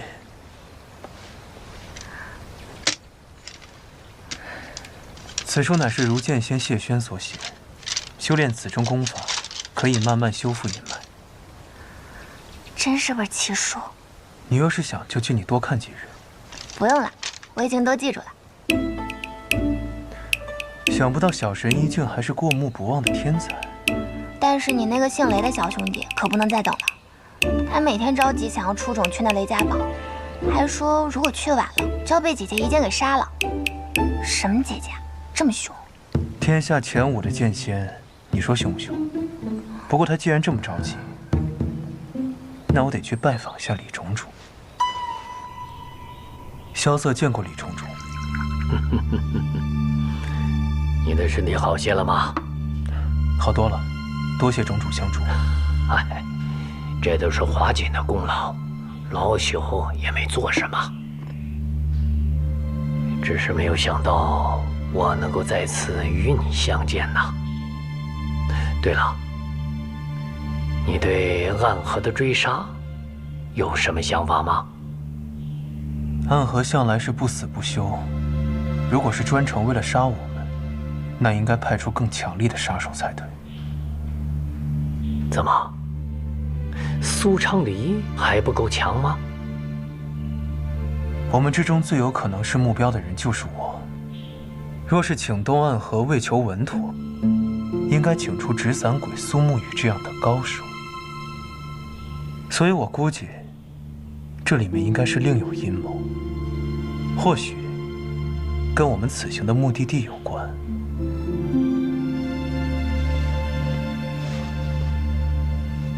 雷家堡，英雄宴，这些也只是我的猜测罢了。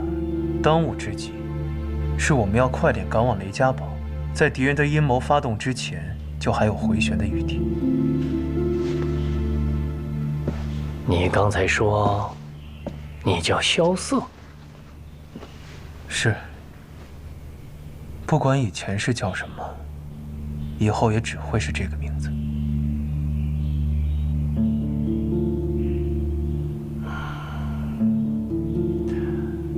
暗河的那些人惧怕我剑心虫不敢硬闯，但也未必会离开呀。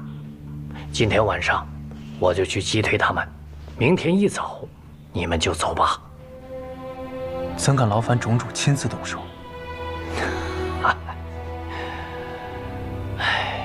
我外孙为你，我为我的外孙。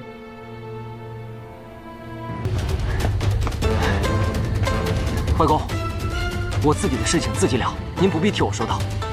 此人不好对付。我遇到不好对付的人多了，你看我不活得好好的吗？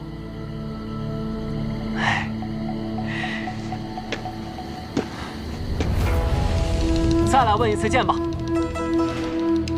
我有一剑，剑仙李寒一所传，名赤落云剑。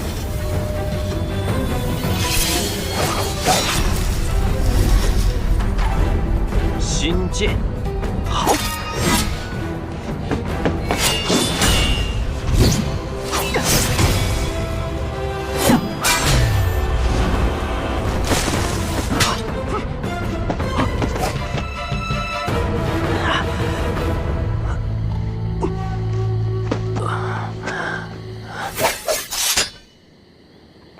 剑不是凶器，是你的朋友，死在这样的剑下，无妨。刚刚我的确胜了你一剑，还不足以伤你吧？对于杀手来说，输了便是死了。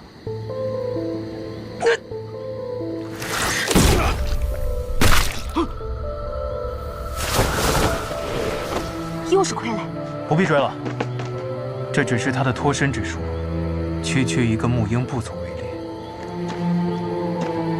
小子，你没事吧？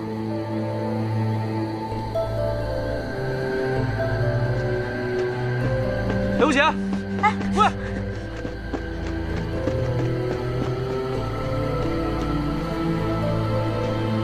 刚刚苏昌黎那一剑，是前辈动的手脚吧？是的。就是刚刚我和他对的那一剑，我已经把他的真气给击得混乱了，可是他却感觉不到，所以在和小杰对阵的时候，他还误以为自己躲过了那一剑，最后偏离了1寸，被震断了心脉。前辈为何如此？小杰天赋很好，可是有些心软了。我能够感觉到，他的剑是君子之剑，然而君子之剑也需要有杀伐气。他的剑求胜，而不是求生。这江湖险恶，这样的剑会活不长久的。我不愿杀人，人却要杀我。不管是不是江湖，永远都是这样。前辈的担心我记下了，还请把雷无节放心的交给我。若不是为了你，我也不会迫使小杰做出这样的事来的。前辈什么意思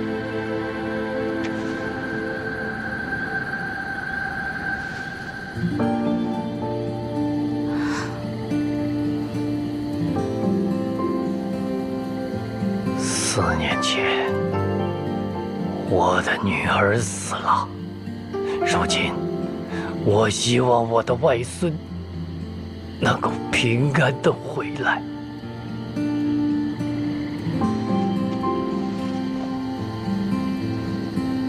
萧瑟记下了。救命之恩，萧瑟永世不忘。若有缘，再来求见。等一下，这个给你。什么东西啊？我知道你有钱，随身带着金贵的蓬莱丹当糖果吃，但这个不一样，就算再怎么要死的人，吃下它都可续命3日。到时候你再出事的话，吃下它，3日之内找我，我救你。好。撤！撤！撤！撤！撤！撤！撤！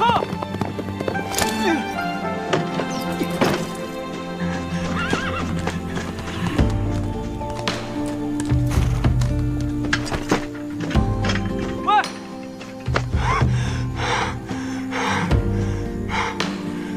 我要不要过去？师傅也没教我怎么安慰男人啊。陆明轩，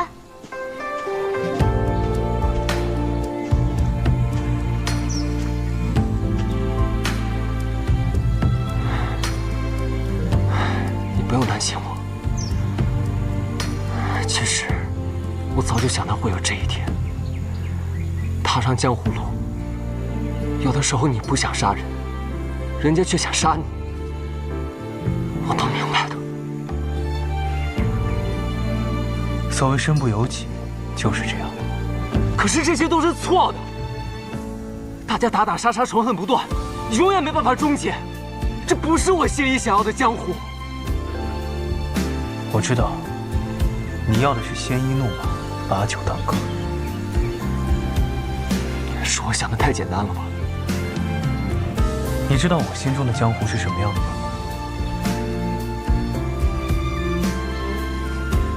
我曾经以为，江湖跟朝堂一样，只有无尽的野心。直到我遇见了你，遇见了无心，还有天外天、雪月城、暗河。我现在觉得江湖是一面镜子。镜子。人在面对镜子的时候看到的是自己，面对江湖的时候看到的是自己的内心。我曾经以为江湖跟朝堂一样，只有无尽的野心。直到我遇见了你，遇见了无心，还有天外天、雪月城、暗河。我现在觉得江湖是一面镜子。镜子。人在面对镜子的时候看到的是自己，面对江湖的时候看到的是自己的内心。你是说，仁者见仁吗？对，心之所向便是江湖。若是内心充满仇恨、黑暗，自然会觉得江湖黑暗可怖。可若是心存希望、光明，面对江湖之时，也就会豁然开朗。所以你记住，无论遇到什么事，都要记住你心中江湖最初的样子，那才是你自己。你外公说你心中少杀伐，这正是你的可贵之处。但这江湖总有你死我亡，我们避免不了，只能凭借内心握紧你心中的剑，才能守护住你所珍视的东西。我明白。明白就好。走吧，去雷家堡，咱们耽搁太久了。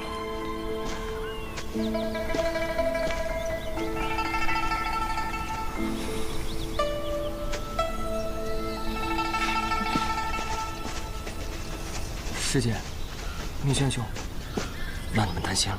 哎，不用跟我们道歉，好好慰劳一下你自己的马吧。骆刺猬，你跟我们一起去雷家堡吗？不是，什么刺猬？你看你这样子，糊涂都就是一个人形刺猬嘛。啊，那我就当你是嫉妒我了啊。行了，我不跟你们去雷家堡了，这师傅还等着我，回去晚了又骂我。哎，诸位，接下来的路靠你们自己了，保重。保重。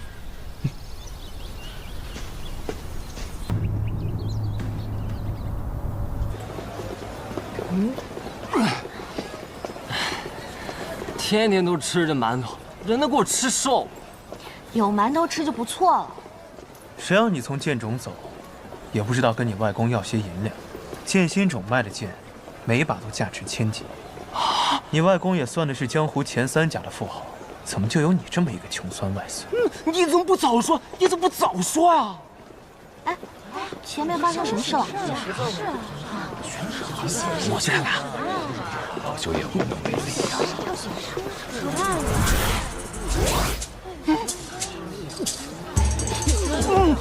小子，知府大人悬赏1000两纹银寻找大夫，1000两纹银呢？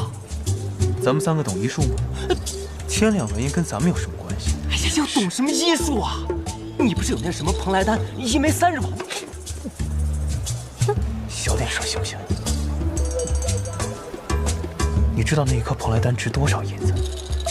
你知道那颗3日丸如果传出去，会有多少人要来抢？哎，我知道那蓬莱丹很金贵，但是你看这小城里也没什么人认识，是吧？而且你救人一命也算是积德行善了。走吧，走吧，走吧，走吧！松开！我以前也学过一些医术，谁说救人就一定要用我的蓬莱丹？你个憨货！你还学过医术呢？哎，你以前究竟是什么人呢？轻功又好，赌术又高，还会医术，哎，你太厉害了吧！行了，能不能别说了？哇，哎，你能不能教教我呀？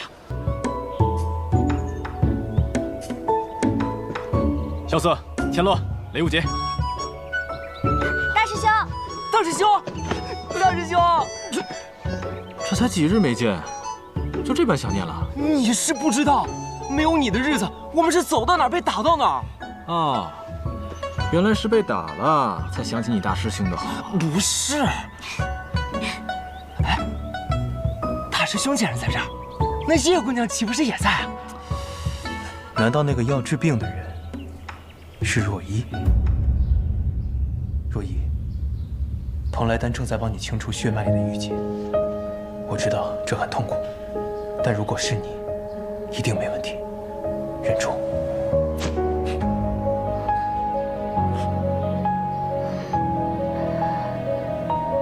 一直没来得及跟你说一句，久违了。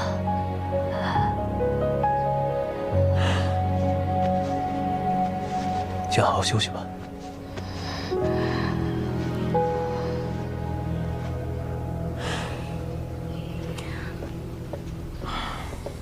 哎，怎么样，萧瑟？若依她怎么样了？暂时没事了。你和叶姐姐从前认识吗？你似乎对她的病十分了解，而且刚刚如果我没有听错的话，她说久违了。我们两个从小就认识。啊？那你们之前明明相见了，为何不相认？莫非曾经是情侣？什么情侣？我们俩只是旧相识罢了。过分！过分！好了，你们几个跟我出来一下，我有事情要跟你们商量。什么过分？哼！所以唐门是打算就此判处雪月城。虽然我不知道老太爷的具体打算，但是很明显，他们不想继续与雪月城保持盟友关系，而且已经有了更好的选择。师兄，这可不是什么小事儿，你赶紧回雪月城禀告三城主吧。我不能回去。你还没做决定？不是。唐门是我的家族，雪月城是我的师门。我并不想背叛任何一个，我只想阻止这件事情的发生。不回雪月城，是因为我有更重要的事情做。什么事儿啊？雷家堡马上要召开英雄宴，但现如今他们并不知道唐门的变故，而这场英雄宴很有可能是唐门反叛的开始。我已经传信给雪月城，怕是来不及，所以我要亲自去一趟唐门，阻止这一切。可这件事很难。的确，这件事并不是我能做到的，但是只要尽力，就不会有遗憾。大师兄放心，你还有我们呢。关于若依的事，我刚才探了她的心脉。她之所以能撑到现在，是因为体内有股真气，而这股真气很熟悉，是无心。无心？他在哪儿啊？没有跟你们一起回来吗？我们遇到一个奇怪的剑客，穿着一件黑色披风，手里拿着一把出奇大的剑。无心暂时拖住了他，所以我才能带着叶姑娘先行离开。难道是他？严战天、唐门都出动了，这幕后策划的人难道是二哥？可按二哥的性格，怎么会和暗河有所勾连？莫非是……萧瑟，你认识啊？怒剑仙。怒剑仙严战天，江湖冠军榜上排名第3，和我姐齐名的剑仙。可是无心怎么能打得过他呢？我已经观察过了，无心的功力比之前更厉害。如果没有猜错的话，现在至少已经进入了逍遥天境。就算打不过，脱身应该没什么问题。怎么了？你觉得无心不是怒剑仙的对手吗？不，我只是想到另外一个剑仙，刘无节。啊，雪月剑仙为什么还没有消息？对啊，将来行侠仗义之后，别人要答谢你们的话，要怎么回答呀？不知道。哎，你们要说“有道是大恩不言谢”。有道是大恩不言谢，路见不平拔刀相助，这些都是应该的，不用太客气。我还急着赶路，还望后会有期。我还有事要先行赶路，告辞。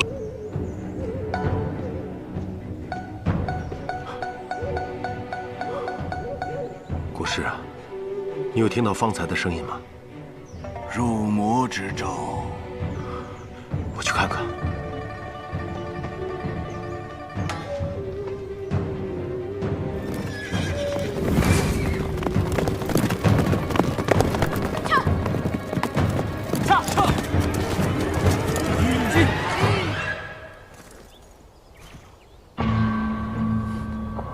怎么了？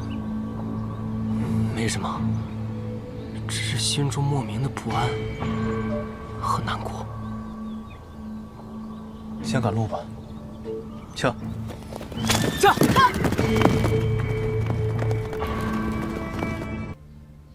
父皇，楚河的事，陛下，殿下真的已经尽力了。可当时六皇子态度坚决，宁愿接了奴才一剑，也不愿离开。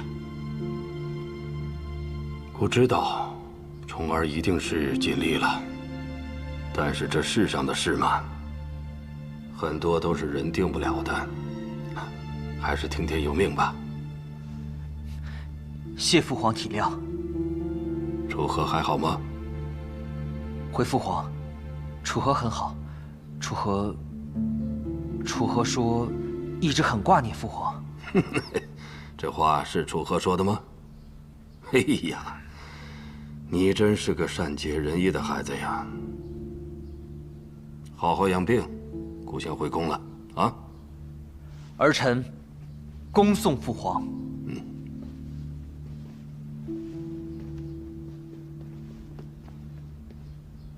你可真是个有趣的皇子啊！恭送皇叔。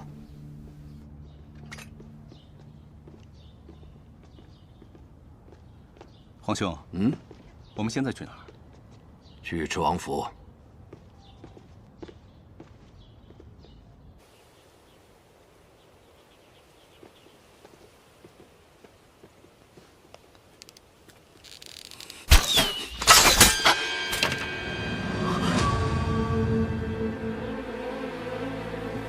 父皇好。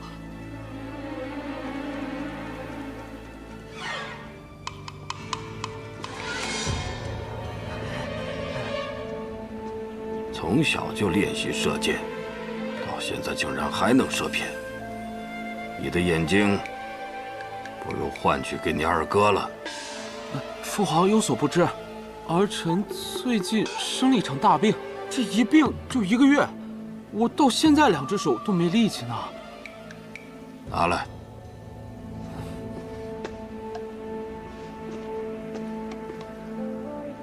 病了1个月。还能拉开这2弹之弓吗？这不才射偏了吗？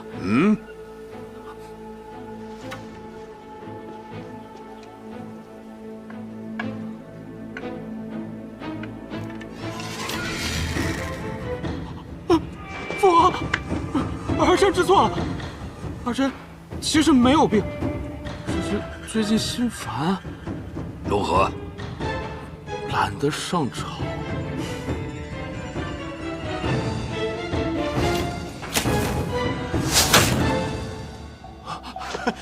父皇好剑法！跪下！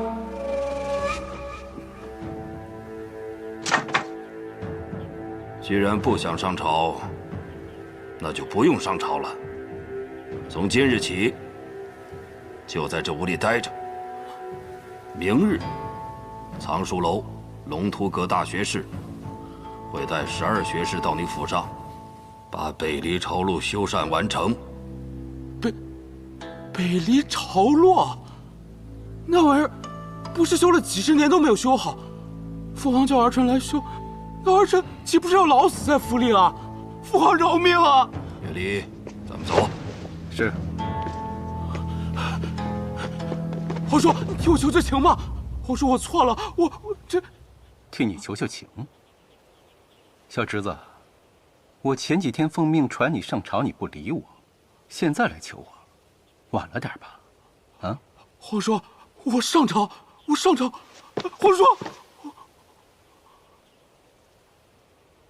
松手。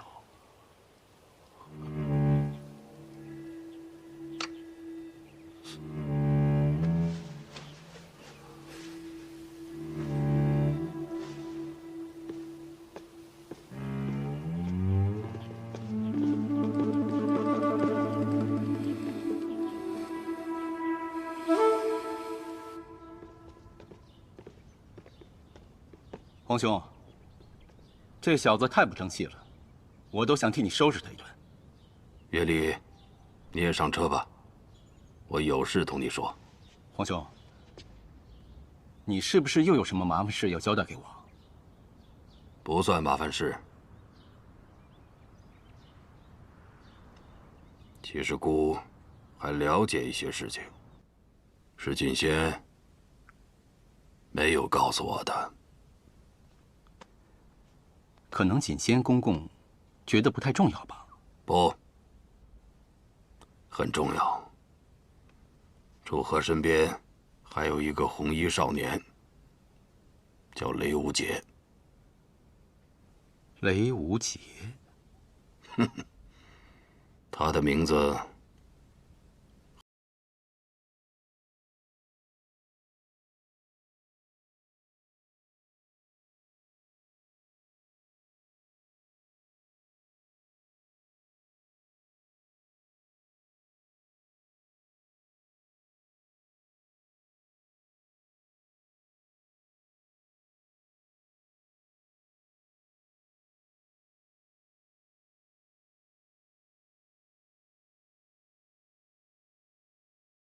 还是回了雷门。啊，你替姑跑一趟。当初派重儿去，也并没有抱太大的期许，只是想表明一下姑的态度。如今由你去办，姑才放心呐。臣弟明白。去吧。好。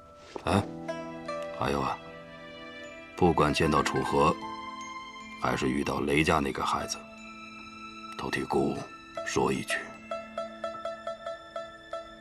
姑有愧。哦，这书里说呀，走火入魔之后啊，经脉逆流，血气暴涨，功力和以前相比啊，增长了数倍。但是却如饮鸩止渴，随时有暴毙的危险。你在说什么？什么走火入魔？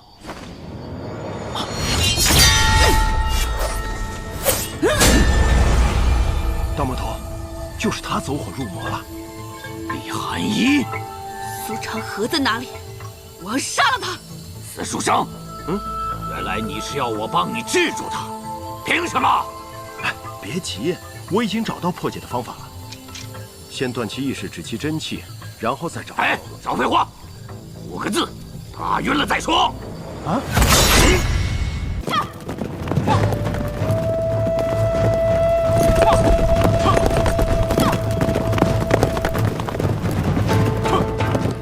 快到！此时过去不过5里便是雷门，希望还来得及。前面有人！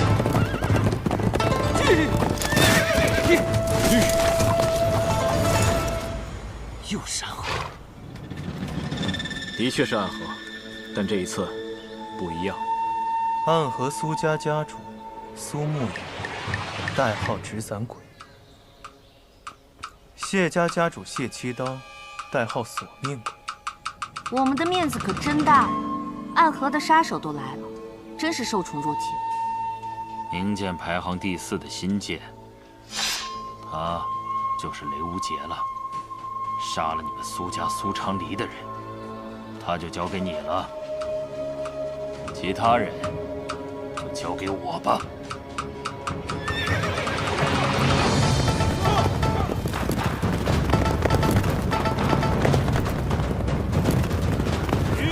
雷门八郡，山穷水复疑无路，得来全不费功夫。无节师弟，好久不见。师兄还是如此出口成章啊！门主让我们下山寻你回来，可是怎么都找不到。这本来都抱着挨罚的心思回来了，没想到在山门口碰见了。哎，对了，这几位是？在下雪月城唐莲，这几位是我同门。原来是雪月城来的朋友，失敬失敬。诸位的家常可说完了？哼，听口气不像是朋友啊。师兄。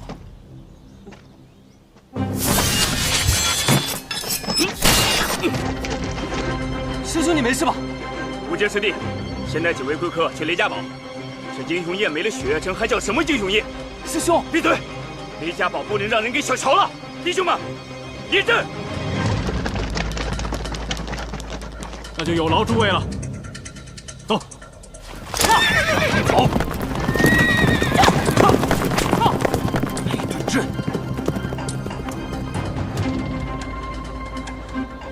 弟兄，让他们好好见识去。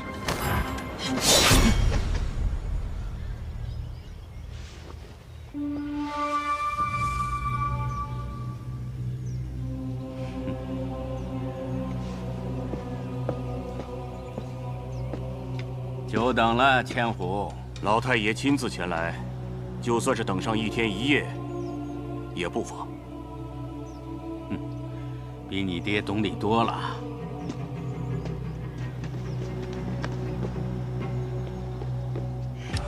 门主，雪月城那边不等了，开宴。好，开宴！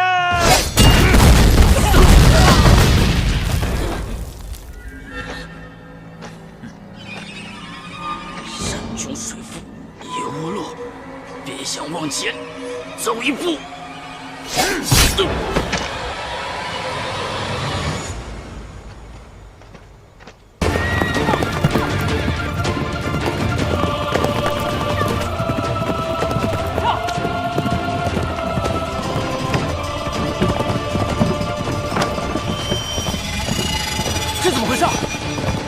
雷家堡已经被袭了。杀！杀！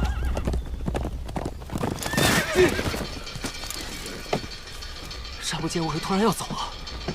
难道是他感觉到师傅的剑意？师傅为什么要换走他？难道真的晚了？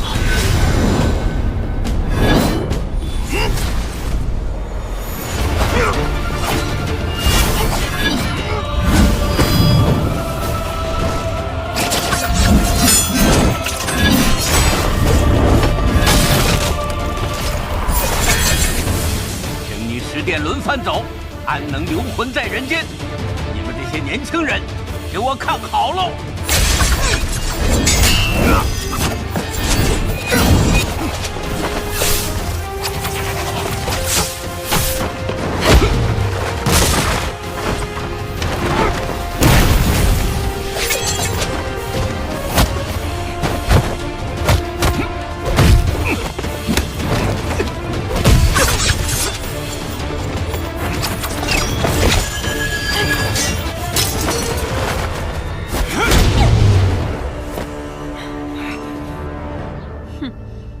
雷千虎，原来你的伤早已经深入血脉，你刚刚只是在硬撑。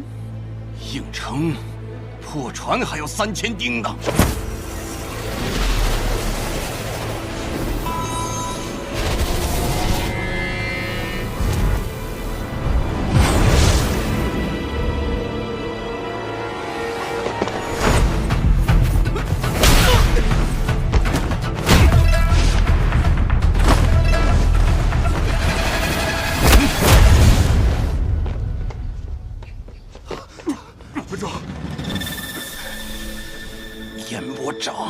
是榆木地固塔了。你已受伤，先行离去，这里交给我。是。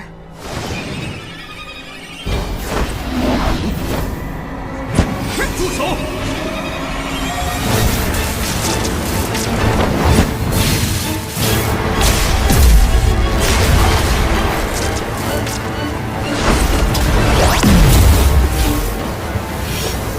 九天引雷，云中之鹤。 可惜，你来得太晚了。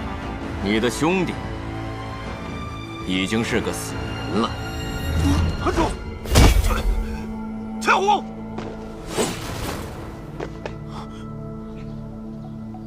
走。千虎，刚刚强行运转了莫雷天罡拳的第9种。你疯了！你怎么使出那种自杀的拳术？雷门生死之际，顾不了那么多了。何哥，你终于回来了。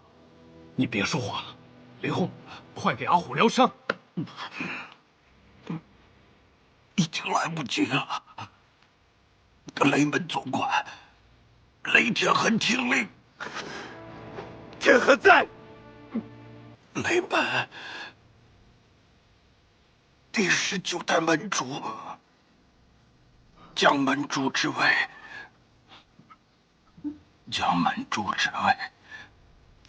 传师兄雷轰待退敌之后，入雷门祠堂，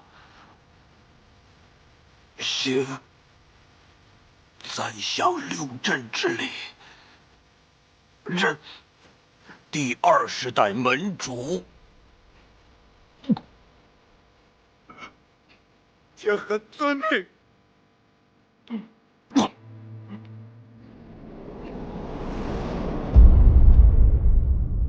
门主，门主！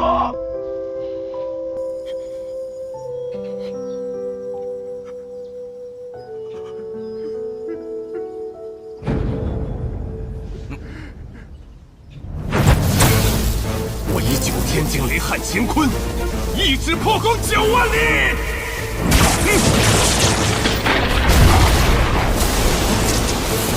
9天引雷术。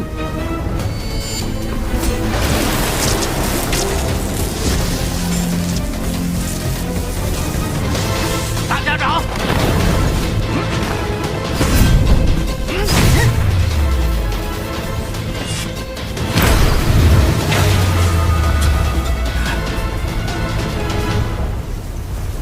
怎么回事？怎么会有这么强大的内力？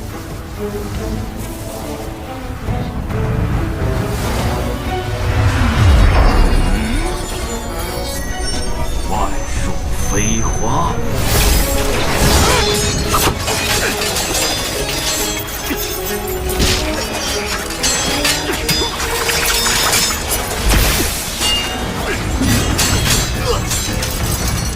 雷门双子果然名不虚传，但想要同时对抗这么多高手，也只有一个死字。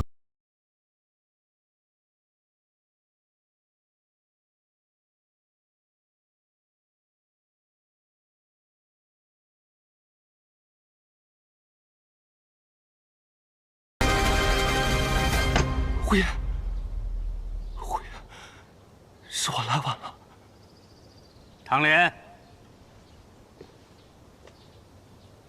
你是要与师门为敌吗？老太爷，此事之后，唐门的法我认，但我心中的道，我当守。研魔掌。那想必这位就是暗河大家长苏昌河了吧？倒是有几分见识。那么，我猜你是……劳烦这2位雷门前辈，就拜托你们拖住这位大家长苏昌河。我们对付唐老太爷。我的年纪都可以做你们的爷爷了。与你们这些人动手，我老人家还真是有点不堪呐。不堪？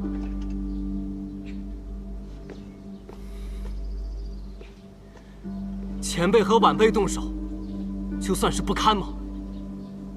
我倒不这么觉得。本就是长江后浪推前浪，年纪大，不代表道理就大。你们勾结暗河，偷袭雷家堡，这才是真正的不堪。哟，刘姐，什么时候变得这么会说了？情之所至，性之所起。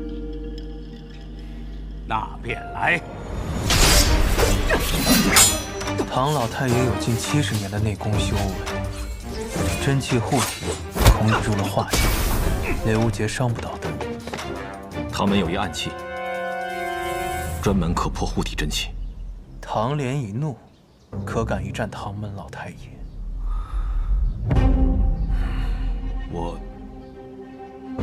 雷无劫，拼尽全力，我相信你。萧瑟，我若用出那招，10招之内我便会不省人事。那便撑上10招。好，我相信你。虽然你总是骗我。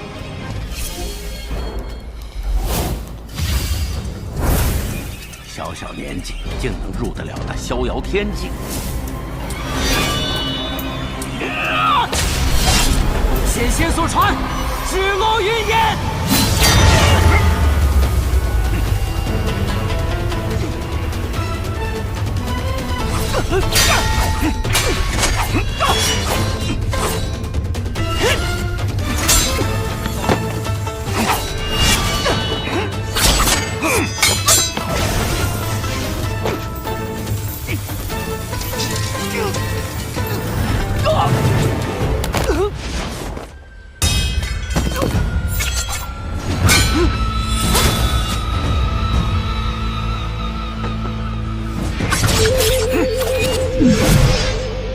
世间所有的兵器，全都是活的，它们都有生命，都有灵魂，能跟它的主人心意相通。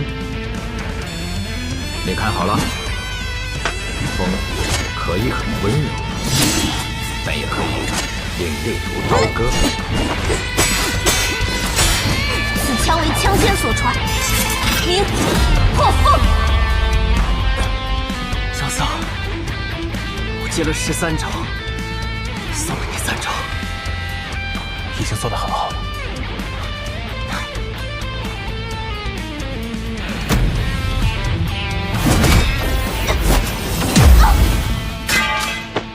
天洛，师姐，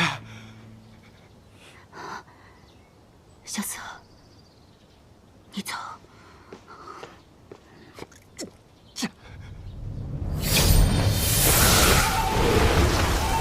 秦天剑的刀法，有意思。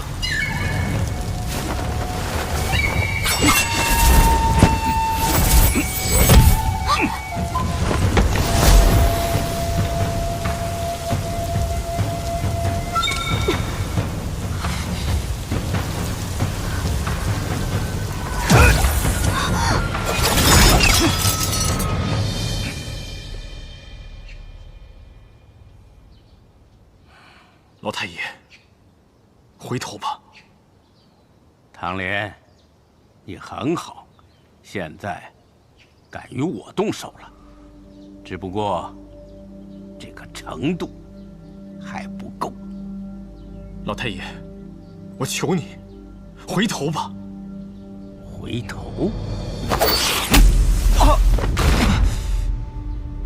大师兄，大师兄，你带他们走。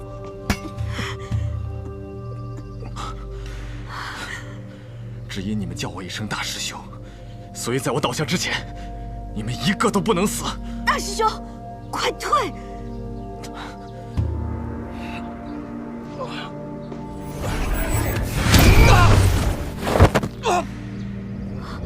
大师兄！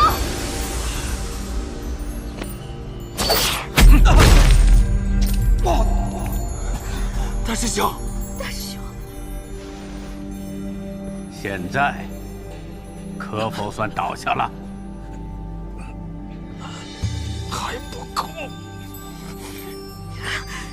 哼！既然不够，那就对我出招吧。我不会再用唐门暗器。你这是要彻底摆脱唐门，加入雪月城吗？我刚才对老太爷使用了一招唐门暗器，心中有愧。我没有资格再用唐门暗器。既知有愧，为何不退？守我心中之刀。萧瑟，瑟，你快走！我们都可以死，但你不能。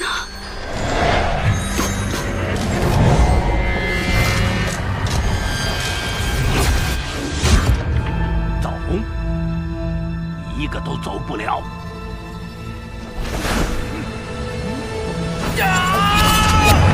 大师兄！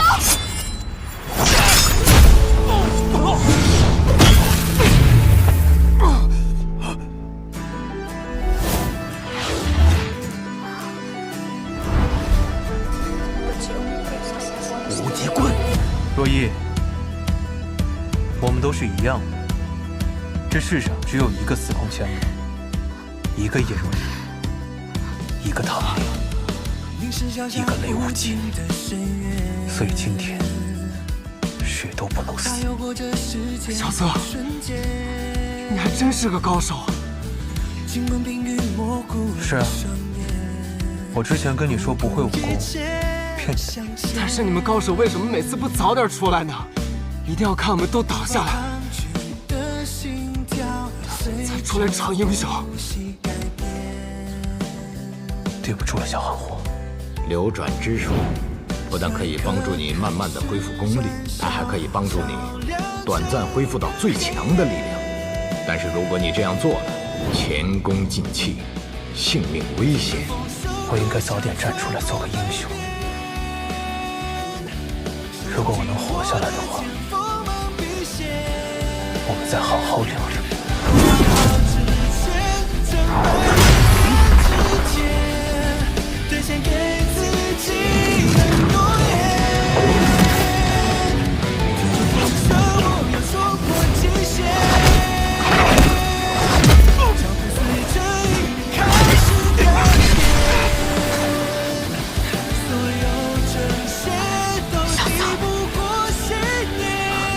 萧瑟，竟能直通逍遥天境。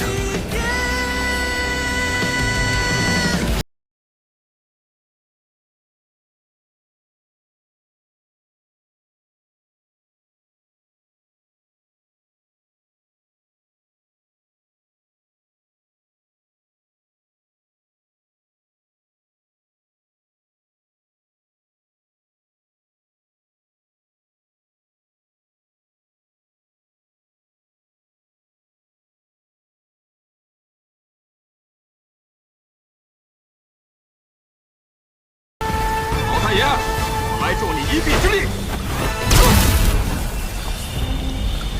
这便是所谓的美丽第一天才，年纪轻轻，内力居然能和我不相上下。为何我们的内力无法直接打向他，而是在三人体内流转？唐师兄，你可有什么办法？现在无论谁向前，都只有一个结局。什么？死。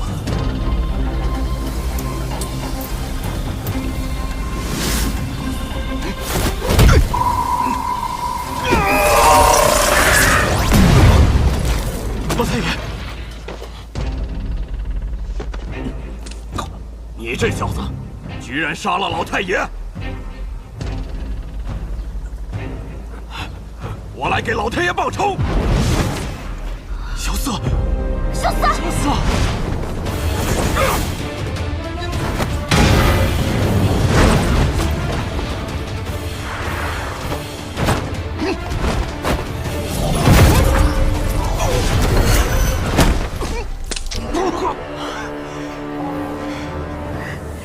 在下还有心中300，阁下可愿再试？来了，来了。那接下来的事，拜托你了。萧瑟，看来下次还是得来得再早点。你从那么远的地方过来，就是为了救他？很感动是不是？没关系，也有个人千里迢迢的为你而来，为了杀你。我们走。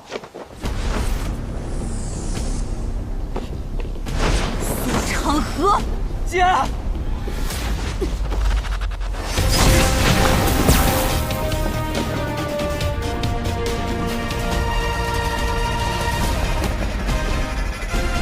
师傅，你们没事吧？我还撑得住。在这儿等我。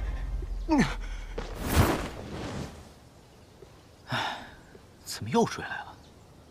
看来还是免不了一战啊！哦，战天兄的轻功还是这么快啊！看来你是想护住他们。看起来是这样的，但是我觉得你并不打算杀他们。都怪我那傻徒儿，想让我给他们带个话。看起来我应该是来晚了。罢了，这一切都是定数。这帮孩子要是得不到医治的话，恐怕就要死在这里了。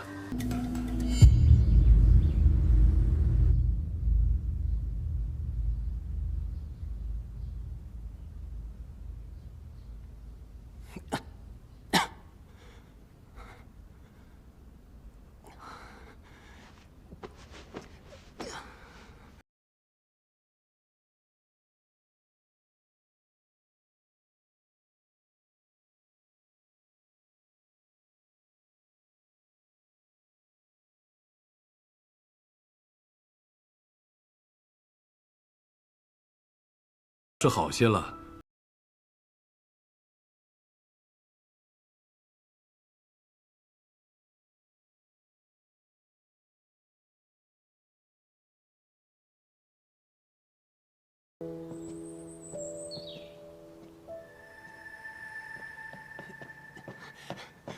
怎么样了？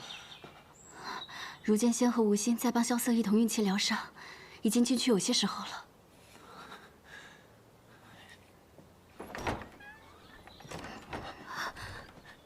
前辈，萧瑟怎么样了？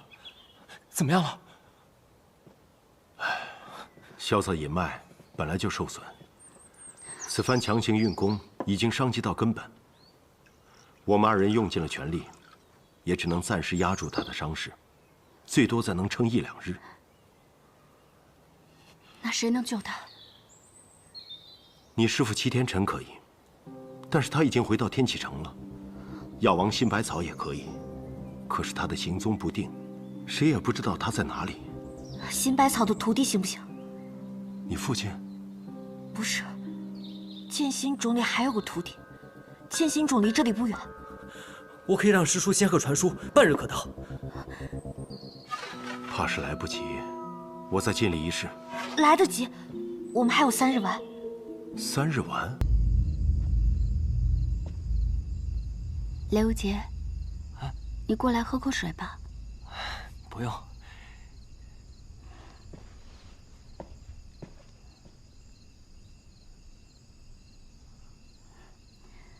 你也在这守了1天了，回去休息吧。你的身子也没比萧瑟好多少。没事儿，都是皮外伤。真的没关系吗？你是在关心我？看来真的是好的差不多了。反正死不了。你说话可真有意思。那个若依姑娘，要不你先回去歇息吧，我在这儿呢。明天一大早，你跟千乐来替我就好了。好。哎。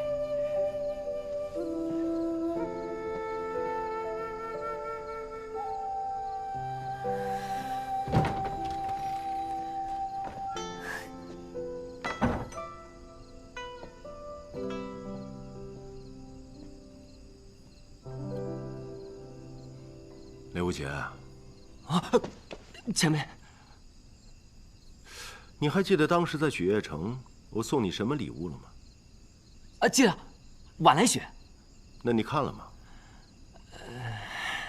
没看。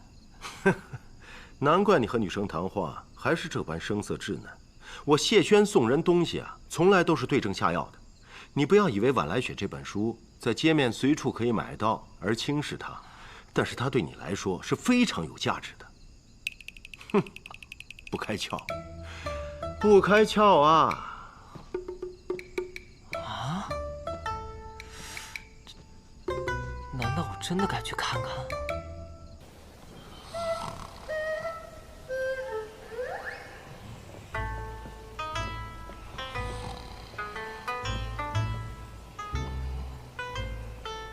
雷兄弟，雷兄弟，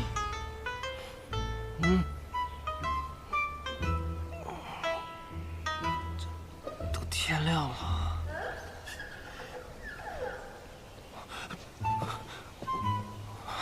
我没睡，我就刚刚才睡着的。雷无杰，知道你累了，赶紧去休息吧。我没事儿。师兄，师兄，无杰师兄，不好了，外面来了好多官兵，把我们雷家堡都围起来了。官兵？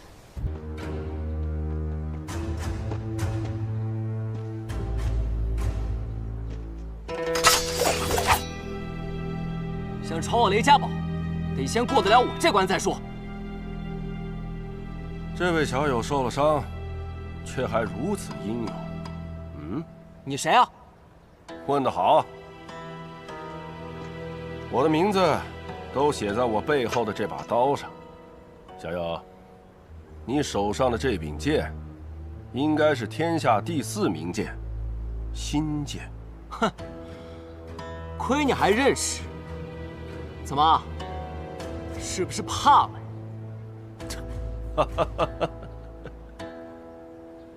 你手上用着新月姐姐的剑，但这憨劲儿倒是和头一个模子刻出来的。你怎么会认识我父母？哎，何止认识？来，让我试试你的剑法，看看你小子有没有你父母当年的风采。他受了重伤还未好，若是由你来试他的剑法，怕是会要了他的命。太长了。叶将军这么大架势，怕是要拆了我雷家堡。师叔，他是谁啊？他是你阿爹最好的兄弟，如今的北离中军大将军叶孝英。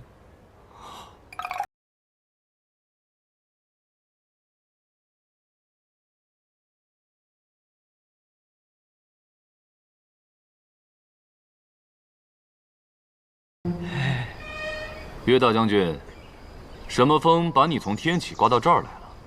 哼，贺兄，你以为我想来你们雷家堡啊？啊？我这辈子最不愿意和你们扯上关系，可是我女儿好似在你们这儿，那你说我该不该来啊？阿爹。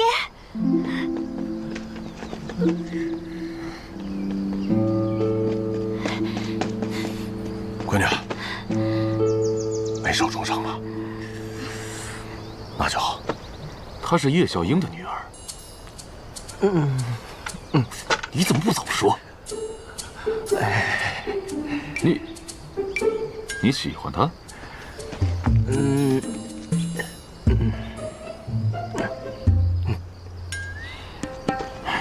闺女，你在雪月城说的那个人，现在如何？楚河身受重伤，正在堡内疗伤，能否得救，就看今天了。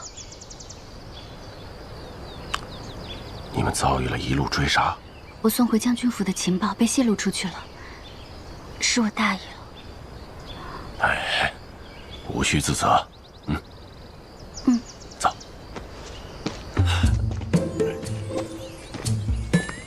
小子，我刚才就是想试探一下你。毕竟是故人之子，不过你没让我失望。话说起来，你刚出生的时候，我还抱过你呢。见过师叔。好，走。叶孝英此时前来，绝不是看女儿那么简单，他是冲着里面躺着的那位来的。啊？师伯的意思是，他带这么多人前来，到时候只要他一声令下，这些人闯进雷家堡抢人，我们根本拦不住。我拦得住。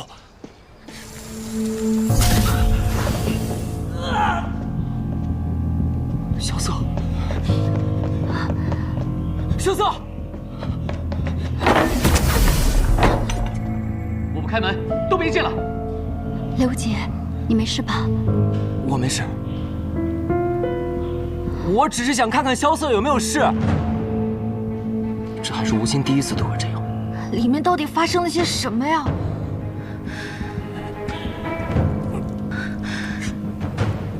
这便是回光返照，连功力都比平时涨了不少。这应该就是3日丸的代价。他现在身体里所有的力量都会在瞬间涌出，这股力量能在1炷香之内所向无敌，但是1炷香之后，他就死得不能再死了。剩不了多长时间了。先制住他，随后打通他的隐脉，卸掉他所有的真气。此后，他将终身不能习武，甚至连走路都成困难。这是唯一能救他的办法。终身不能习武。我希望他不要怪我。罢了，我也曾化去一身功力，却得了大自在。继续吧。住手！你们都让开！你就是那个小神医吗？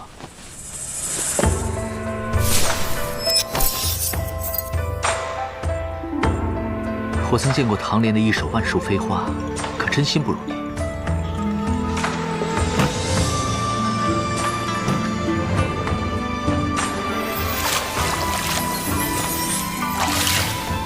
凡里双白花，这是极其稀有的草药。你们2个功力如何？勉强，还行。生死关头容不得还行，请你们再回答我一次。北离前世，域外第一。很好，我希望你们助我将他的内力逼回隐脉之中。之前我们便是这么做的，只是刚把内力压制下去，马上又会窜起来。这一次我会封住他的隐脉，你们要做的只是将他的真气再次逼回隐脉之中。我还有9枚印阵，足够了。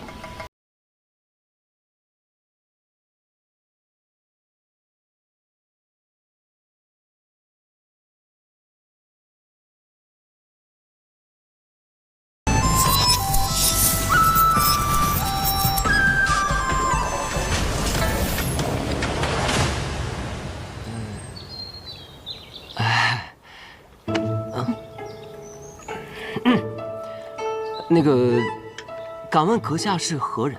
是剑仙中的人吗？不是，只是个路人罢了。碰巧里面那位妹妹赶路，但马又跑不动了，我顺便把她送过来。哦，原来如此。这么说来，算是我们的恩人了。多谢。啊，别客气。我说侯爷，我还坐这儿呢，别演戏了。大将军。哟，这位是侄女吧？都长这么大了，可真像她娘亲呢。见过蓝月侯。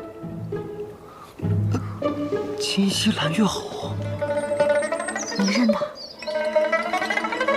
我也只是听说过名字。他是当今圣上年纪最小的弟弟。啊？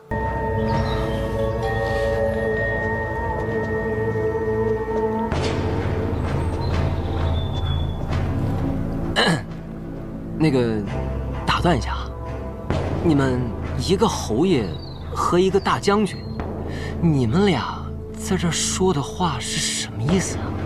哦，看来这位小兄弟还不知道里面躺的那位是谁吧？我知道啊，我朋友萧瑟嘛。萧瑟，他是永安王萧楚河。永安王萧楚河？这就是那个在殿前替琅琊王争辩的永安王，就是那个17岁就逍遥天境的绝世之才。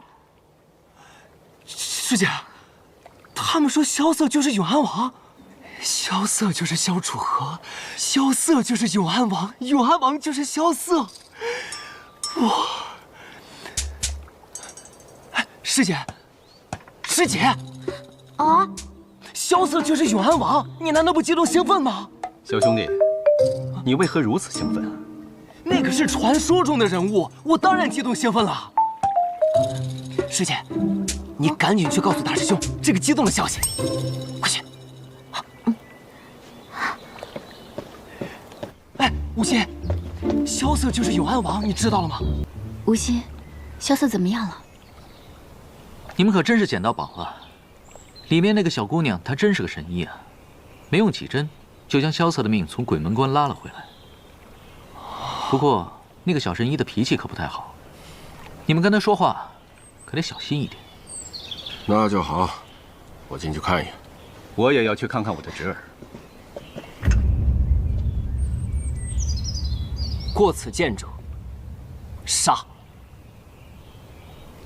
刚才忘了问这位小兄弟的身份了，你是何人？为何不让我们过去？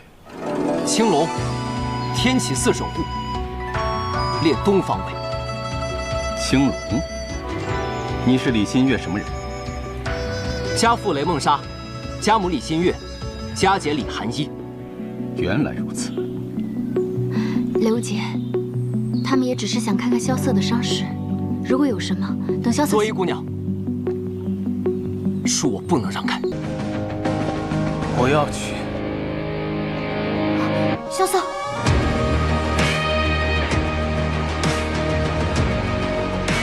你逞什么强？你看看你现在这个样子，说不定还没出海就已经死了。皇叔，我要治好隐脉。治好隐脉丢了性命又有何用？国师是治不好你的隐脉，但他能保你下半生无忧，还是能做到的。然后呢？像个废人一样度过一生吗？只要有一丝希望，我就要去试试。没人拦得住我。好，你既然这么说，皇叔陪你去。不就是去趟海外小岛吗？从东极出发，用不了半个月，就能到达三蛇岛。皇叔，怎么？叶将军，六皇子有何吩咐？还请二位速回天启。我这回出来，是奉你父皇之命，必须把你带回去，不然我没法交差。皇叔，请看我的手。你这是何意？我这双手曾于沙场之上斩杀敌将，也曾于庙堂之上怒斥龙颜。可现在这双手，连握紧一根棍子的力气都没有。皇叔，你认识的萧楚河会这样度过一生吗？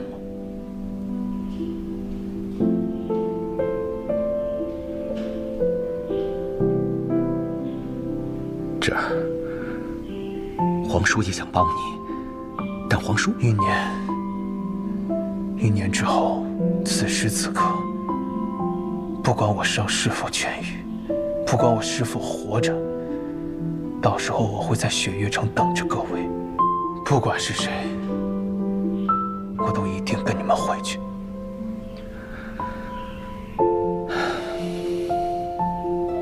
好，如果是换做别人，我绝对不会妥协。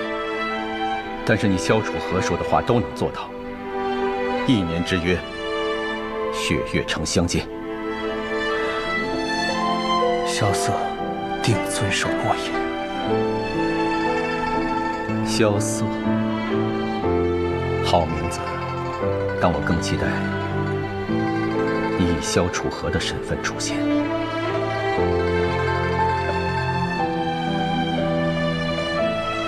楚河，那一日，我会率领你父皇的1000虎贲狼，高举着我们萧家那金色的神鸟大风旗，在雪月城下高呼你的名字。记住，你是我们萧氏的6皇子，北离的永安王，你的家永远在天启。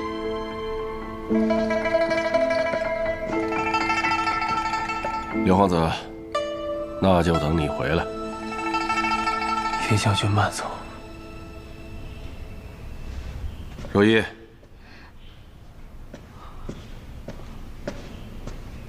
既然三城主看你的病那么久，也没有好的方法，那咱们还是找国师，想想办法。走。若依，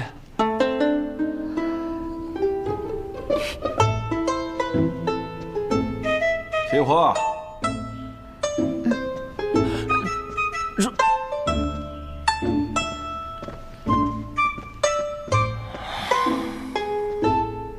我觉得你有戏。真的？真的。他走的时候就看了2个人，一个是萧瑟，那是旧相识；还有个是你，那是新欢。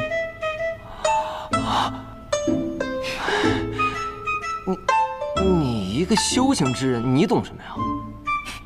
对了，你要不要跟我们一起啊？我们好久没在一块了。我身份特殊，陪着你们的话，总让人觉得我是心怀不轨。啊？只怕还没有出海，就被千军万马给拦住了。虽然我是正义又善良，正义又善良，我没看出来。对啊，你当然看不出来，所以你也看不出来人家对你有意思。好了，我走了。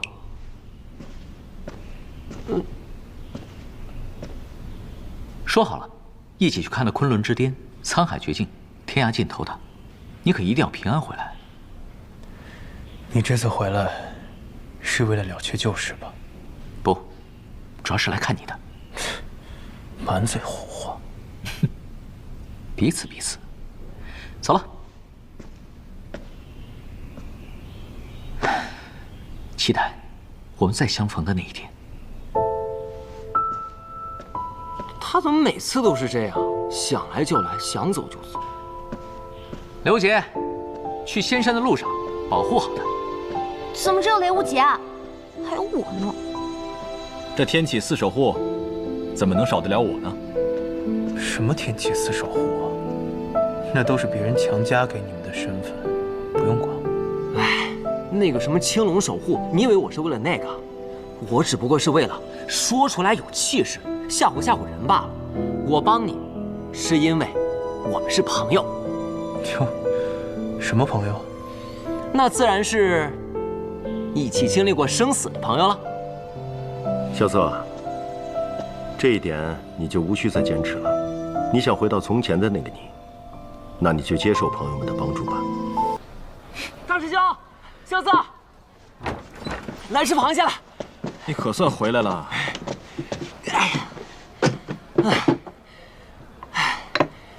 你个臭小子，让你出去买东西吃，你怎么去了这么久？哎，那可说来话长啊。我去了他们这儿鼎鼎大名的海鲜鱼市，那有这么大的乌龟，这么长的青斑鱼呢。哟，有这么大的乌龟，这么长的青斑鱼，那你就带回来一点螃蟹。那因为这便宜啊，这么大一盘，童叟无欺，只要10个铜板。雷师弟考虑的也没有错，我们出海还需要借船，也不知道得花多少银子，不要生气了。笑话，我乃雪落山庄庄主，曾经在千金台赢下过一座城池，我会坐不起船，买一艘给你都行。啊，对对对，啊，萧庄主威武，萧庄主霸气。那萧庄主这个螃蟹就是不吃了是吧？放下。嘿，那就吃吧，吃。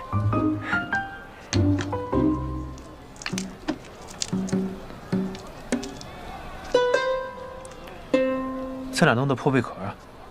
哦，这贝壳啊，我是在他们当地一个渔民姑娘那儿买的。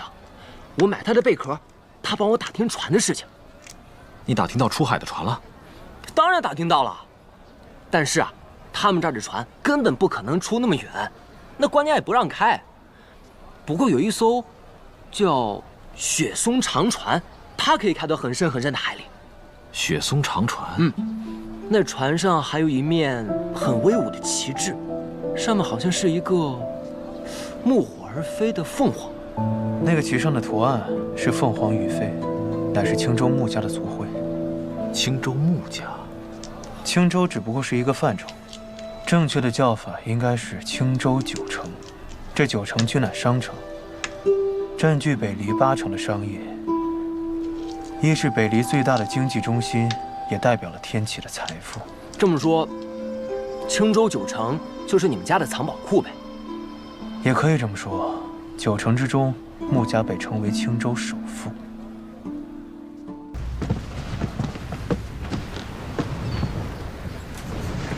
幸会，在下穆春风，不知3位少侠如何称呼？萧无心。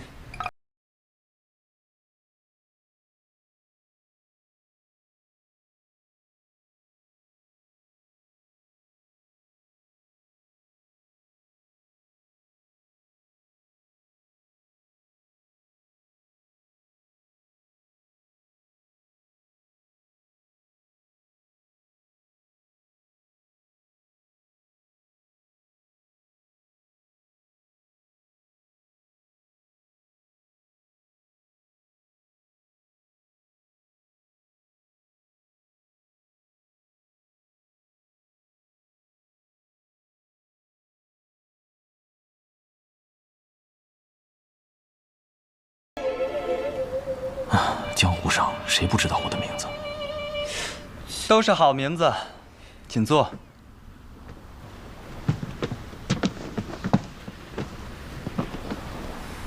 诸位少侠看着都不像本地人，不知为何来这海边小城啊？我们3个是同一个师门，我是他们的师兄。啊，此次也是奉师父之命，带2位师弟出来游历，去看看那琼山之巅、沧海尽头。伏天沧海尽，入云琼山巅。想要看到这沧海尽头，也只有我们穆家的雪松长船能够做到。不过，我需要3条蛇的蛇胆，诸位身手都不错，不知能否助在下一臂之力？你要找什么蛇？金线、银衣、铁琉璃，都是剧毒的蛇胆，你要它做什么？不瞒诸位，在下有一朋友得了一种怪病，久寻名医无法得治。我偶然在一古籍上寻得一法子，上面需要这3条蛇的蛇胆作为药引。哦，是什么病？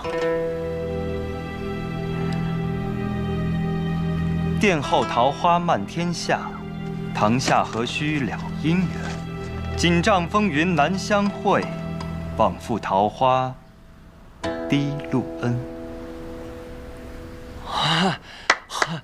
好诗，好诗啊！就是什么意思啊？好什么诗？不懂就别瞎夸。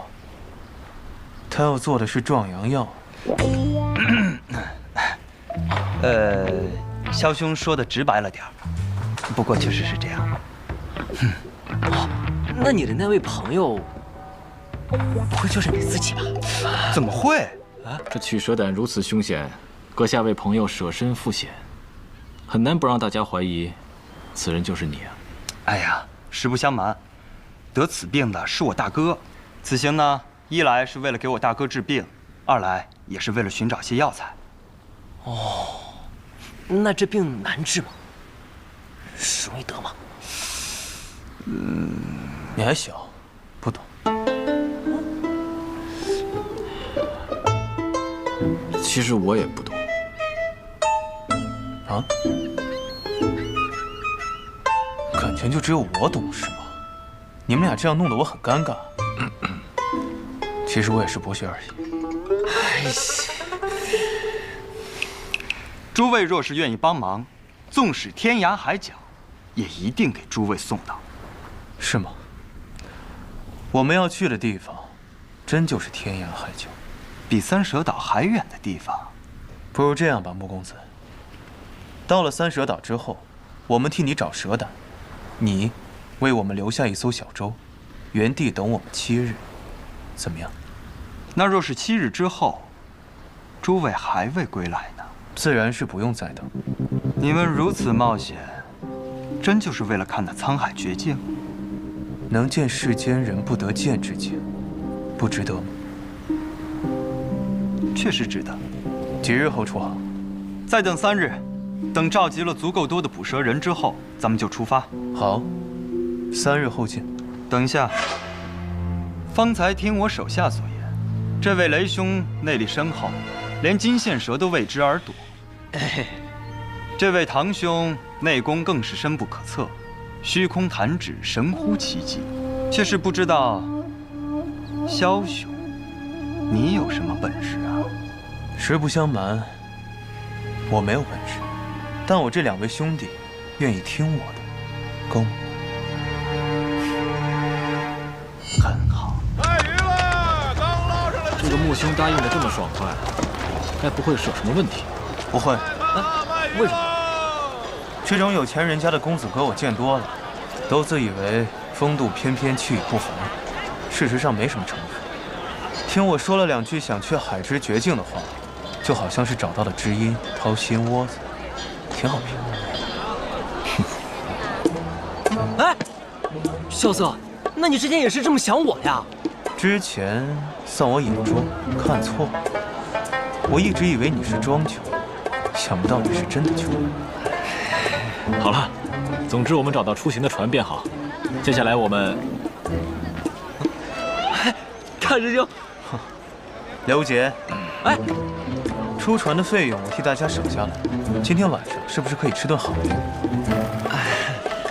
那我们去找珍珠姑娘吃千鳗鱼去。好，走。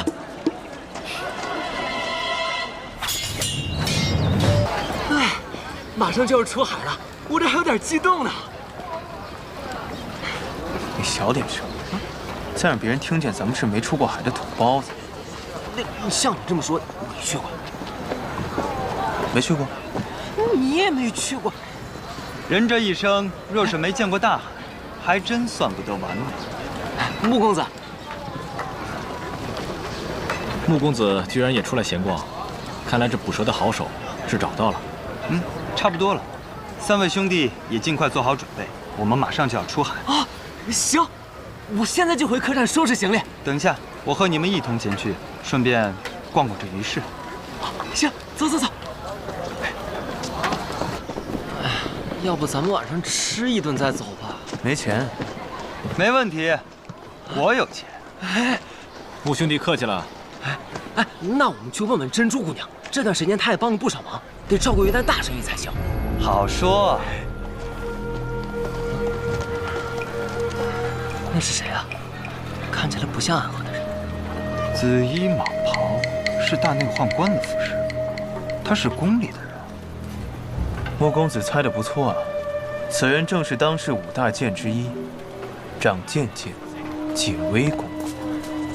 5大剑之一，他是你们的朋友啊？跟你们一起出海？那我这艘船可真是蓬荜生辉了呀。可惜啊，他是来抓我的。抓你？萧瑟。穆公子，不瞒你说，我师父乃是天启城掌香剑锦仙宫，只可惜我对练武毫无兴趣，更不想净身入宫。一番争执之后，我逃出天启。这2位朋友也是我在江湖上偶遇的，若是没有他们，我连这儿都到不了。只可惜啊，在这儿又要被截住。素闻天启5大剑权势通天，想不到竟霸道至此，强迫人学武也就算了，竟然还要逼人净身，是，简直令人发指。萧兄，既然你上了我的船，就是我的人，我庇护你周全。那就多谢穆公子了。公子，随我回天启吧。跟你回去，那公子不就要变成公公了？你是谁？在下穆春风，青州穆家3子。原来是穆家公子。在下无意叨扰你们穆家做生意，只不过你这队伍中有一位客人从家里逃了出去，我得把他带回去才是。还望穆3公子。那若是我们不让你把他带走呢？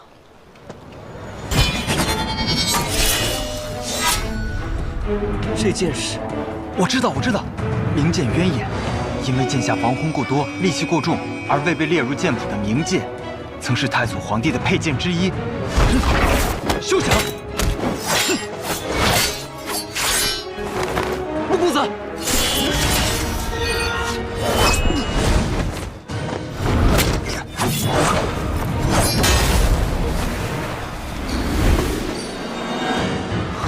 停手！洞千山，洞千山，10大名剑之一，洞千山。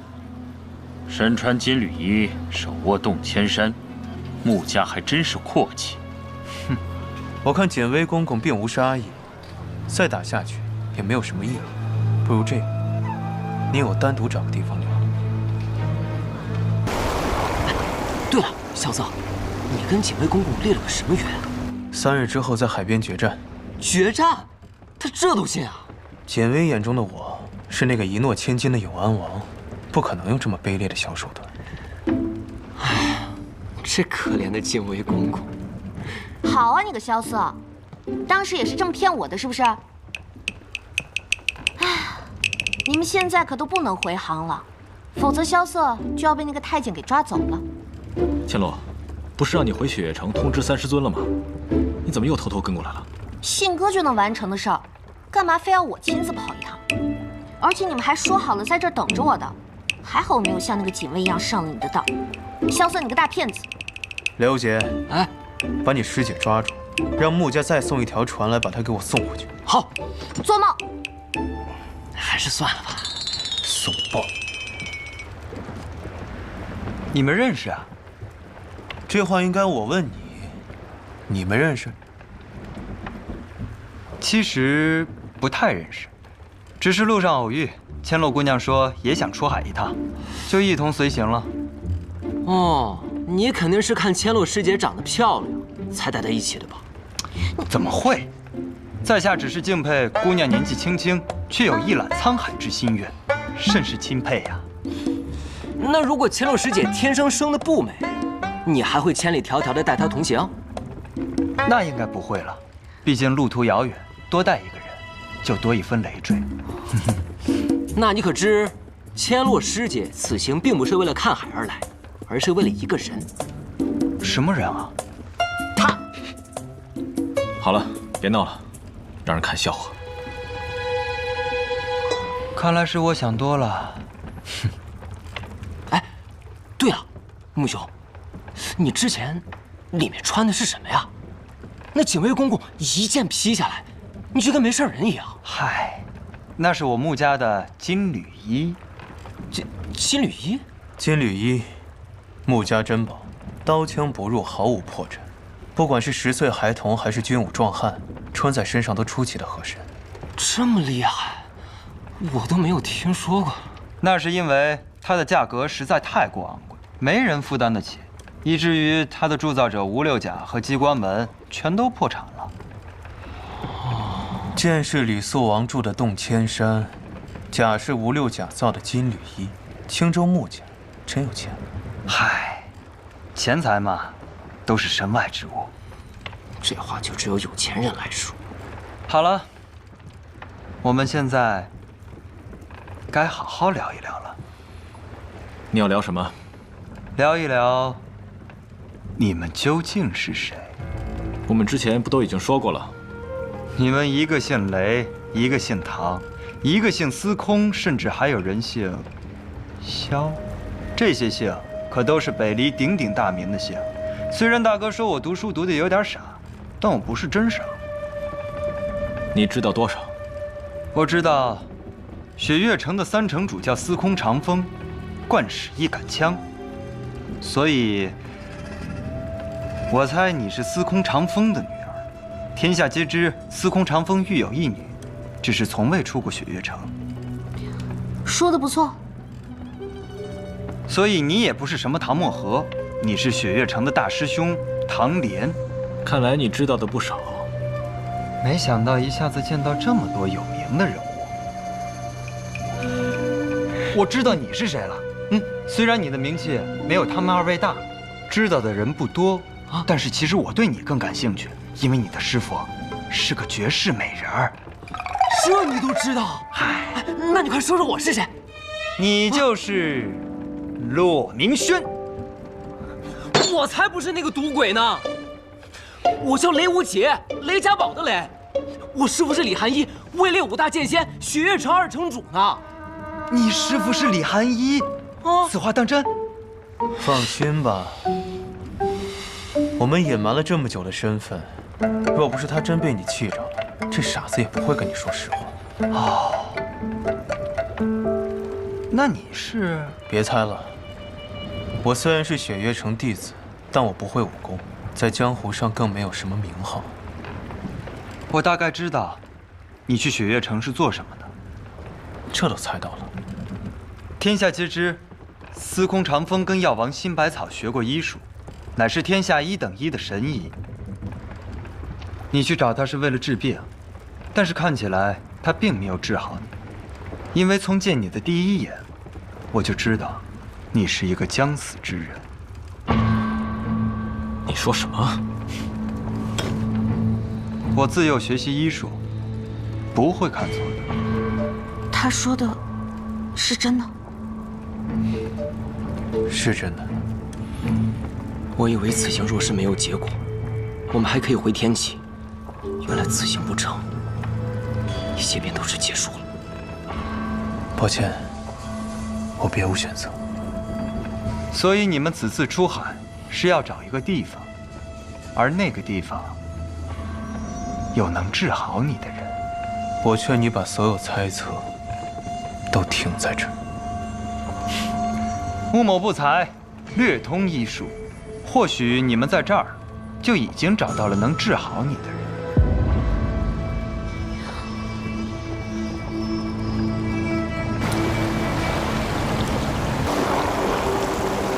诸位可知，我们在海上航行了多少时日了？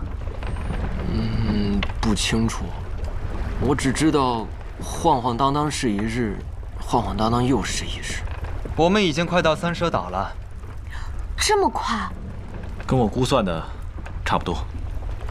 马上就要跟大家暂时分别了，今日请大家喝一次酒，就当是践行了。我们这次离开，也许再也不会回来了。哎，海上分别从来不说不吉利的话。穆公子，你在岸上帮我们挡过一次长剑剑。是啊，那家伙居然要抓你回去做太监，是可忍，孰不可忍？我是骗你的。萧瑟，无妨。我们这一路欠了穆公子太多，若是他以后因为出手相助我而陷入险境的话，我会过意不去。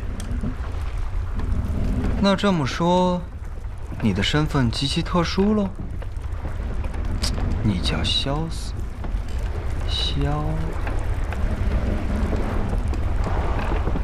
你是皇族之人？不错，我乃萧氏皇族，本名萧楚河。萧楚河，永安王。有必要这么激动吗？为何不能如此激动？现在想把我们扔下船，来不及了。你就是那个为琅琊王庇护而甘愿获罪，丢掉皇子身份流落江湖也不肯回头的永安王。好，太好了！我听闻你的故事很久了，我很欣赏你。世俗所论，我乃获罪之身。哼，你可知那只是世俗所论？琅琊王是何人？怎会谋逆？书上没有这样的道理，这天下间更不应该有这样的荒唐事。我只恨无法与你并肩站在一起，去论一论那公道。你果然是财主家的傻孩子，穆公子。若你上岸之后遭人刁难，去找金衣兰月侯，他会帮助你的。金衣兰月侯也是妙人。好，我记下了。来，先喝酒。此酒名秋露白，乃是帝都天启碉楼小筑所酿。据说只有每月15那一日，他们才会拿出3壶来招待贵客。就算是我们青州穆家，也是费了好大的功夫才弄来了这一瓶。萧兄是皇族之人，想必十分想念这酒吧？哦，穆春风，我好心提醒你，你知道萧瑟的身份，你想要表忠心攀关系，这些都没什么。但你应该先问问他想不想当皇帝，小心又看走了眼。想不想当皇帝又如何？我是个商人，你可以怀疑我居心不良，但绝对不要怀疑我眼光不行。哎呀，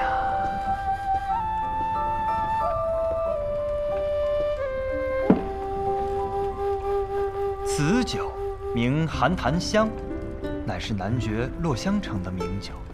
酿制之后，藏于百尺寒潭之下，1年后取出，味凛冽，还有淡淡桃花香，比起这秋露白更胜一筹。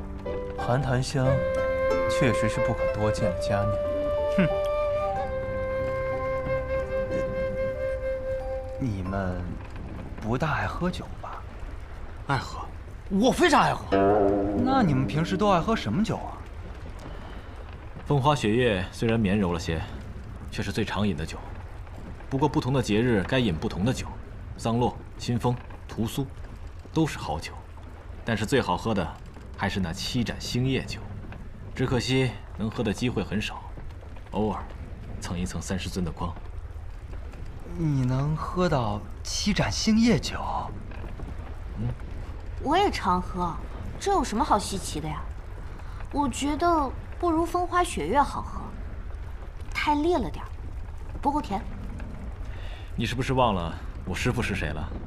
哦，嗨，来，喝酒，喝酒，萧兄。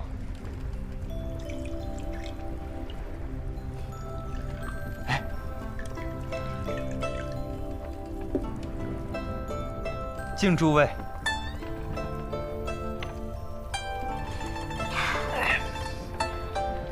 好香的桃花味儿，酒不错，确实是好酒。堂兄，春风也是好酒之人，不知此次回到北离，可否带春风喝一次那星夜酒啊？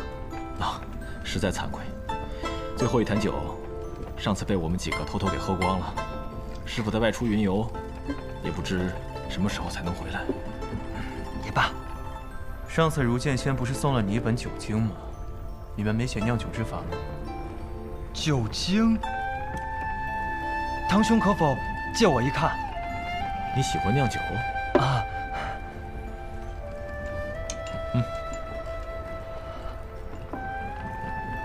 竟然是这本书！果然是这本书。这本书很珍贵，太珍贵了。不行，不能再看下去了，再看下去与偷窃何异啊！穆兄言重了，一本酿酒的书，我也没什么兴趣。只不过这是前辈所赠，我也不方便赠与你。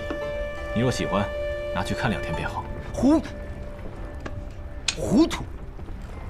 小白连服30杯，指尖好气响春雷。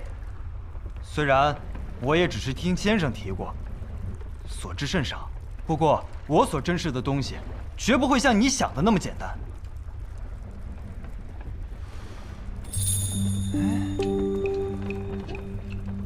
我突然想起来，之前喝过大城主的酒，第2天早上起来功力突飞猛进。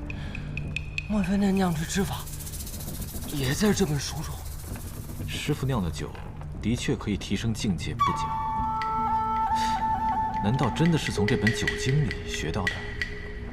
就算不是，大师兄你学了以后，也可以让我们饱饱口福呀。你们俩少喝点，这酒虽然好喝，却是烈酒中的烈酒。好酒！刘琦，去哪儿啊？我欲乘风向北行，雪落轩辕大如昔。我欲借船向东游，穿越仙子迎风逆。我欲踏云千万里，要腾你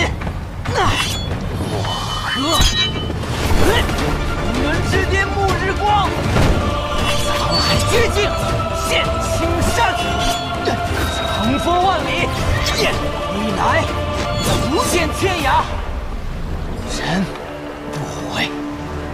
不见天涯，人不悔。好诗，这诗意豪迈，却从未耳闻，不知是何人所著啊？是世间少有的奇人，也是我的朋友。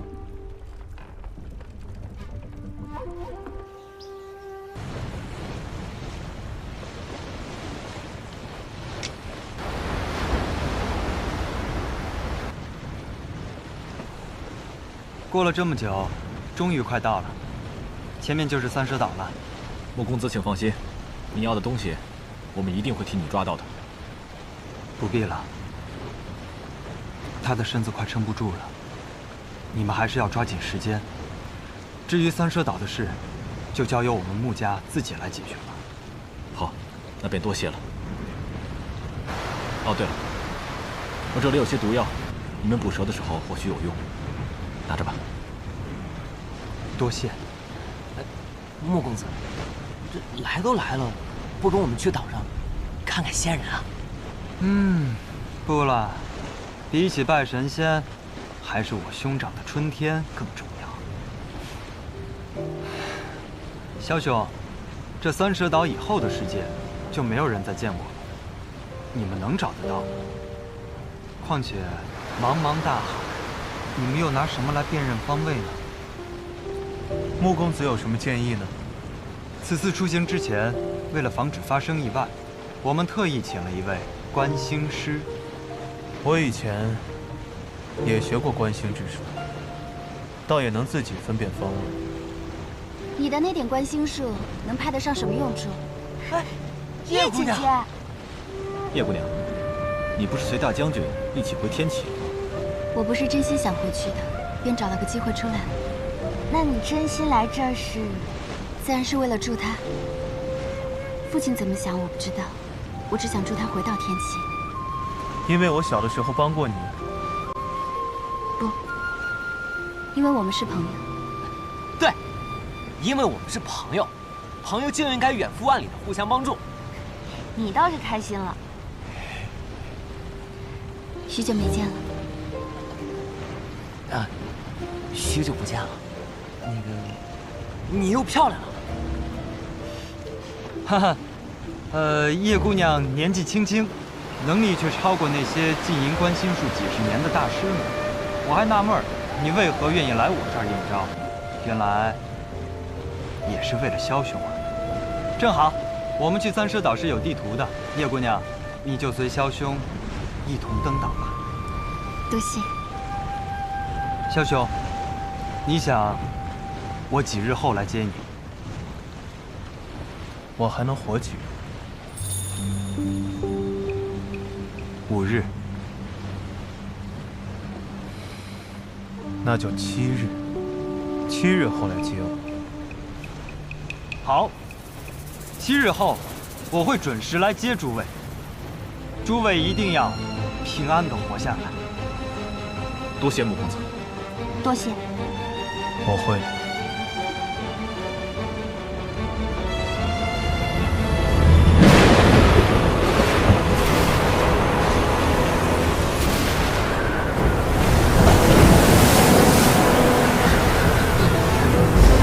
这就是大叔主在地图上说的暗流吗？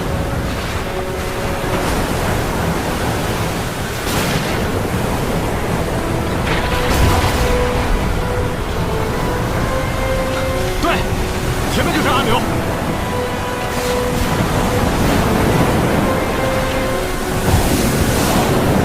梁无忌，小心！抓紧，快点！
果然是海外仙山。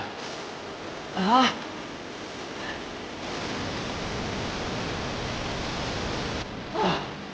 累死了！我可没空欣赏这些什么美景。我现在只想好好找个地方睡上一觉。这样的美景，没有了仙人才可惜了。海外有仙人，可乘云而起，御风而行，其天下共存，与日月同荣。说的大概就是这样。贵客临至，荣幸之至。仙人，冒昧拜访，还望仙人见谅。这些年，已经很少有人能来到这里了。既然来了，便是缘，何来的冒昧？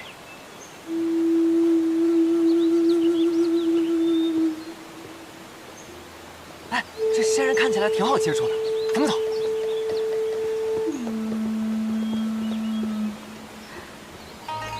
我总觉得这仙人身上有种很熟悉的气息。你见过他？好像见过，又好像没见过。还不知道你们从哪儿来？啊，我们是从北离过来的。北离，许久不曾听到这个名字了。啊，仙人知道北离啊？我不仅知道，北离是我的出生地。我曾经在那儿待过一段很长的时光。看来你们赶了很长的一段路，大家都很疲惫了。既然来了，就别强撑着了。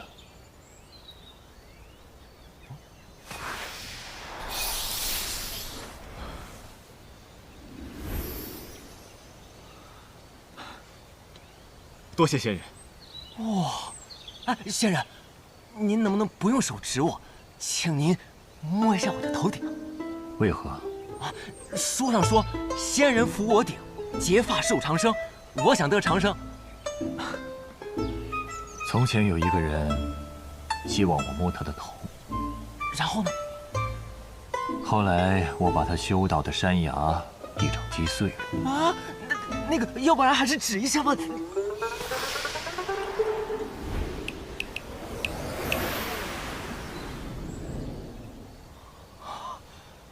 哦，点一下我的眉心就好。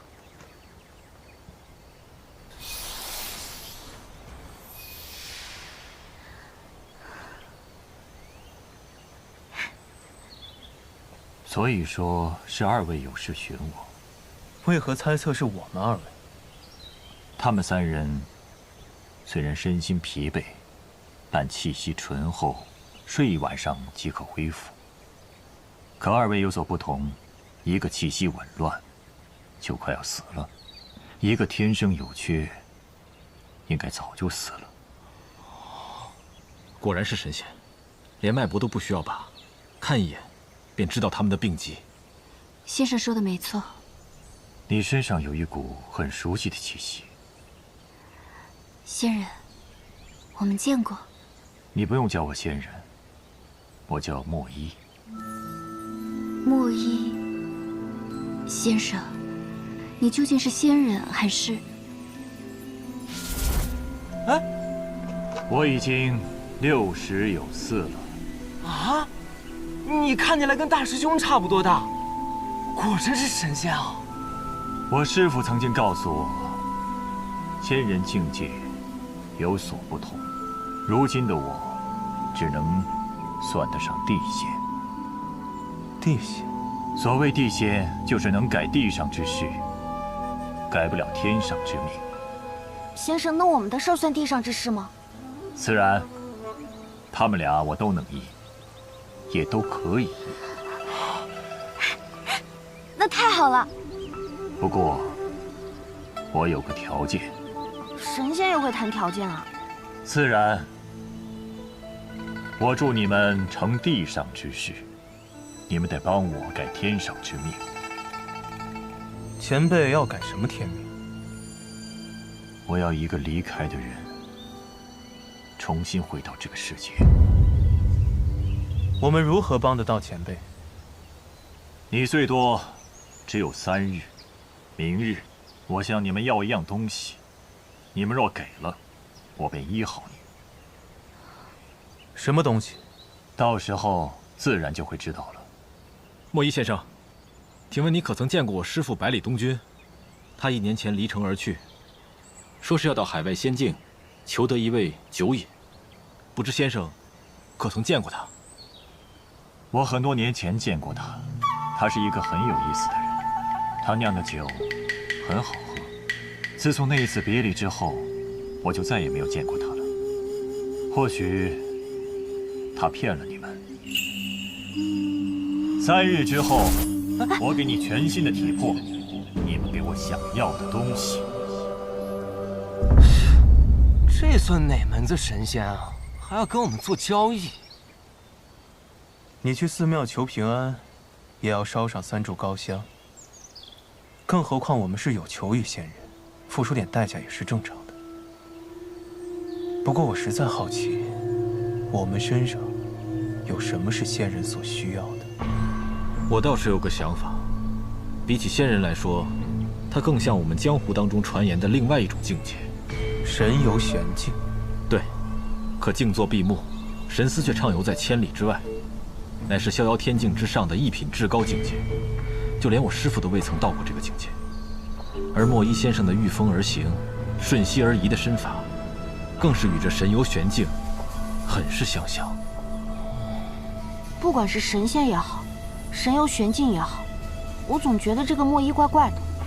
我跟随国师起剑咒，修行过很长一段时间，他身上的气息与国师很像，似出自同一道门，甚至他身上的道家仙气更胜于国师。可是提到愿望的时候，他的眼神突然变了。变什么了？由仙堕魔，不寒而栗。这位莫一先生，跟我们想象的有些不同。那怎么办啊？萧瑟的性命只剩下3日了。先经过起变吧，看看这3日之内我们能不能找到什么线索。也许是我们想多了呢。你们待在这儿，我去找我师父。哎，大师兄，你放心吧，我了解我师父的，他只要答应了，他一定会做到的。我相信他一定在这个仙山里。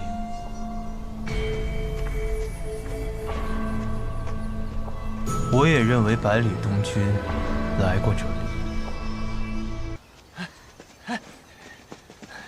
找到了吗？没有。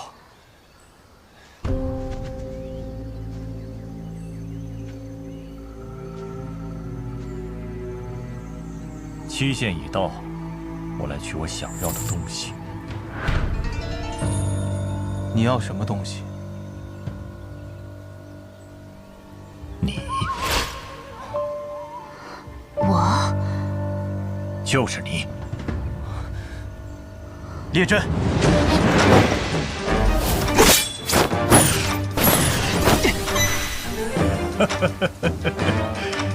三才阵。难怪你身上的气息如此熟悉，你是黄龙山的弟子，你的身子应该不能修道才对。正心，心魔，心云，天师牌。整座黄龙山除了我和我师父，也只有齐师兄有这样的境界了。难道你是齐师兄的弟子？可他们3人不同道法，这3才阵全靠你一人撑着，我看你能撑多久？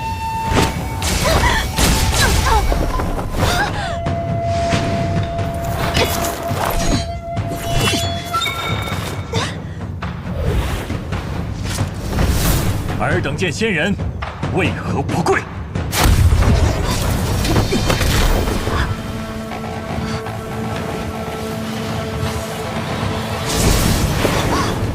洛伊，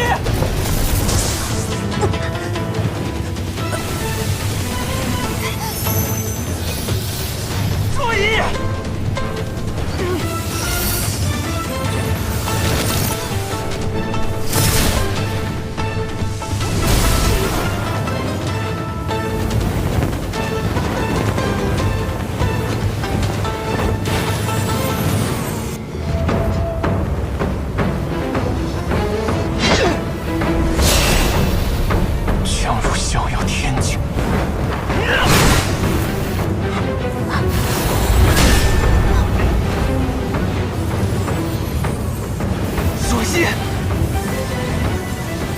很好，却还不够好。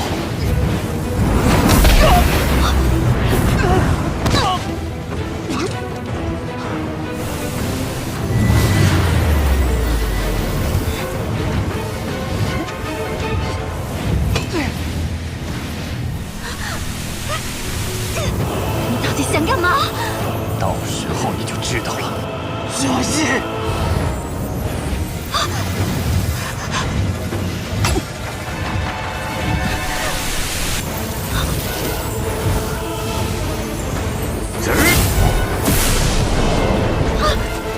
若依姐姐，注意！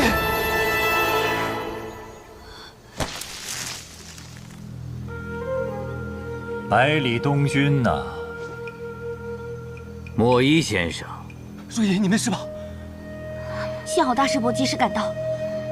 师父竟然能跟仙人平分秋色，莫非他的境界又长了？神有玄境。昔日我救你于危难，今日我助你酿成了孟婆汤，你却来坏我好事。人死不能复生，莫一先生，你想以叶姑娘的身躯来复活你的妹妹，这根本是不可能的事情。你已入魔，还请放下执念，回头是岸。你算什么？你有什么资格教我做事？那就没办法了。先生与我有恩，所以请先生先出手。就凭你，也值得我出手？请。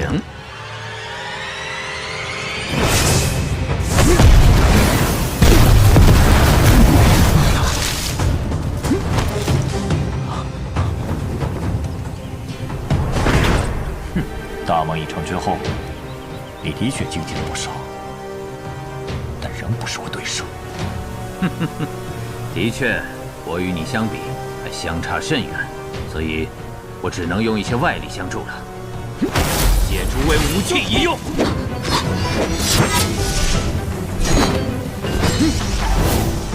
百里大城主居然能同时操控3种兵器。天下武学尽在我手，纵是仙人，亦斩于身下。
离开后，便喝下瓶中的孟婆汤，可保你不死。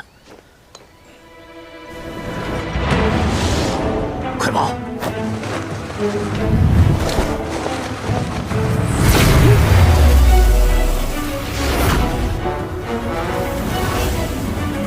走，走。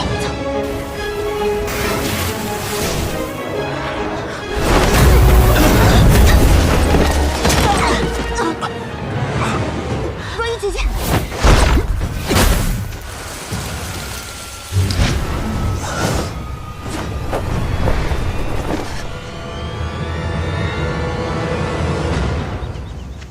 这是谁啊？今天见见证齐天辰。哟，小王爷，哎呀，小王爷别来无恙。多年不见，老天师还是这么喜欢开玩笑。难道剑正也进入了神游玄境？哦，我不如百里城主，还没到那种神游玄境的境界。这次只是仗着寻龙阵的威力，才得以让神司神游千里而至。师弟，多年未见了。师兄好。故人重逢，物是人非。如今师兄我已是须发皆白，可你却依然是容貌依旧如故。看到你还活着，师兄很开心呐。只是你身为黄龙山传人，却入了鬼道，实不应该。怎么，师兄你也想阻止我？可如今你我之境界，犹如天差地别，你拿什么拦我呀？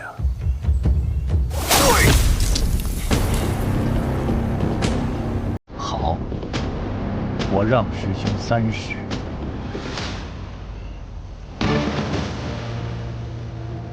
衣柜相愿，若不是当年师兄回头一望，我亦死。再会。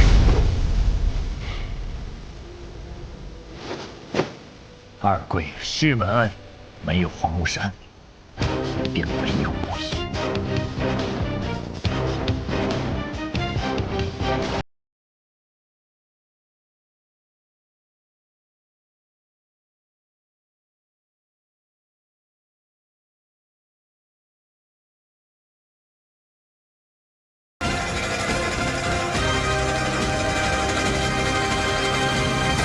国师打了他3招，他毫发未伤。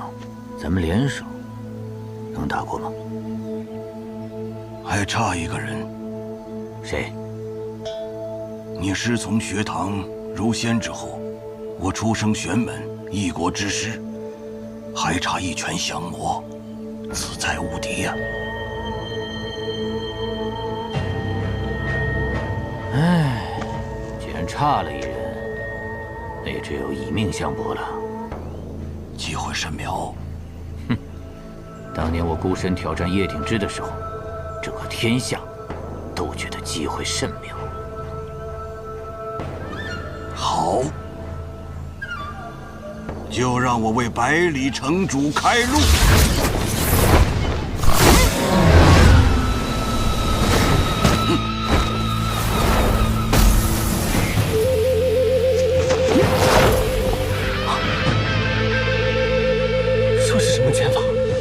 不是拳法，是剑术。以腿为剑柄，身为剑身，拳为剑手，指为剑尖，真正的以人为剑。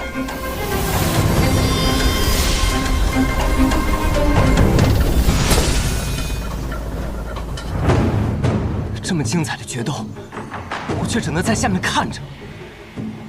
这样的决斗，除非是逍遥天境的强者，否则根本无法参与其中。逍遥天境吗？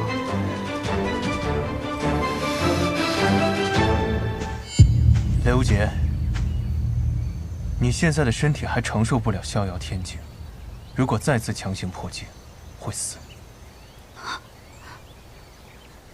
剑正刚才说的话，你也已经听到了吧？还差一拳降魔，自在无敌。你忘了？我曾学过一套拳，至今我还听那人的话。我想传你的是天下大自在，无敌伏魔神通，每天都打一遍。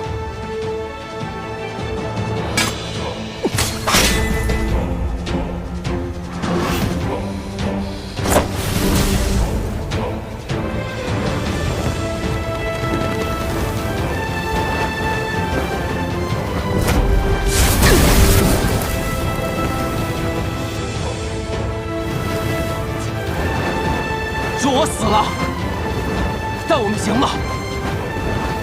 若曦，可不要忘了我。雷无极，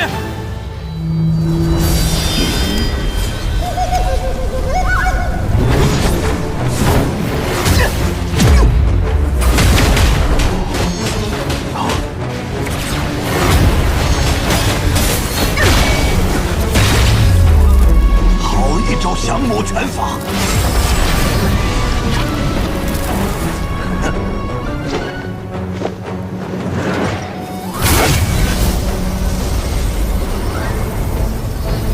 你很好，可惜这一战看到的人不多，不然你也能一战成名。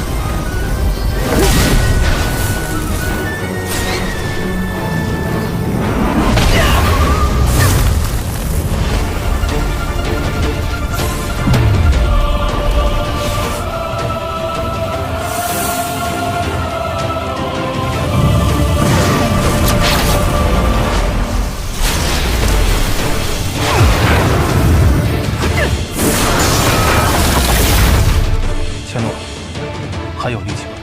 有。把枪扔出去。扔！萧瑟！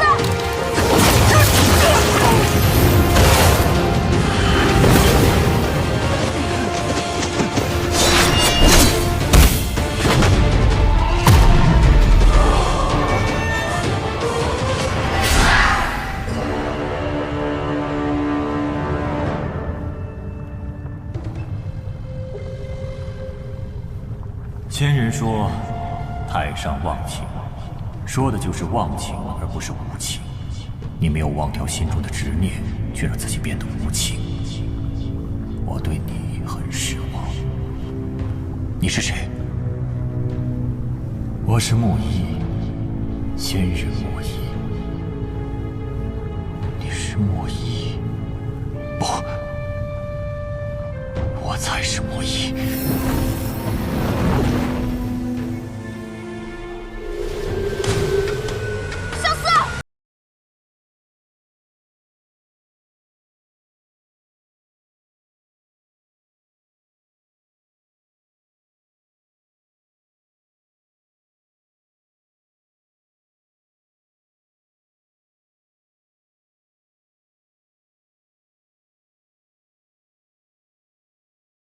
青天9000丈，就见9天仙女迎风舞，只见仙人一醉，破！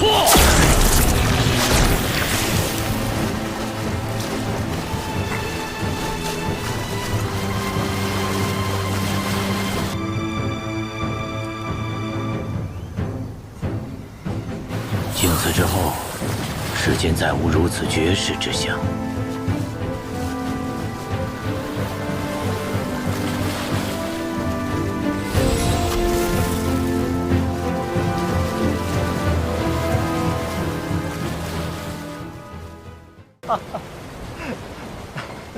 笑什么？在我们青州穆家人的眼里啊，我一直就是一个异类。哎，你们知道为什么吗？我知道，让你从商，你去学医。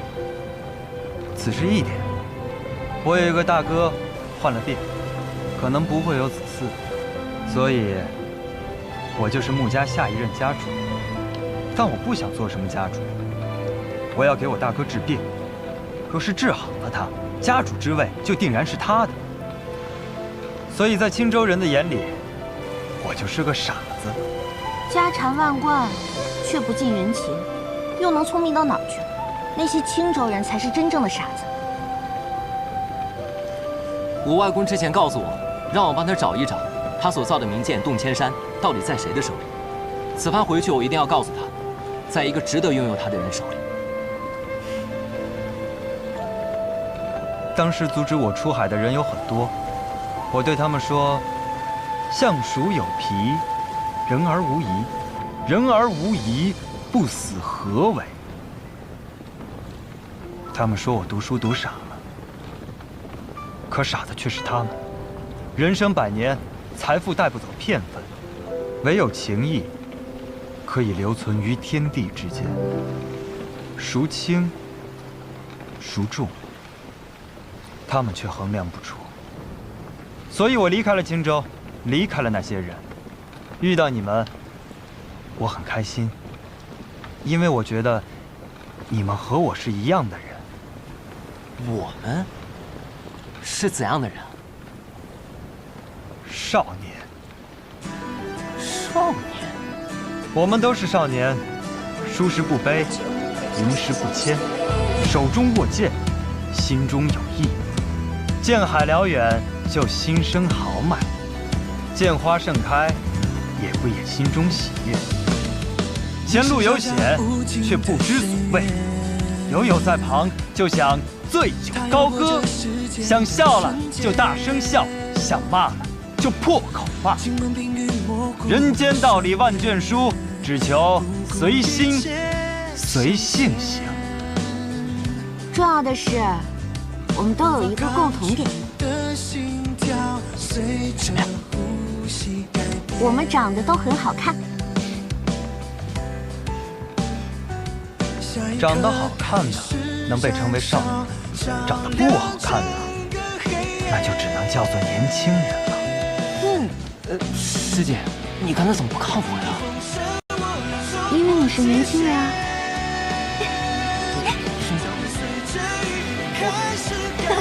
我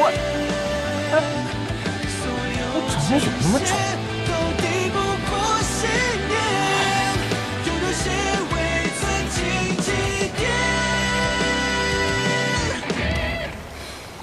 萧瑟，我想问你个问题。问吧。那天我们在雪落山庄相遇，是巧合吗？确实是有些巧，就像是被安排好的一样。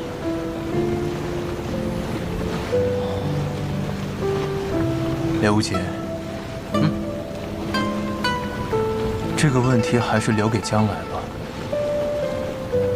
有机会再告诉你。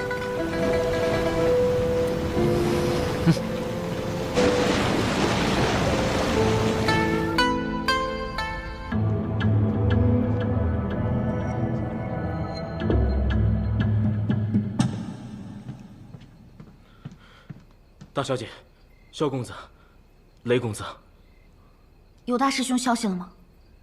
大师兄他迎战暗河，已经牺牲了。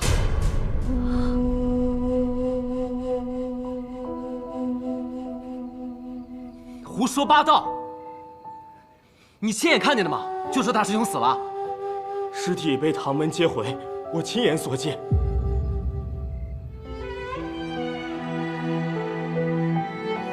你肯定是看错了，快给我滚！萧瑟，快派人去唐门问问清楚，或许真的是看错了。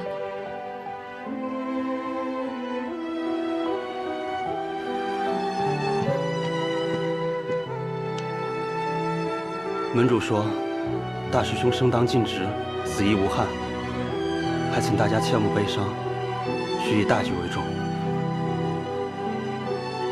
怎么死的？大师兄喝了7盏星夜酒，力竭而亡。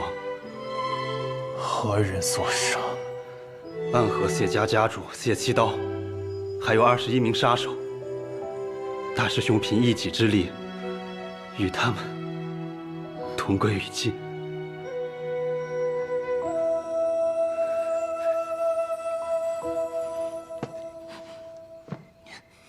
不可能，不可能！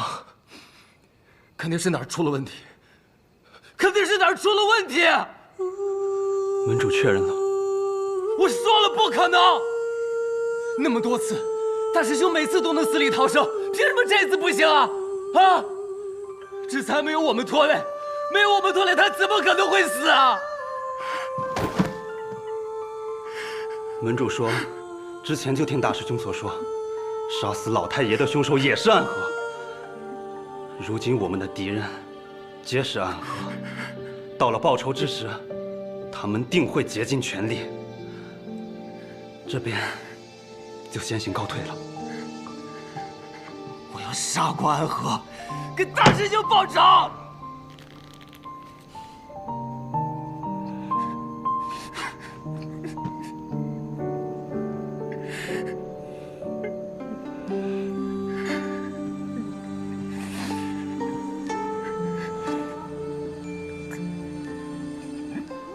刘瑾，不要被仇恨占据内心。师兄因我而死，这仇我背了。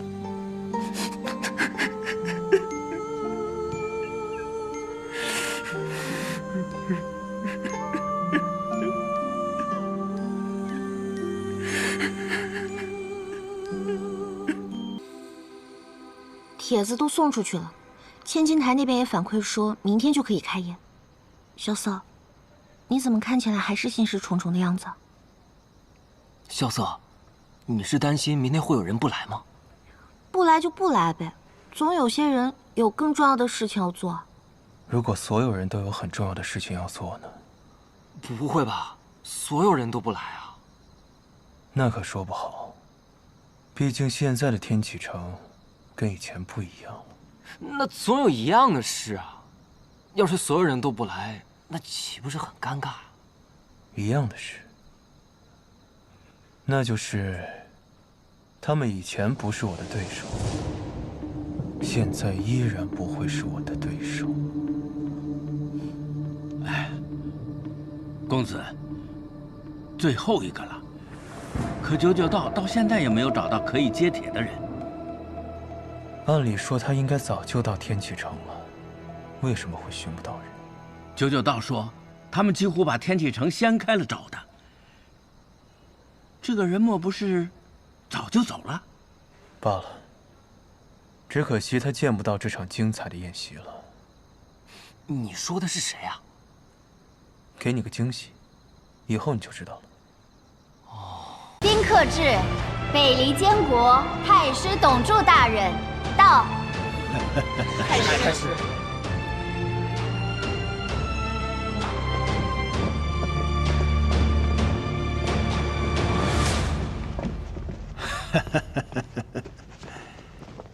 太师，你回来啦？是啊，我回来了。回来就好，回来就好啊！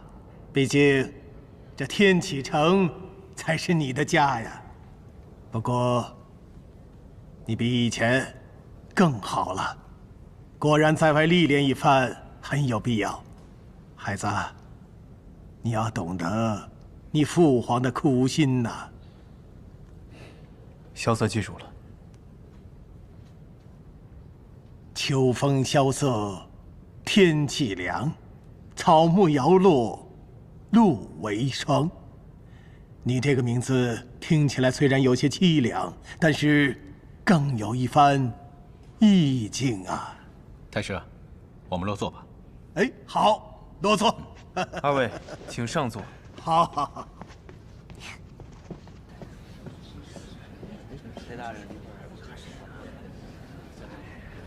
楚河，这千金台的茶再好喝，也不能一直喝呀。这太师不发话，有人会拿你对太师不敬做文章的。再等等。等多久？何时开宴？再等一炷香。你是要等他俩？他们不会来的，他俩没这么容易认输。那就罢。二爷，殿下，开宴。等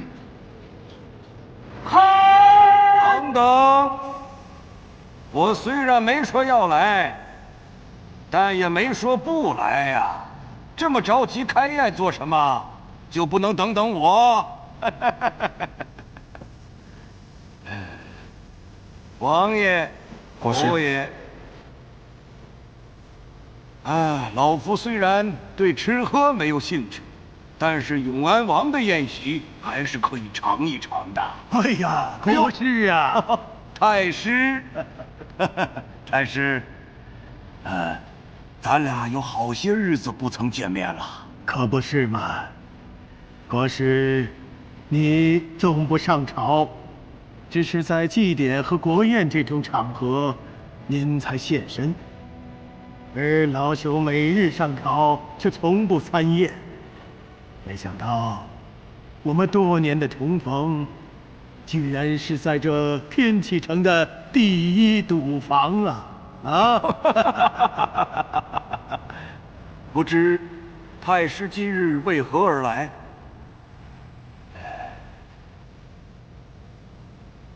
一段情谊，巧了，巧了吧？国师，太师，请上座。王爷请，侯爷，国师，太师。你现在可以等一炷香的时间了。不必了。两座王府离这儿都不远，相信剑正在带着小道童悠悠前来的路上，消息就已经传出去了。宾客至，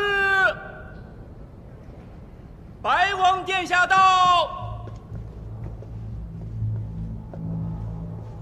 赤王殿下到。你们是饿死鬼吗？来这么快做什么？就不能等等本王？参见白王殿下，赤王殿下。免礼。二位，真是好久不见。六弟，好久不见了。六哥，你黑了，也瘦了。既然回家了，就别往外跑了，在家好好保养保养。放心吧，我这次回来，短时间内都不走了。如此甚好。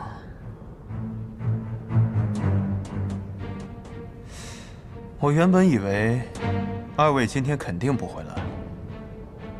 府上刚才有些急事，所以耽搁了些。六弟在外游历多年，终于回京，做皇兄的，自然不会不来。六哥面子大，四大豪商、朝堂百官都登场，连太师和剑正也都来了，我又怎敢不来呢？不管七弟想不想来，终究都是来了，来了便是客。二位入座吧。和你坐一桌吗？当然不是，我的位置在那儿。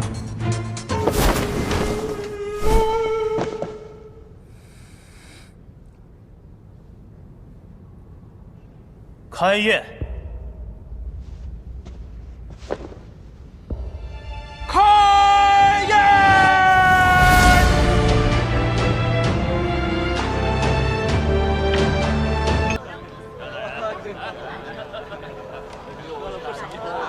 各位，都喝好了吗？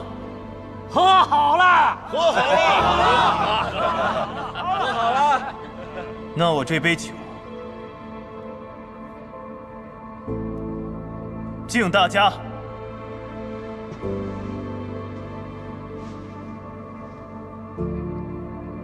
敬永安王殿下，永安王殿下。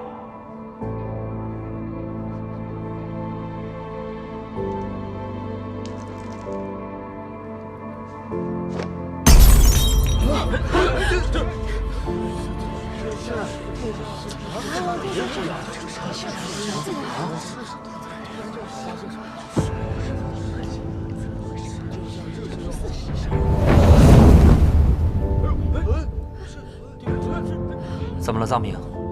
永安王揭开了千金台上的石壁帷幕，石壁上刻着“殿”字。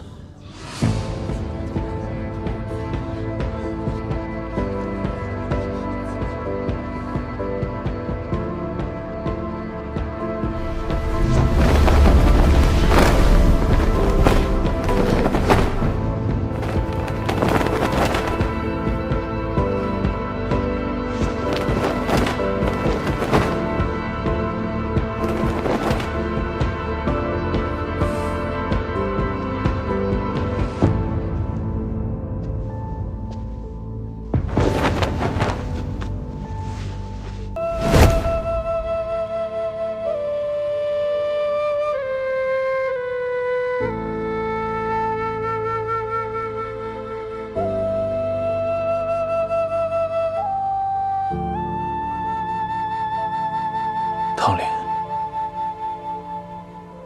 安息吧。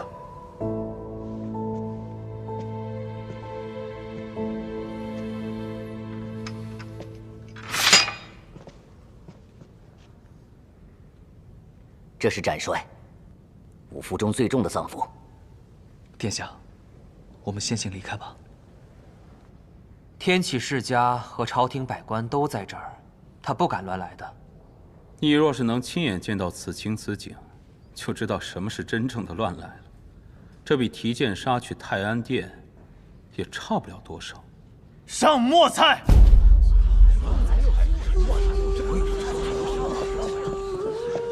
按照御宴的规格，菜都已经上齐了，怎么还有墨菜？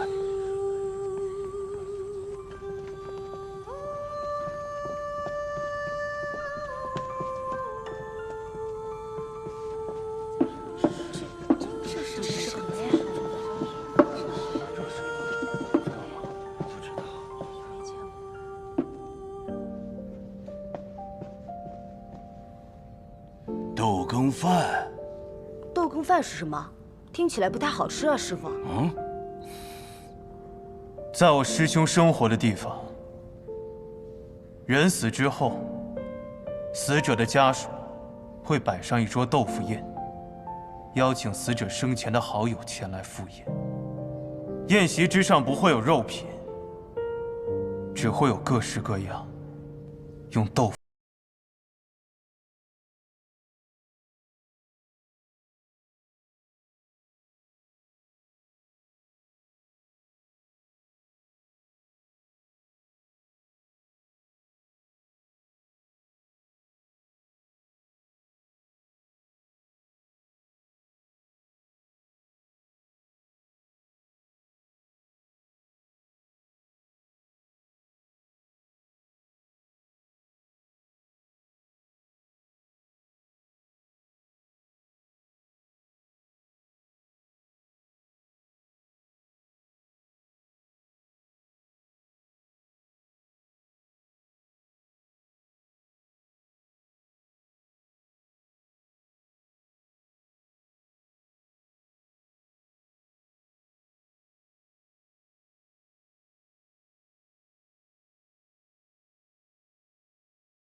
太师，侯爷，如果我没记错的话，太师应该是南方人。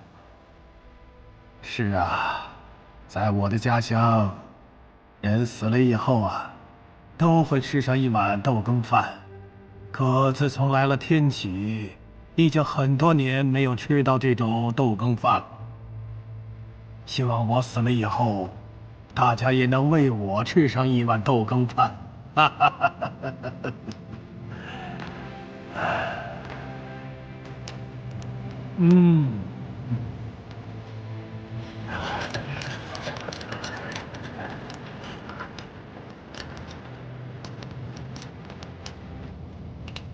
发明，拿来吧。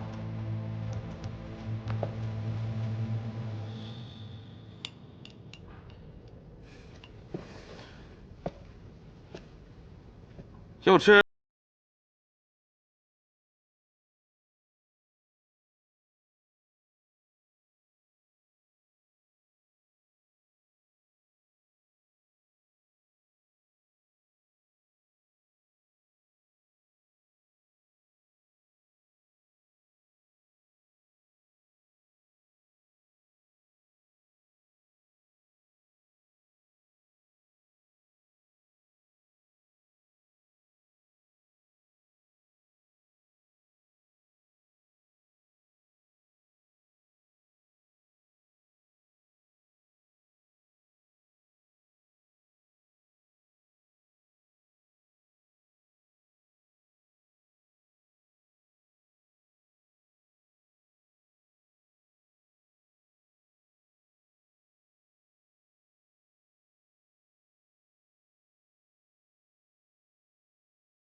恭迎圣上。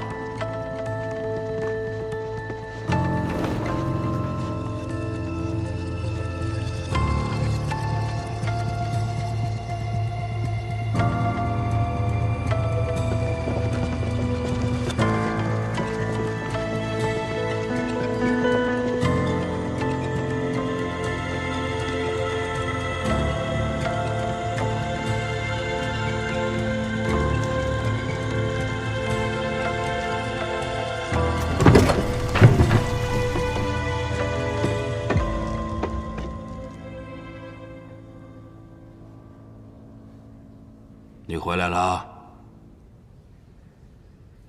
回来了。听说你的病已经好了？好了。好了就好啊。饭都吃过了吗？刚准备散席。还有什么剩饭菜呀？姑饿了。就只剩下豆羹饭了。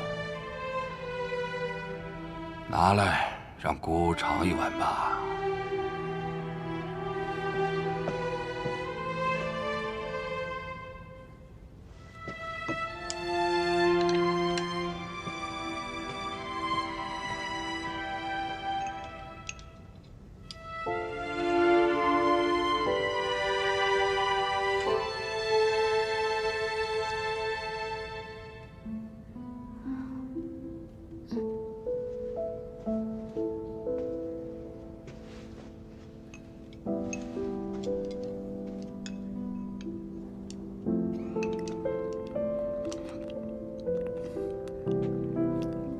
不曾听蓝月说过他游历时那些见闻，所以楚河是有人去世了吗？是我师兄。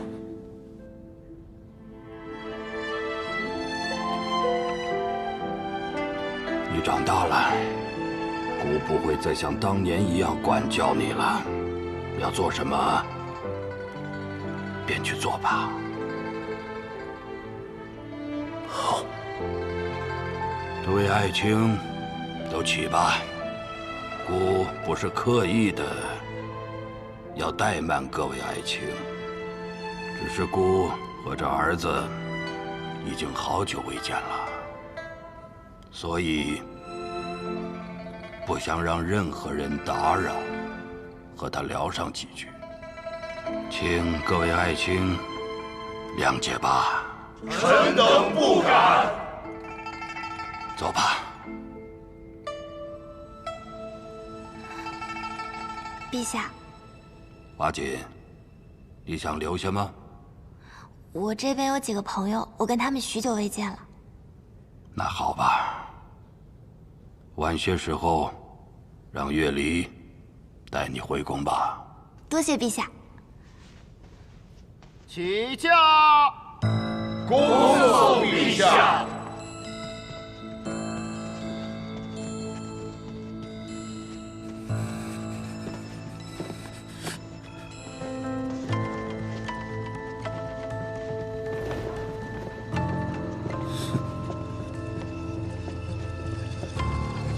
散席。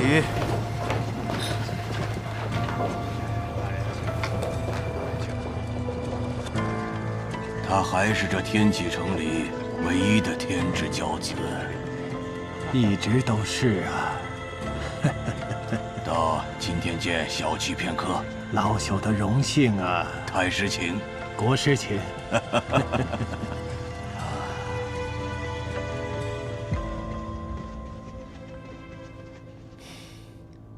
为何当初二哥去雪月城接你，你不肯离开，如今却还是回来了？我只喜欢自己做选择。你师兄的事情我已经知道了。不管怎么样，背后的那个人，我一定让他付出代价。好，赞明。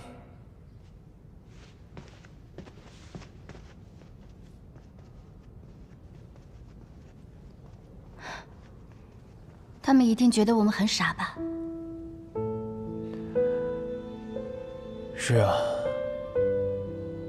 用尽了所有人情，请来了北离国师，国之脊梁，制造了这么大一场盛宴，最后却把它变成了一场葬礼。叶姑娘，你叫我做什么？萧瑟聊起他小时候的事，我觉得有点像你。他这半老头子还像我？什么半老头子？怎么不是了？你成天懒洋洋、软绵绵，像结了冰似的。你不是半老头子，谁是啊？行货！公子，宫里来信了。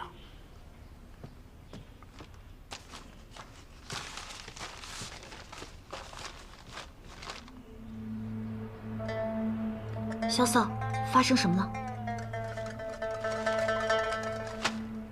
是蓝月侯送来的，上面说二哥一早上奏，请求父皇严查暗河行刺一事。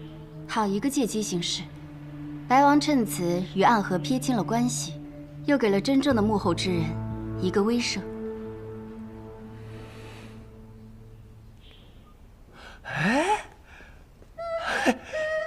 二位请。这青州穆家老爷子要是见到穆春风现在这副德行，还会不会把他那家主之位传给他呀？小点声。华神医，好久不见。神医，请坐。多谢。不过，怎么听着像在叫一个老头子啊？以后叫我师傅神医就好啊。哟，已经是师傅了。我带师傅去看了秋庐，师傅很满意。那还真是辛苦梁掌柜了。徒儿很孝顺。多谢师傅夸奖。当年船上见到穆兄时，只觉得是那般风流倜傥。唉，今日一见，穆兄溜须拍马这方面也甚有天赋啊。谬赞了，谬赞了。神医来我雪落山庄，可是为了父皇的病情？啊，是的，你父皇的病我早就治好了。虽然他的心疾是因为心病，复发是早晚的事，但他不应该最近总是昏迷不醒。我怀疑宫里还有一位神医，皇帝陛下病情的反复复发，怕是和他有关。有人下毒？也可以这么理解，但若是平常的下毒，我必然能有所察觉，是一些很微妙，我也难以看明白的东西。前几日我在饮食里发现了猫腻，昨日又在熏香里找到了怪药。看来我必须去一个地方。什么地方？你得跟我一起去。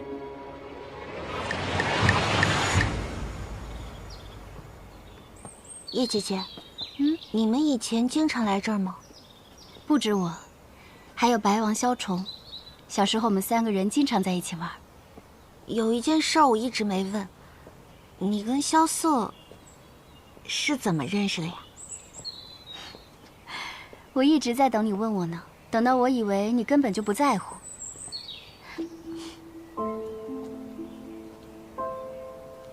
那是我很小时候的事了。那个时候我身体不好，所以不能经常出去玩，就经常一个人在这院子里发呆。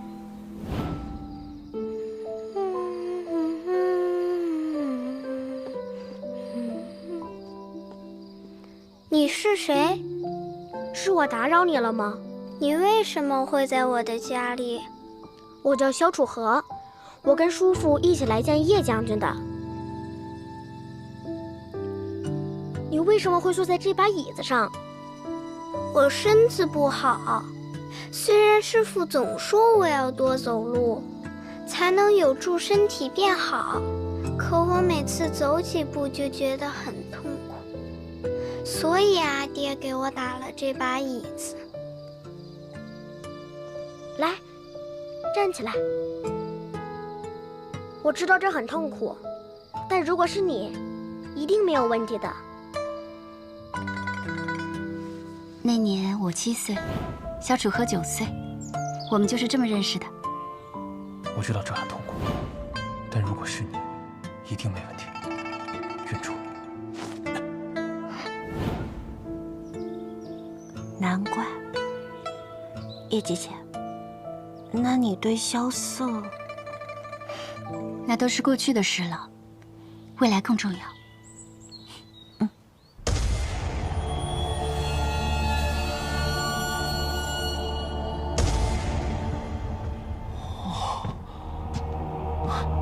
原来这就是白小堂啊！萧楚河，居然又看到你了。6位铁面官，好久不见。这里只有4位铁面官你见过。你知道，我们每天要做的事情很多，能活长寿的人很少。想不到过了这么久，铁面官还是这么喜欢自嘲。萧楚河，我们都很忙，你想要什么情报？我要的情报，在座的各位都给不了。萧瑟，再怎么说这也是别人家的地方，要不咱们稍微低调？无妨。萧楚河，你不会天真的以为圣上恢复了你的身份，就真的有人把你当皇子了吧？萧瑟，你不是说这是你师父家的地盘吗？难道他们都反了？姬若风已经消失1年了，谁说白小堂还在他的掌控之下？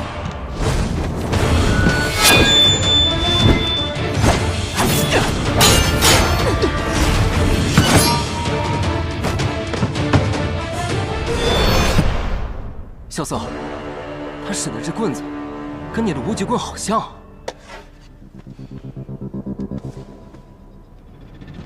当然是因为，我也是白小堂的人。你是女的？她是我师父的女儿。七姐，师父去哪儿了？死了。什么？开玩笑的，不过跟死了也没有什么差别。当年我爹为了救你受了很重的伤，这些年他一直在药王谷里养伤。不过他倒是真的很关心你。之前你出雪落山庄，他亲自去打探你的消息。而今你回来了，他又让我赶紧过来帮你。帮我？是的。哎，凑齐了都。白虎列西方位。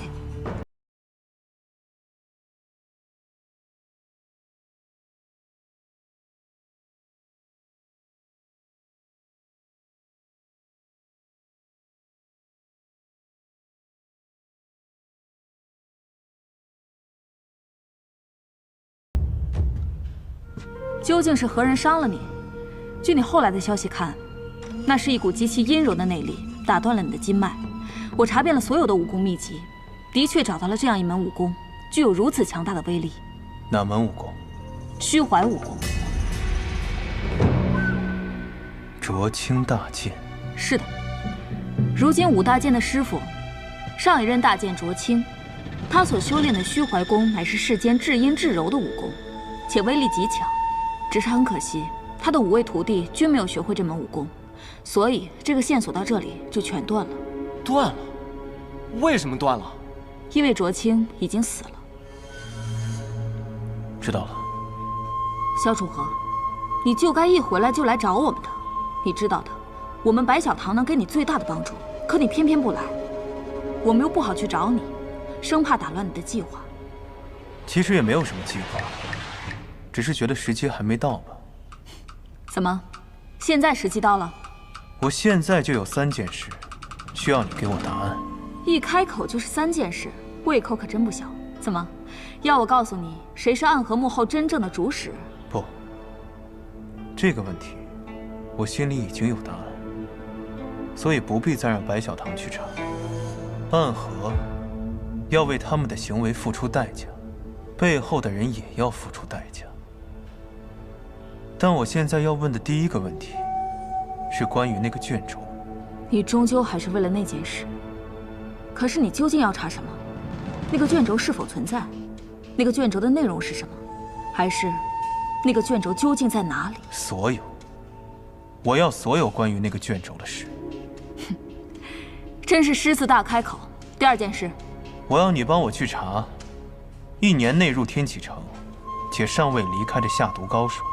我要一个名单。此事倒是不难，但我需要一些时间。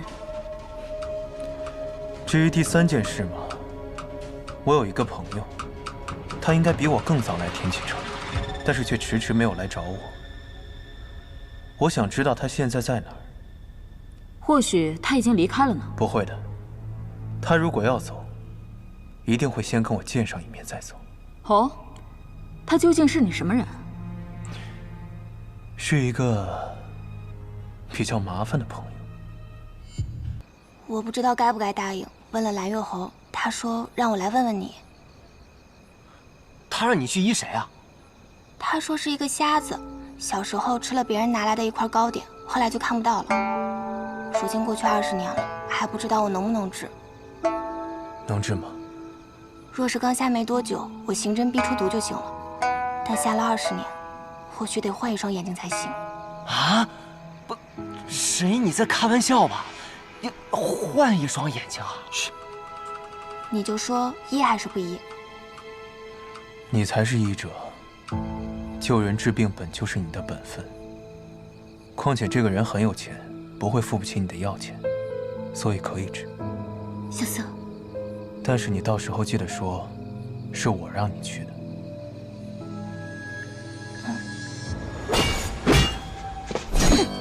长得是不错，可惜脑子不好。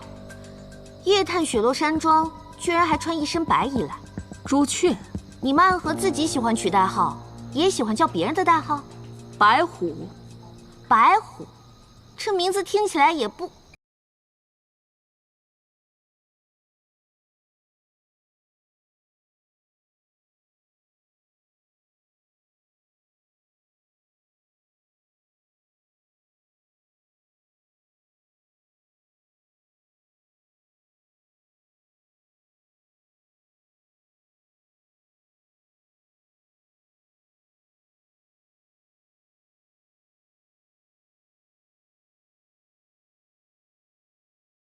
这好好的大门不进，偏要鬼鬼祟祟的，这能怪谁？从大门进来，你知道现在天启城有多少双眼睛盯着这扇门吗？误会解除就好，想必这就是姬若风堂主的爱女了吧？总算是有个聪明的。既然来客人了，那我们就先走啦。其形也，翩若惊鸿，宛若游龙。荣耀秋菊，华茂春松，仿佛兮若青云之蔽月，飘飘兮若流风之回雪。你嘀咕什么呢？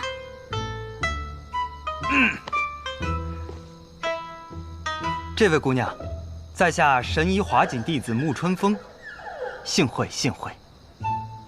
我知道。原来我已经这么有名了。哎。可我还没认识姑娘呢。积雪，小生今年20有1，不知姑娘芳龄几许，可有婚配？小生尚未婚。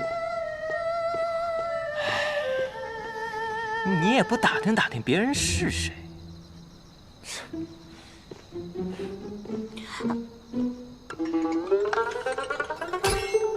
千洛，他们俩很熟吗？我怎么觉得他跟萧瑟说话的时候很有亲近感？他们自小就认识，积雪的父亲是萧瑟的师傅，是这个世界上同萧瑟最亲近的人，甚至胜过他和皇帝陛下，所以自然有些不一样。哦，不过他对你，才是真的不一样。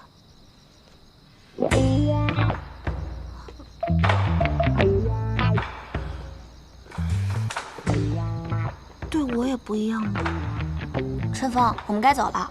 师傅，咱们再待会儿吧。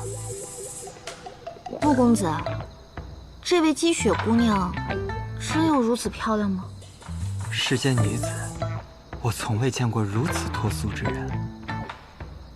众里嫣然通一顾，人间颜色如尘土。尘土？尘土。啊，走了。师傅，咱们再待会儿吧。萧瑟，哎，我都听说了，原来你让白小棠找的人就是吴昕啊！你搞得那么神神秘秘的，现在怎么样了？他在哪儿？吴昕，叶宗主，小声点儿，现在吴昕身份特殊，别这么大呼小叫的。哦，对。哎，没收到他的消息。不是说已经找到了吗？他说入宫之后便会来找我，可一直没来。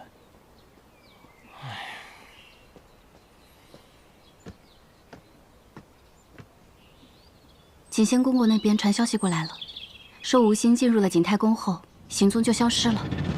他并没有按照原先的计划会合出宫。他被发现了。但景仙公公说，昨日宫中很平静，并没有说哪里发现了刺客，所以说吴兴应该并没有被发现，他很有可能还在景泰宫中。果然如此。他还是想把宣妃娘娘带出宫，再寻找一个最佳良机。可是这样太危险了。不过吴兴没有被发现，所以至少他是安全的。我已经拜托景仙公公，若有消息，会第一时间传给我们。那就好。对了，方才穆公子传来消息，华瑾已经答应了白王的请求，午后给陛下问诊结束之后，就会前往白王府。看来我来的正是时候，你们都在啊。你们要去为白王治疗眼睛，但是去之前，有一个情报对于你们来说很重要。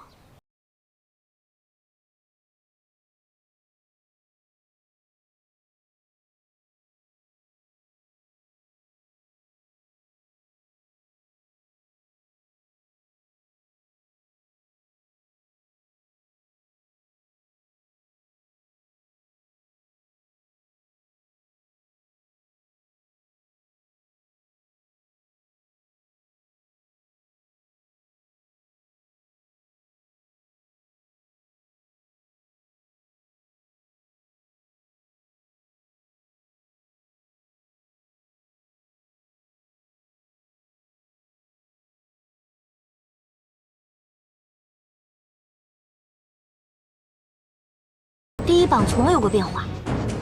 六大剑仙，雷剑仙雷轰，10剑差雷，雷轰师傅他也成了剑仙了。无双剑仙无双，持剑无双剑侠。哇，这小子也成了剑仙，真厉害啊！你心还真大呀，人家比你走快那么多，你非但不着急，还挺高兴。剑客相争，有不错的对手，本是人间幸事。他快我一步，我快步追上便是。刀仙榜依旧被男爵占领，九仙百里东军退势清榜。这有必要公布于世吗？暂隐于世，说明随时便可出，这算是一种威胁。如若不这么写，江湖上便会传出他已死的消息，这对雪月城的地位会非常的不利。哎，萧瑟，你这良玉榜还有第8名雪月城弟子谢延树，第7名温家温良，第6名唐门弟子唐泽，第5名雪月弟子司空千落。哎，师姐不错啊。第4名望城山弟子李凡松，这家伙进步也挺快啊。第3名雪月城弟子雷家堡剑心种弟子雷无杰，我的名号可真长，霸不霸气啊？厉不厉害？我第3名呢，我后悔把他排进良玉榜了吗？白小棠要不要考虑排一个白痴榜，让这家伙当个手脚？少年心性，当再生一名才是。我也是这么觉得。没有第2名，榜首雪月城弟子骆明轩，轩辕六伯术已经被他误导了。应该是这样吧。还有个并列第一，雪月城弟子，萧瑟是你。我说，只有一个良玉榜。我与你交过手，很遗憾，只是良玉榜。真无聊啊！好不容易重出江湖，结果被人压了一头。想必那位刚入了剑仙、前良玉榜的榜首，如今已能入冠绝榜了。排了几甲？你往下看便会知晓。既然百里城主已经退榜，那么同样闭关的莫衣仙人也会退榜。这冠绝榜上2甲皆退，谁又会取代他们的位置？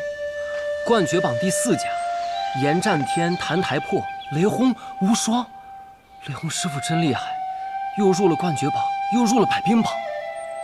第3甲，谢轩、斋月君、雷云鹤。第二甲，唐连月司空长风。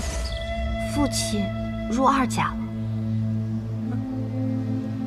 怎么，三城主都2甲了还不高兴？当时我们从海岛回来之后，他就经常闭关练功。他说，如今2城主伤重，大城主又不一定什么时候能回来。他区一个3甲，撑不住雪月城的天下第一，需要进一步才行。只是，虽然入了2甲，但是原来2甲的那个人已经离开了2甲，江湖冠绝榜第1甲，孤剑仙洛清扬。这摸一仙人将要闭关10年，他不会再入江湖。百里东君陪伴着他，也不会再归来。难道这天下能赢得过这凄凉剑仙之人，就真的没有了吗？至少如今并不存在。这5榜之上，我们依旧是最有优势的存在。只不过雷家堡祖训无法入天启，他们如今跟我们的关系又很微妙，这2大助力，我们很难用得好。还有一个很重要的问题，这6大剑仙中，雷剑仙受祖训不得入朝堂，如剑仙又是半避世之人，雪月剑仙身受重伤，虽然出现在名单里，但也是个意外。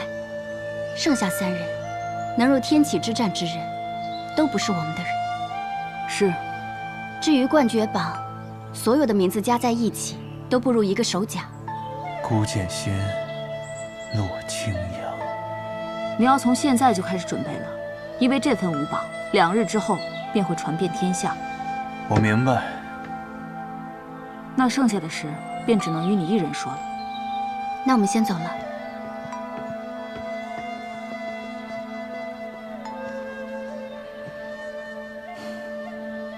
白王府，我建议你不要去。为何？如今的天下，只有白王府的势力拥有2位剑仙坐镇，白王一旦恢复光明，对你不利。人生在世，趋利避害。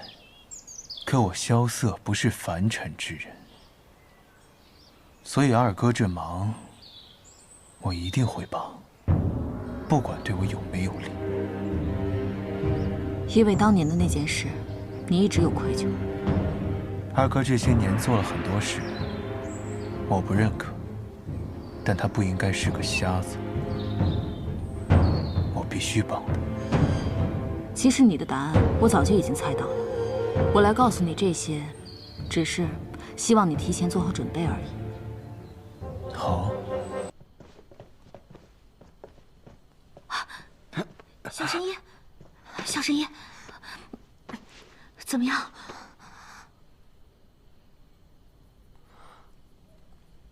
哎，那个是什么？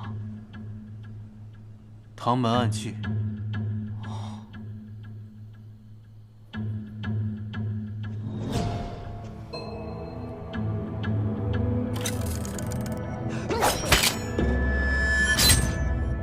青缕衣。这就是大师兄离开雪月城的时候送给你的。此物名叫3寸之地，是唐门少有的防御暗器。有人熟睡之时，有敌方来袭，此物便自动展开，取敌人性命于片刻之间。当初他私自联系暗河之后，我就传信给虫儿，让他多加留意。可虫儿却说绝无可能。他对兄弟如此仁厚，却没想到身边养着一只毒蝎。哼，原来这暗河就是他找的。那死在大师兄留下的暗器手里，也算是活该了。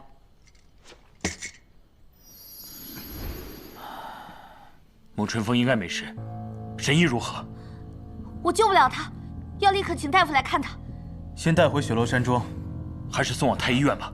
不可，不能让天启知道神医重伤的消息。那吴昕怎么办呢？先回雪落山庄吧。现在就算把他抢回来了，我们也救不了他。哎，殿下，谢轩先生也在，那可真是太好了。啊？难道又有人受了伤，需要我去医治？是华锦小神医。小神医？小神医昨日被人重伤，至今还昏迷不醒。哎呀，那该如何是好？如今陛下的病全靠他给吊着。那他人现在在哪里啊？在我的府邸雪落山庄。那你们找国师还有其他事吗？还有一事。啊，那好，那你们先聊，我先过去看看。告辞。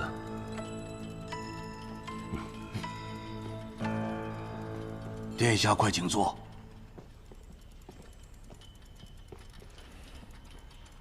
晚辈知道钦天监只答天命，不问政事，因此一直没有来拜访您。但晚辈最近碰到一件事，不得不来叨扰国师。请讲。我有一位朋友，公认的精才绝艳，但最近失了神智，功力也大增。就算我们几人联手，也对付不了他。殿下说的可是叫吴昕的少年？正是。他现在人在何处？就在赤王萧雨的身边。我们都觉得是赤王控制了他。控制了他？这样的事我之前只听我师父说过。我怀疑是西楚药人之术。可如此奇邪的术，就连白小棠也了解不深，故只能来钦天监求一答案。西楚灭国之后，应该只有药王谷一支还密留着炼制之法。这新百草绝不可能。卞姑娘早已去世，难道是月牙她还活着？果然是他。可月牙纵会药人之术，他并不一定就是炼制药人的人主啊。何为人主？所谓药人皆有人主，炼药人需以血为引，这一滴血必须是至亲之人的鲜血，又以亲生父母的最为完美。若没有引只有药，炼制出的药人极易遭到反噬。难怪那些人最后都死了。但是吴昕给人的感觉和他们不一样，身上没有那股死气。但是这世上还有谁的血能够为他炼制药引呢？宣妃娘娘，宣妃就是吴昕的生母。若需要至亲之血做药引，那也只能是宣妃。药人之术的解法，同样需要弄到这一滴至亲之血。那想要救吴昕，只要找到宣妃就好了。是需要宣妃的至亲之血。一滴至亲之血就够了。弄到了至亲血，后面的事情交给小神医，就并非难事了。晚辈多谢前辈解惑。走。哎，樊松兄弟，飞轩小弟弟，你们怎么在天启啊？哎，飞轩，他是咱们师娘的弟弟，那我们应该怎么称呼他？按辈分，你应该叫他叔叔，我应该叫他叔公。哦，雷叔叔，你叔什么叔啊？都把我叫老了都。哎呀，算了，能在天启城遇见故人，还真是开心。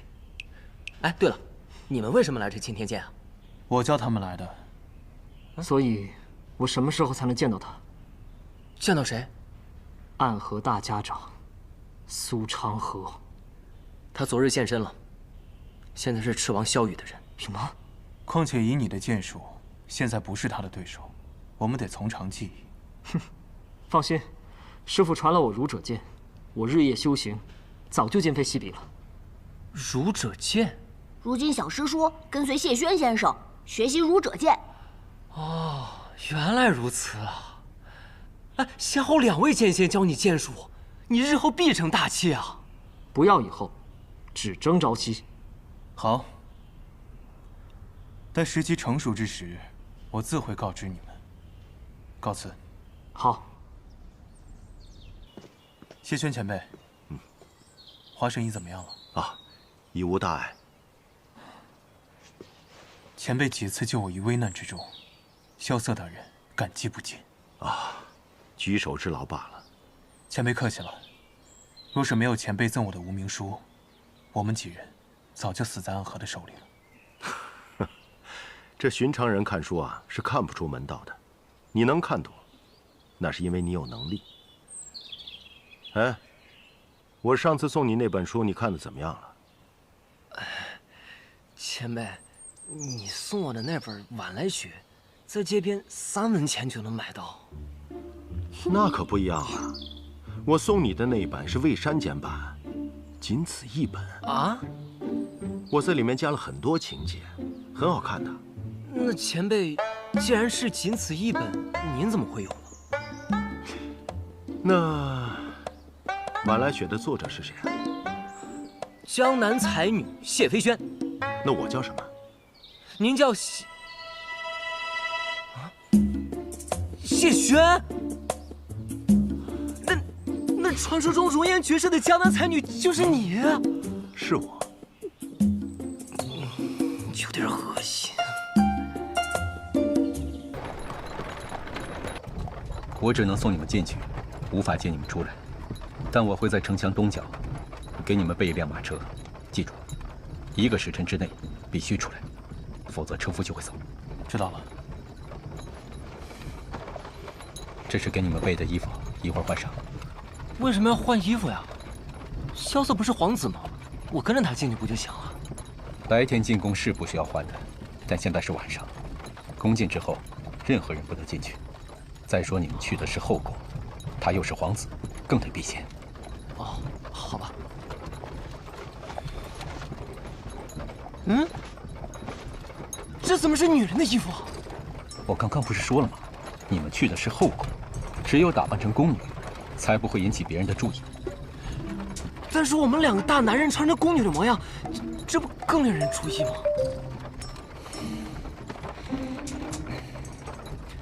萧瑟，你怎么看起来非但不纠结，还一脸期待的样子？你哪来这么多话呀？你现在话多，说明你特别兴奋。穿女装值得你这么兴奋吗？早知道穿女装，就让千落师姐来。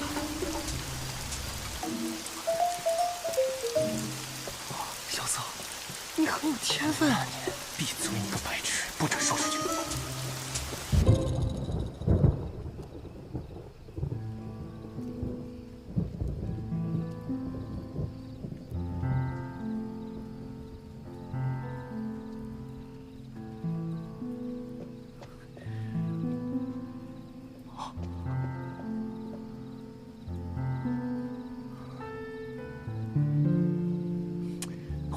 萧瑟，什么坏了？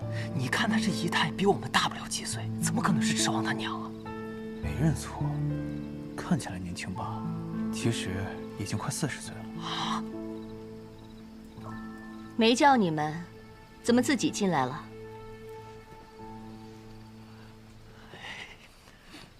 进去。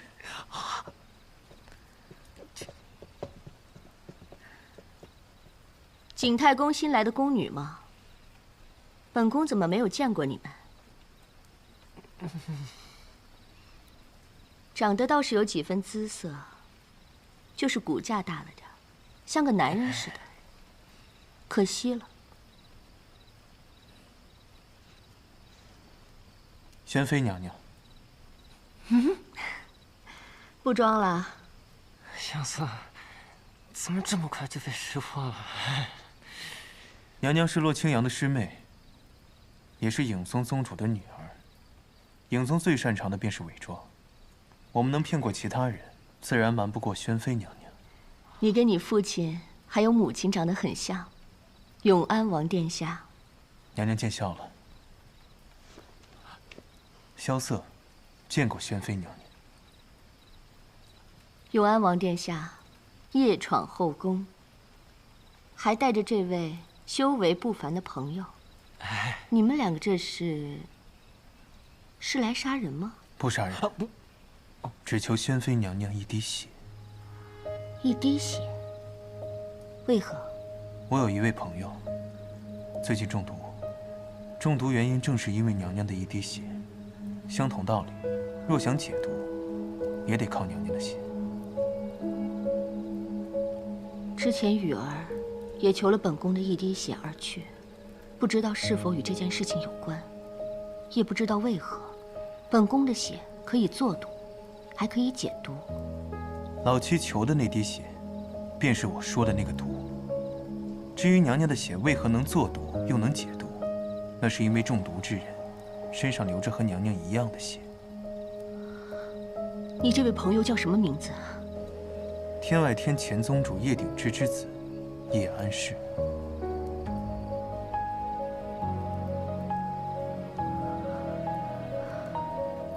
是他来了。娘娘不知道吗？我已经很久没有离开过这里了。宫外的事情，没有人告诉我，我也不想知道。对于这个世界，我已经是死人了。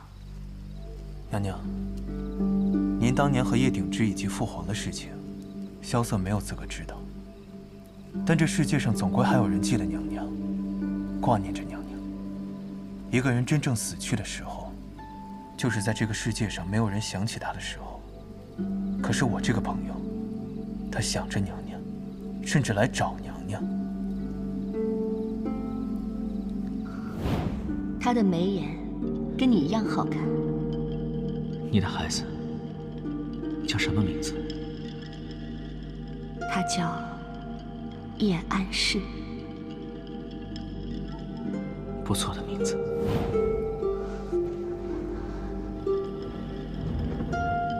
难道是他？那个娘娘，娘娘，我们时间紧迫。拜托了，娘娘。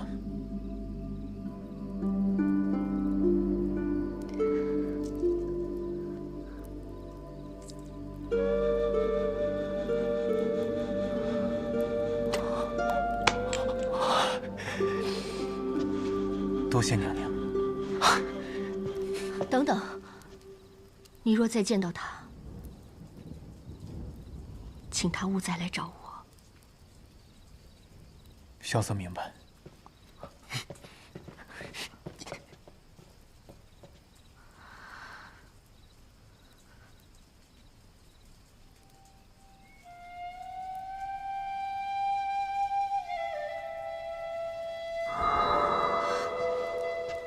雨儿，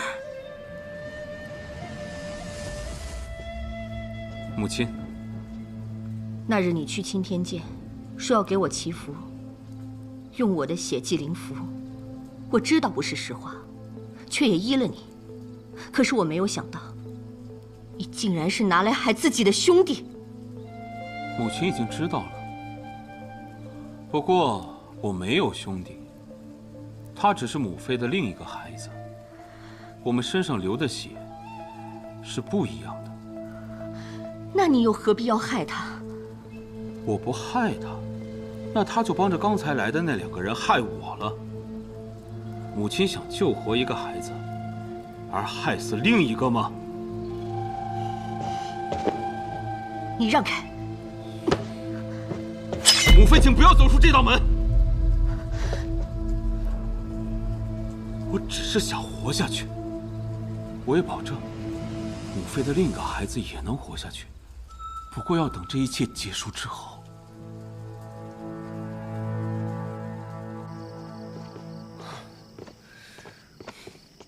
哎，你看，咱们衣服换了，雨也停了。雨停了就赶紧走，宫里来来往往人会变多的。那我们为什么还要换回来啊？岂不是更容易被人发现了？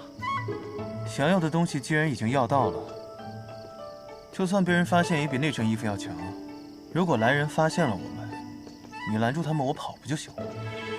不对啊，你是皇子，应该是你拦住他们，我走嘛。怎么到你这儿反过来了？我是皇子，私闯后宫被人发现，有损声誉。那你不是不怕吗？那我呢？我要是被发现了会怎么样啊？你是庶人，私闯后宫，其罪当诛，审都不用审，一刀砍了就是。嘿，你还真是我的好兄弟。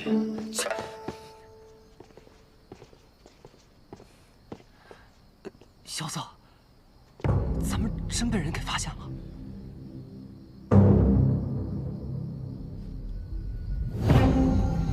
什么人？来杀你！是你？你怎么在皇宫中？萧瑟，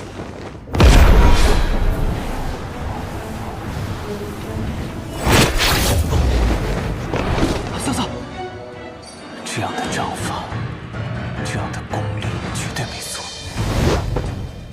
剑月公公，就算替虫儿还你的恩情了，你们快走吧。走。你是谁？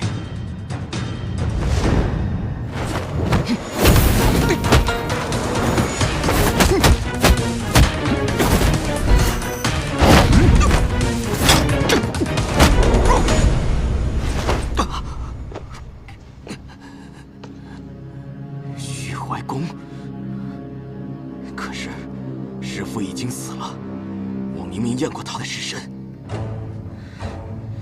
你究竟是谁？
驾！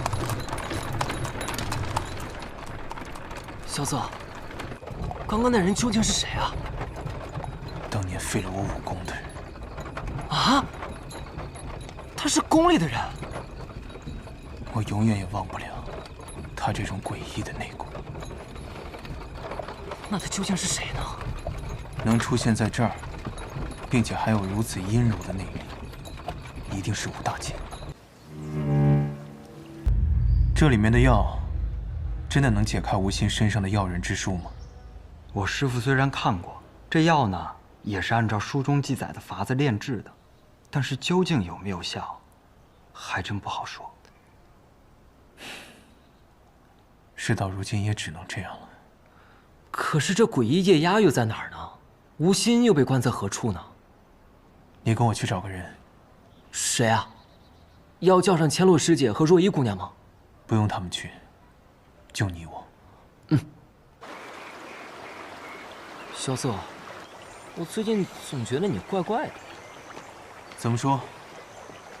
之前，不管是千落师姐还是若依姑娘，除非他们有事或者是不在，你都会叫上他们。而我最近发现，不管是沐春风也好，还是积雪姑娘，你都有意的避开他们，就只把我给带上。你知道我为何回到天启吗？因为天启是你的家，由此回家不是很正常吗？那你知道我当年为何会被逐出天启吗？这我知道，是因为琅琊。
那我还有一个问题，说吧，就是你为什么要把本少侠给带着？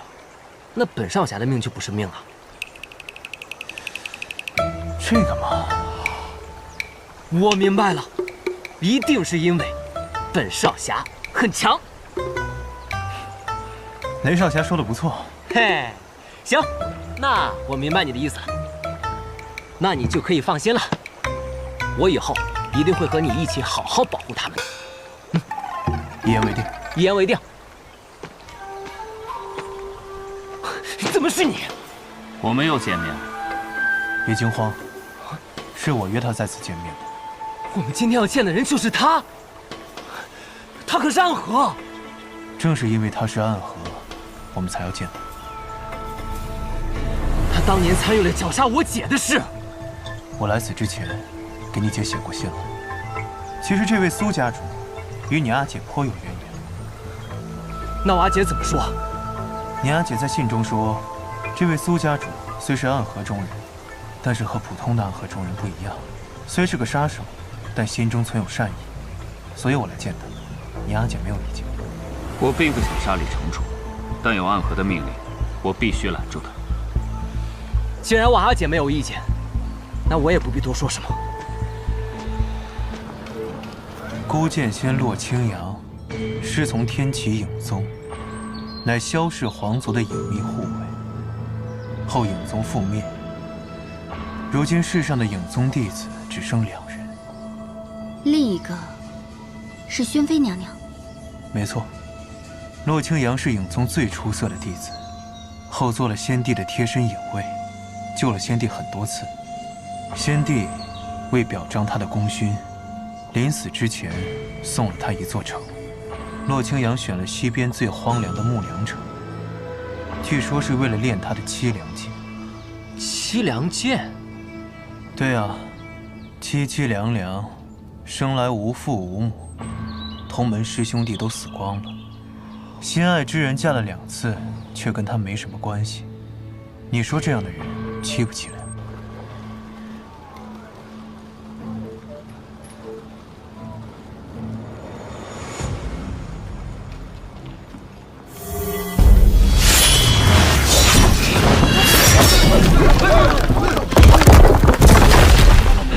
怎么回事啊？你说他一剑把天启城牌匾给斩下来了？是啊，那个骆统领一剑就劈下了牌匾，直接拿着牌匾去了千金台，吓得千金台所有人都跑了，就连那个托二爷也溜了。天启城的牌匾一共被斩过3次，第一次是北离开国皇帝萧绎在破开城门之时，由于剑气太过于浩瀚，一剑打落；而第2次，则是60年前剑仙白羽救下那名被挟持的弟子时，一剑劈落，以此来警示天启城的人。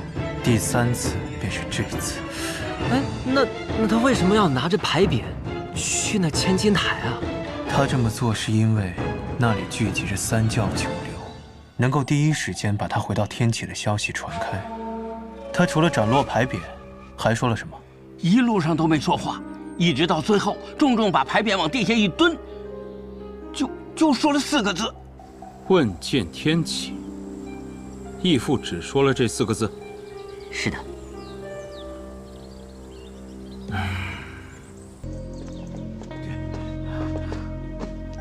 公子，这怎么回事啊？公子，刚才听守门的说，他们发现了一柄奇长无比的飞剑袭来，直接就把咱们的牌匾斩落在地了。看来是冲着我来的。是，公子，走，快拿走。是，快，走。有人传来消息，说第一个问界洛清扬的已经出现了。定然是怒剑仙。萧瑟，想看热闹是吧？啊，那我们赶紧走吧。走吧。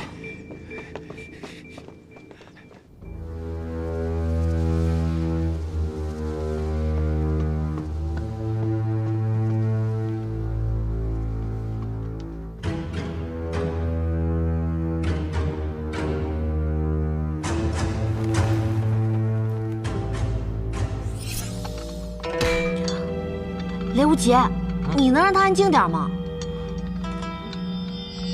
又不是我故意让他这样的。两位剑仙在这打架，这柄世间剑心至纯之剑，自然会有些激动嘛。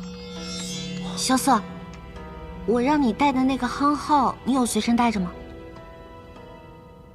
怎么突然问起这个了？呢？那我今日就放心了。你好歹也是枪仙的女儿，怎么相信一个吉祥物？哎，你们说，我们过来花了1炷香的时间，聊天又花了1炷香的时间，他们俩怎么还不打？是在等人齐吗？你以为剑仙打架都跟你一样？他出一剑你躲一下，他再出一剑你再躲一下，然后等你一个回身再刺，然后我就纵身一跃，抬手巨剑，剑开临门，只见万千剑仙从天门而出，举天之剑当头刺下。嘿嘿，你们两个搭在一起都可以说评书了。几位的心情看起来不错嘛，啊？谢先生。哎，我刚才问了洛清扬来天启城的目的，他说他问见天启3日，3日之后他要带走一个人，也要杀死一个人。要带走的那个人，自然就是他师妹宣妃娘娘。至于要杀的那个人，我猜应该是我。什么？他要杀萧瑟？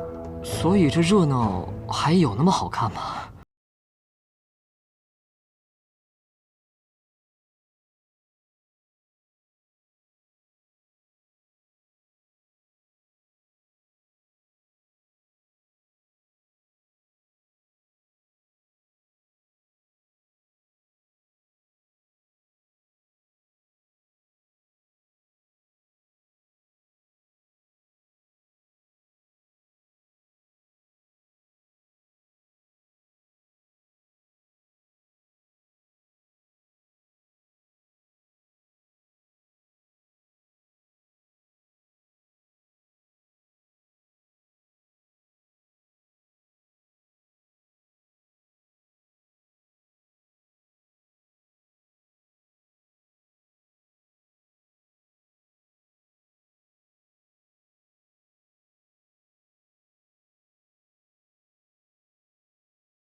洛清扬想剑不出鞘就打败严战天，他真是太嚣张了。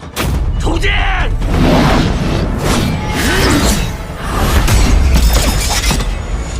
这就是严战天怒意最盛时的样子。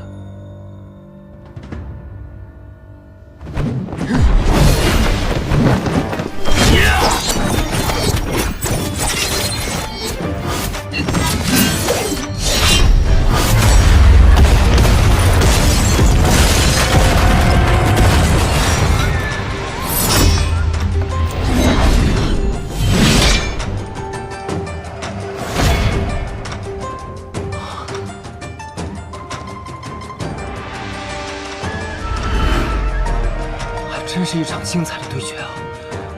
只是，最后谁赢了？好问题，谁赢了？一身转战3000里，一剑曾当100万师。以输赢论此剑，俗了。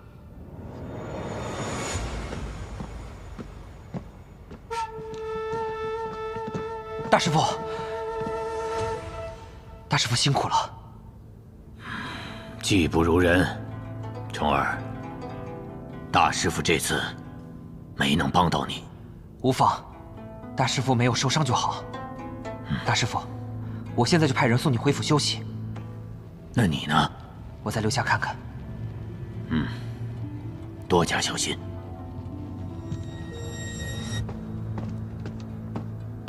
经此一役，天启城白王府的气势回不到当初了。没想到竟然是白王先动手。他先动有好几个原因，朝堂之上，原本支持白王的那些高官，因为萧楚河的回城开始摇摆。内廷中最大的助力长策谏也被大剑杀了。江湖之上，唐门不再支持他。这一战，若是白王能赢，那么拥有真正意义上天下第一坐镇的白王府，将力挽颓势。那白王不会发现这一点吧？白王不是傻子，可他又是个傻子。他居然开始看重自己和萧楚河那虚无的兄弟情谊了。他先动手，是不想给义父杀萧楚河的机会。雷无杰，别冲动。我2位剑仙师傅不在，我替他们下去问剑洛千阳有什么问题吗？再说了，他不是要杀萧瑟吗？不能让他气焰那么嚣张。还没到你逞英雄的时候呢。无双城无双，前来问剑。哎，无双兄弟，又见面了，你得好好打啊！放心，我会全力以赴的。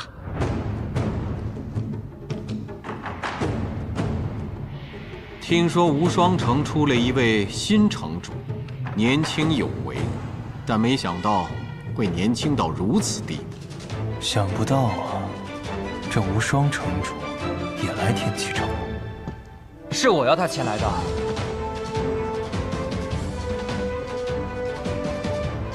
你要无双进城，是觉得他能胜得过洛清扬？无双城一直在等一个机会。我也在等一个机会。前辈，请赐教。能见到无双剑侠，洛某有幸。前辈也知道无双剑侠，据说我天生就是剑胚，也有人说以剑论道。好嘞。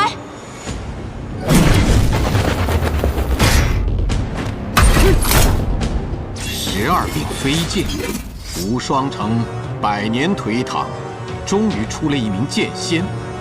前辈过奖了，去。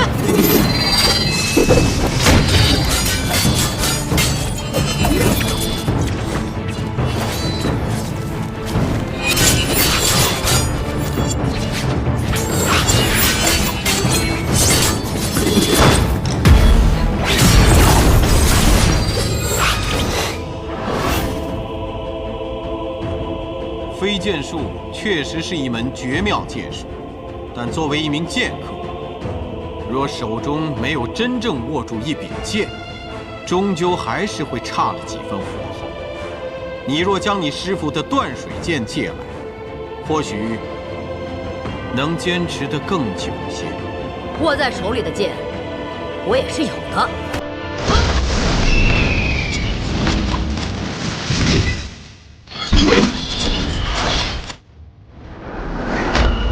大明朱雀，他这是做什么？大明朱雀和那12柄飞剑都是鬼剑师打造的，需要以血喂养，所以大明朱雀还有另外一个名字——魔剑。果然是把好剑。杀了这个无双，我要这把剑。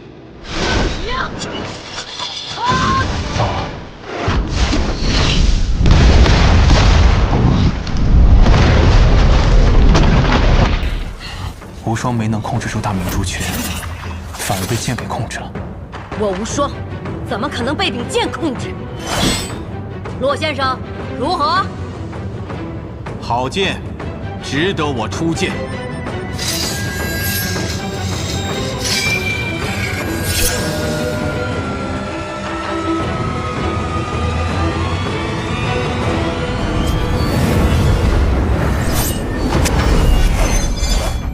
你们看洛清扬，这是国殇剑。为什么我？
那我便斩九歌，破凄凉。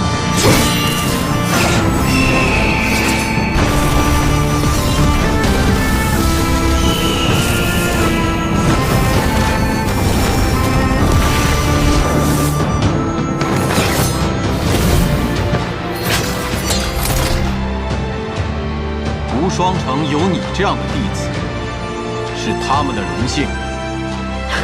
前辈之剑，不似人间之剑，晚辈大开眼界。他们俩这是战平了。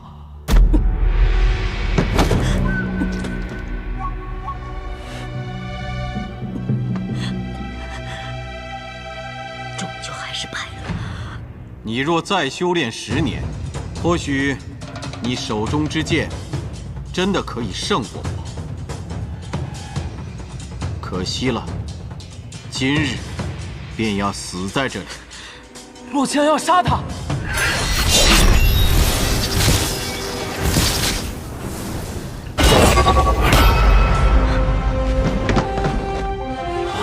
他居然这么快就上钩了，杀了他！无极棍，我原本以为洛城主能有这样的修为，定是气宇不凡之人。可适才面对这样的良才美玉，洛城主又为何要赶尽杀绝呢？我自有我的理由。可今天这个人，你杀不了。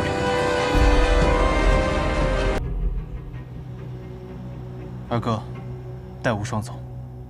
多谢。我应该谢谢你们。走吧。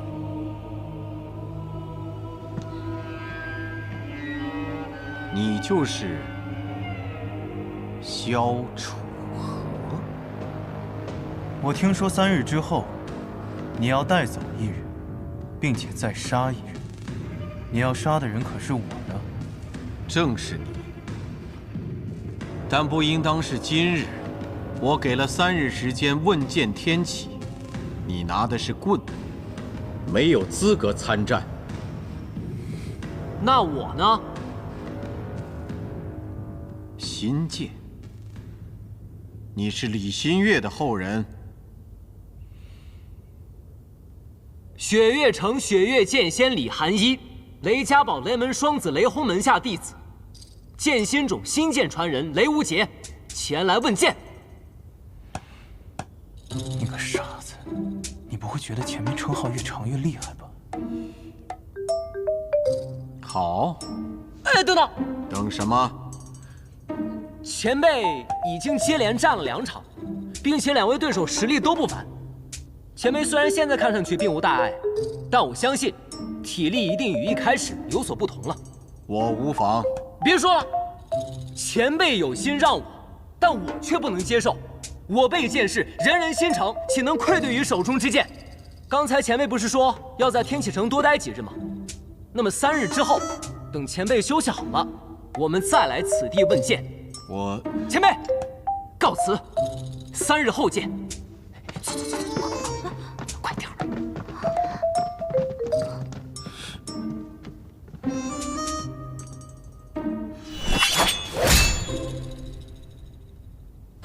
快，来！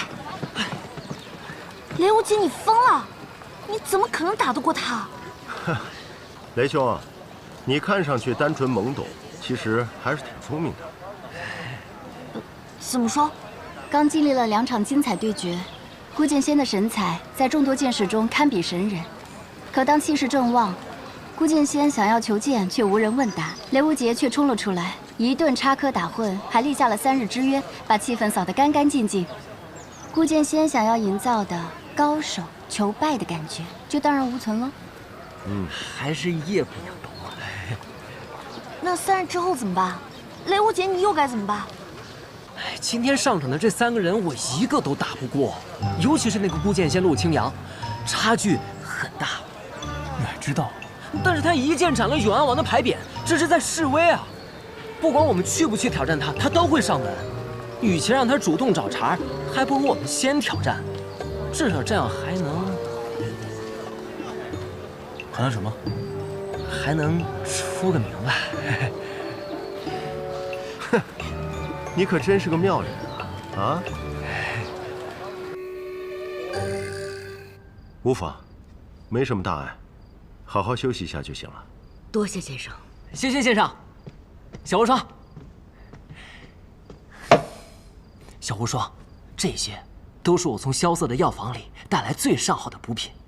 你也知道，他这个人小气得很，搞到这些可不容易了呢。你是来求教的，废话少说，直接问。你是想问洛清扬的剑？哎，是的，这正所谓知己知彼，百战百胜。你说我也不可能把剑法现在练得比他还强，但是我要从他的剑术里面找找弱点，就能从弱点出发，出奇制胜，一招制敌。好，你问。哎，那我就问问你啊，他这最后一剑是从什么地方攻过来的？四面八方。好，那个时候，他的剑气何处最盛，何处最弱？无处不在。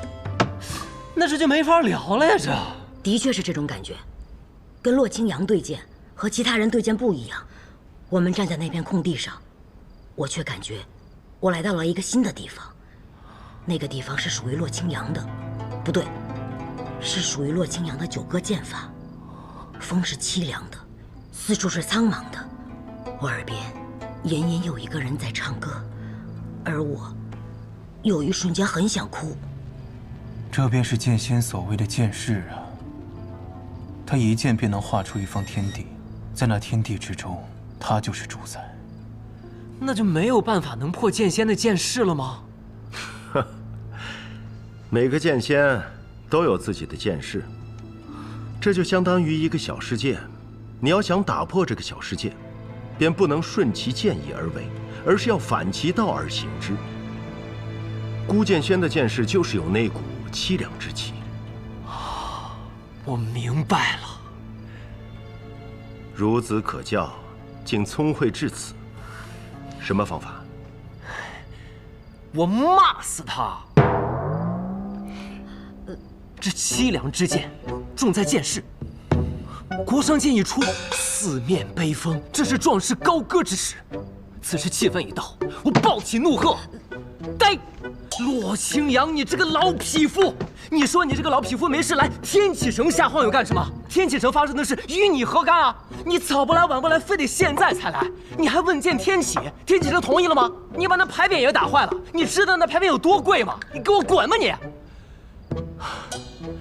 先生，你说我这么一骂，他还凄不凄凉的起来？凄不凄凉的起来？其实雷兄说的这番话，我觉得也是有一些道理的。谢先生，你不用顾虑这个傻瓜的情绪，有话直说吧。我不是安慰他，如果真的按照雷兄这么说去做的话，那么那股凄凉的剑势，的确是容易被挫败。当然了，骂归骂，骂只是一个辅助的作用，也不可能骂人就能骂成剑仙出来，对不对？哦，对了，你们家的剑心诀讲究的就是垂养剑心。若是你能够闭关2日，以纯粹的剑心修其一剑，也是有一线机会的。先生说的对，我也正有所考虑。那我们先行告辞了，3日之后还请先生前来观剑。萧瑟，你说我给我那套剑法取个名字就叫骂剑诀怎么样？骂着骂着就把剑仙给赢了，是不是很霸气啊？但是我觉得我骂的也还不够霸气。你文字好，帮我想想吧。你知道你面对的是什么样的对手吗？他可是冠绝榜上第1名的剑客，不输百里东军的绝世高手。所以我需要2日专心养剑嘛。哦，对了，萧瑟，我昨天只跟他说了3日之后见，却没说什么时间。算了，那我就干脆后天傍晚再来，这样多给我时间养剑。你听懂我说的话了吗？哎呀，你放心吧，我没疯，我有我的剑，也有我的骄傲，我去学养剑心去了。这次看我一剑成名。去吧。走这儿。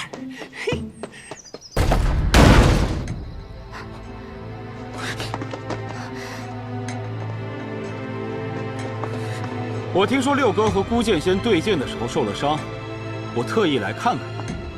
他没事，王爷请回吧。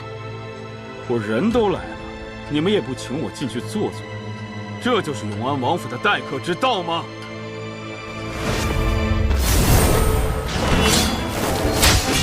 放弃吧，你们下午已被我义父所伤，根本不是吴昕的对手。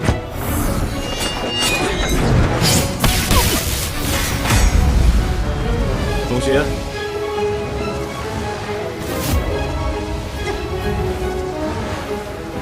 可你们别忘了，我的义父是骆金阳。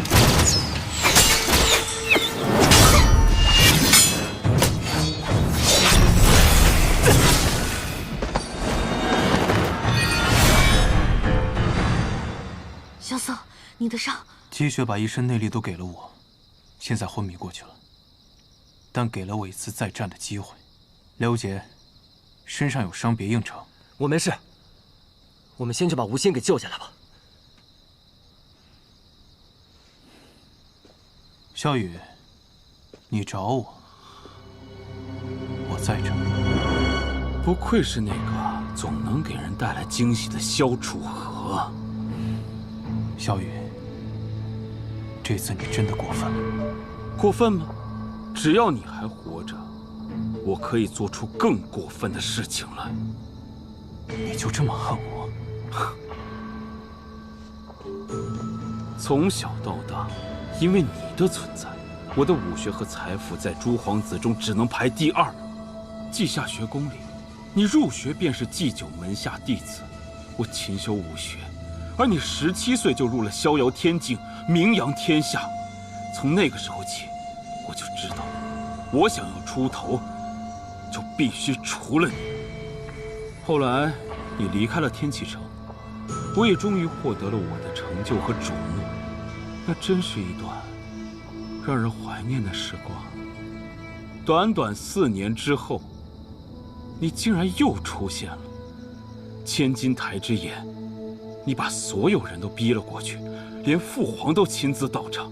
琅琊军兵变，眼看着已经打进了皇宫，你偏偏3言2语就把10万大军赶走。孤剑仙问剑天启，你伸手都能引来天斩之剑，向天下昭示你就是天选君主。六哥，你都做到这个份上了，居然说我过分，这合适吗？笑话！难道就因为别人比你优秀，你就要害人吗？本王跟你们不一样，甘愿屈居人下，听人差遣。本王要做人上人，谁敢挡本王的道，本王就要除掉谁。那也就没什么好说的了，要打便打吧。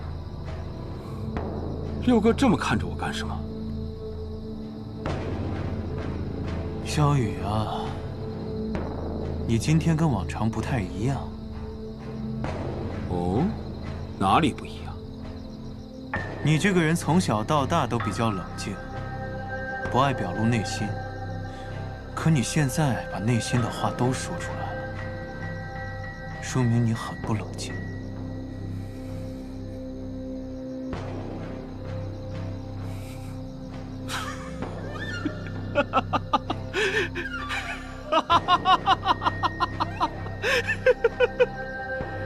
我做梦都在想这一天，这一天终于来了。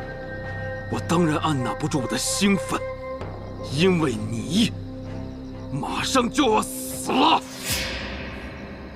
是吗？就靠我这个朋友？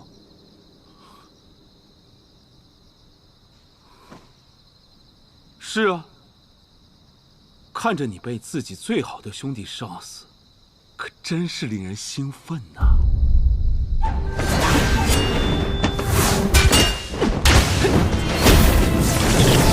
那个风华绝代、算计人心的吴昕，为什么会失算成为药人？他若想逃，什么地方拦得住他？他若愿死，谁又能把他变成这副模样？天启城里能够为他铺后路的人是谁？他能够信赖的人又是谁？是我，还有雷无极。你猜的不错，我选择你们，的确是有我的原因。雷无极，用无敌伏魔神通。好。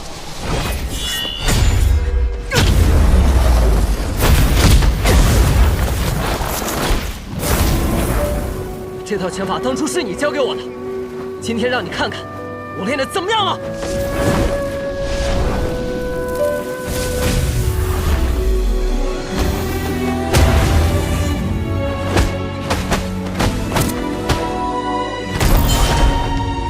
瑟瑟，感觉无心的杀气没有方才那么重了。那我就是没猜错，这套拳法可以正心魔去邪祟。 对这药人之术同样有压制效果。无心，无心，无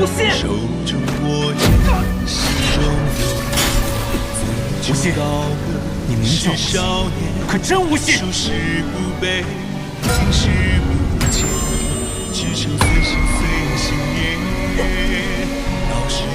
你看着我，看看你的心，你看着我。 看着你自己的心，你名叫无心，可真无心！大道无心，大爱无缘，情是一念缘起，一念缘灭，缘千最难解。回首萧瑟，清风明月，无缘无心，无为无缘。道是一念是善，一念是恶。 善恶是难渡，苍生难渡，悲悯人间。大道无心，大爱无缘。雷无极，做得好。我一直都很聪明的，好不好？雷无极，你没事吧？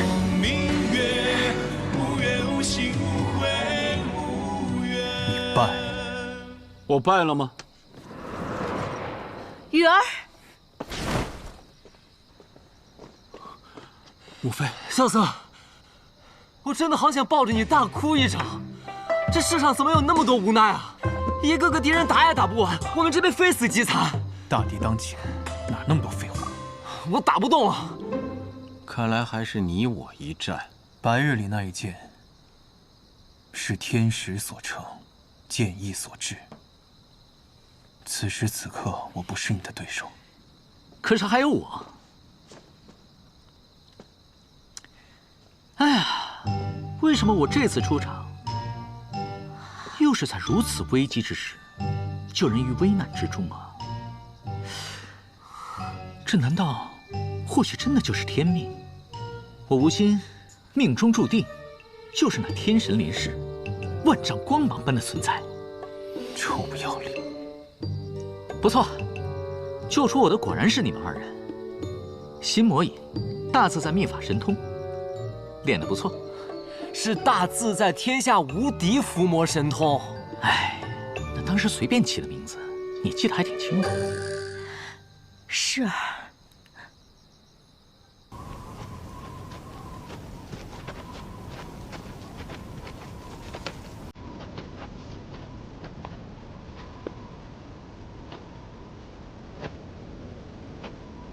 这回，我可真的要走了。这么着急啊？你就不多住几天再走？天启城如今大势已定，狮王府已被查封，那诡异夜鸦也已经伏法。月姬我也治好了，你们稍后把他送去寒水寺，与明侯重聚即可。这里没有我的事了，我当然可以走了。那你直接回天外天？ 我先把母亲送去木良城，待她心情平复之后，再回天外天处理一些琐事。等一切落定之后，再来找你们。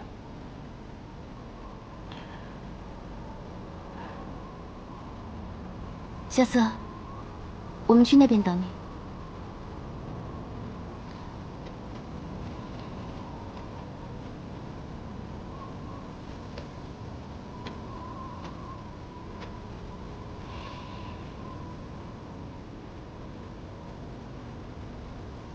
怎么不说话？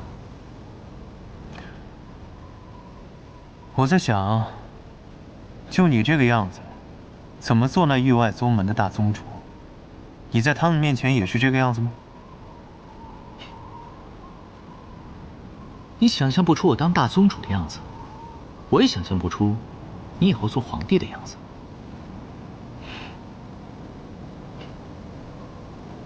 不过说真的，你现在距离皇位只有一步之遥。我想问问，你真的想清楚了吗？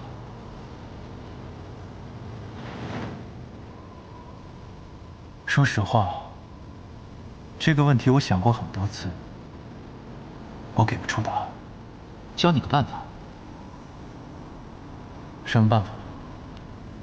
待到那一天真的到来的时候，你把门一关，在那个位置上坐一下，然后当下的想法，便是你心中真正的想法。听起来有道理，我试试。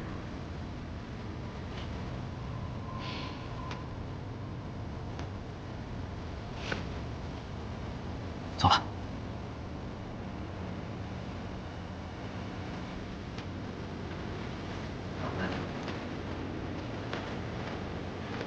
太乙君筹房。萧瑟，我们和吴昕还会重逢。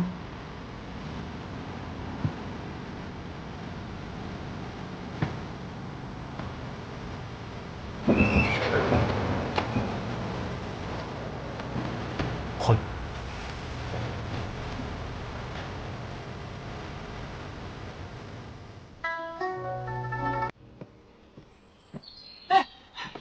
萧瑟，你可算回来了，我们收拾收拾，赶紧走吧。哼，你们也算是够快，也不让我进去喝杯茶。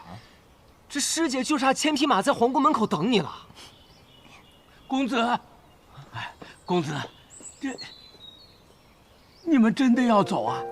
放心吧，徐伯，这次不会走那么多年了。以后你也别住雪落山庄了，就住王府。我时不时要回来，帮我照顾好。是。公子，殿下竟没忘记那时的约定啊！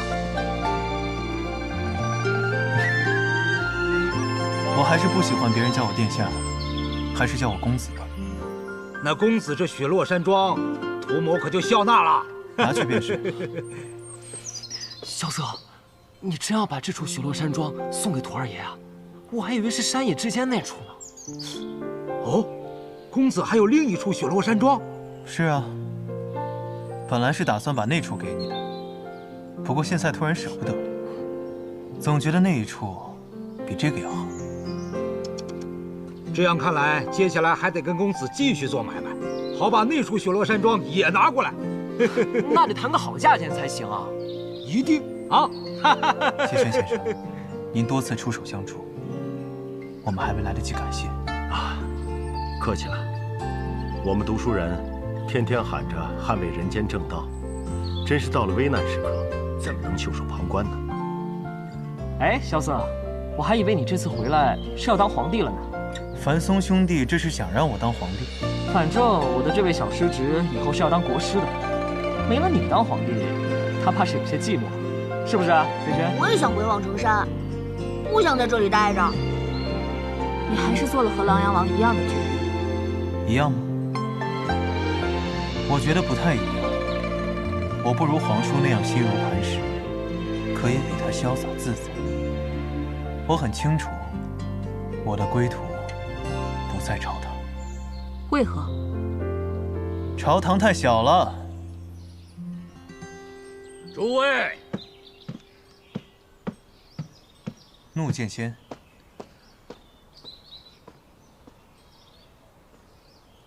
放心，我不是来拦住你的，是虫儿让我把这个东西交给你。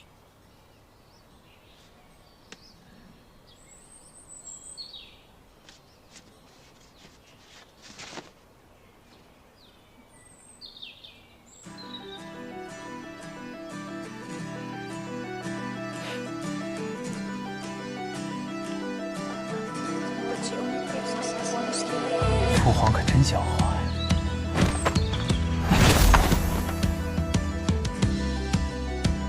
诸位，告辞。告辞。告辞。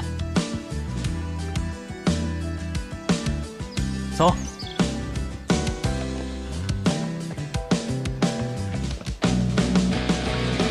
听着风声呼啸穿过耳边，手中紧握的剑锋芒毕现。破晓之前，明德23年，历时3个月的吴王之治终于结束。先帝二皇子萧崇登基，定年号重和。重和元年，春暖花开。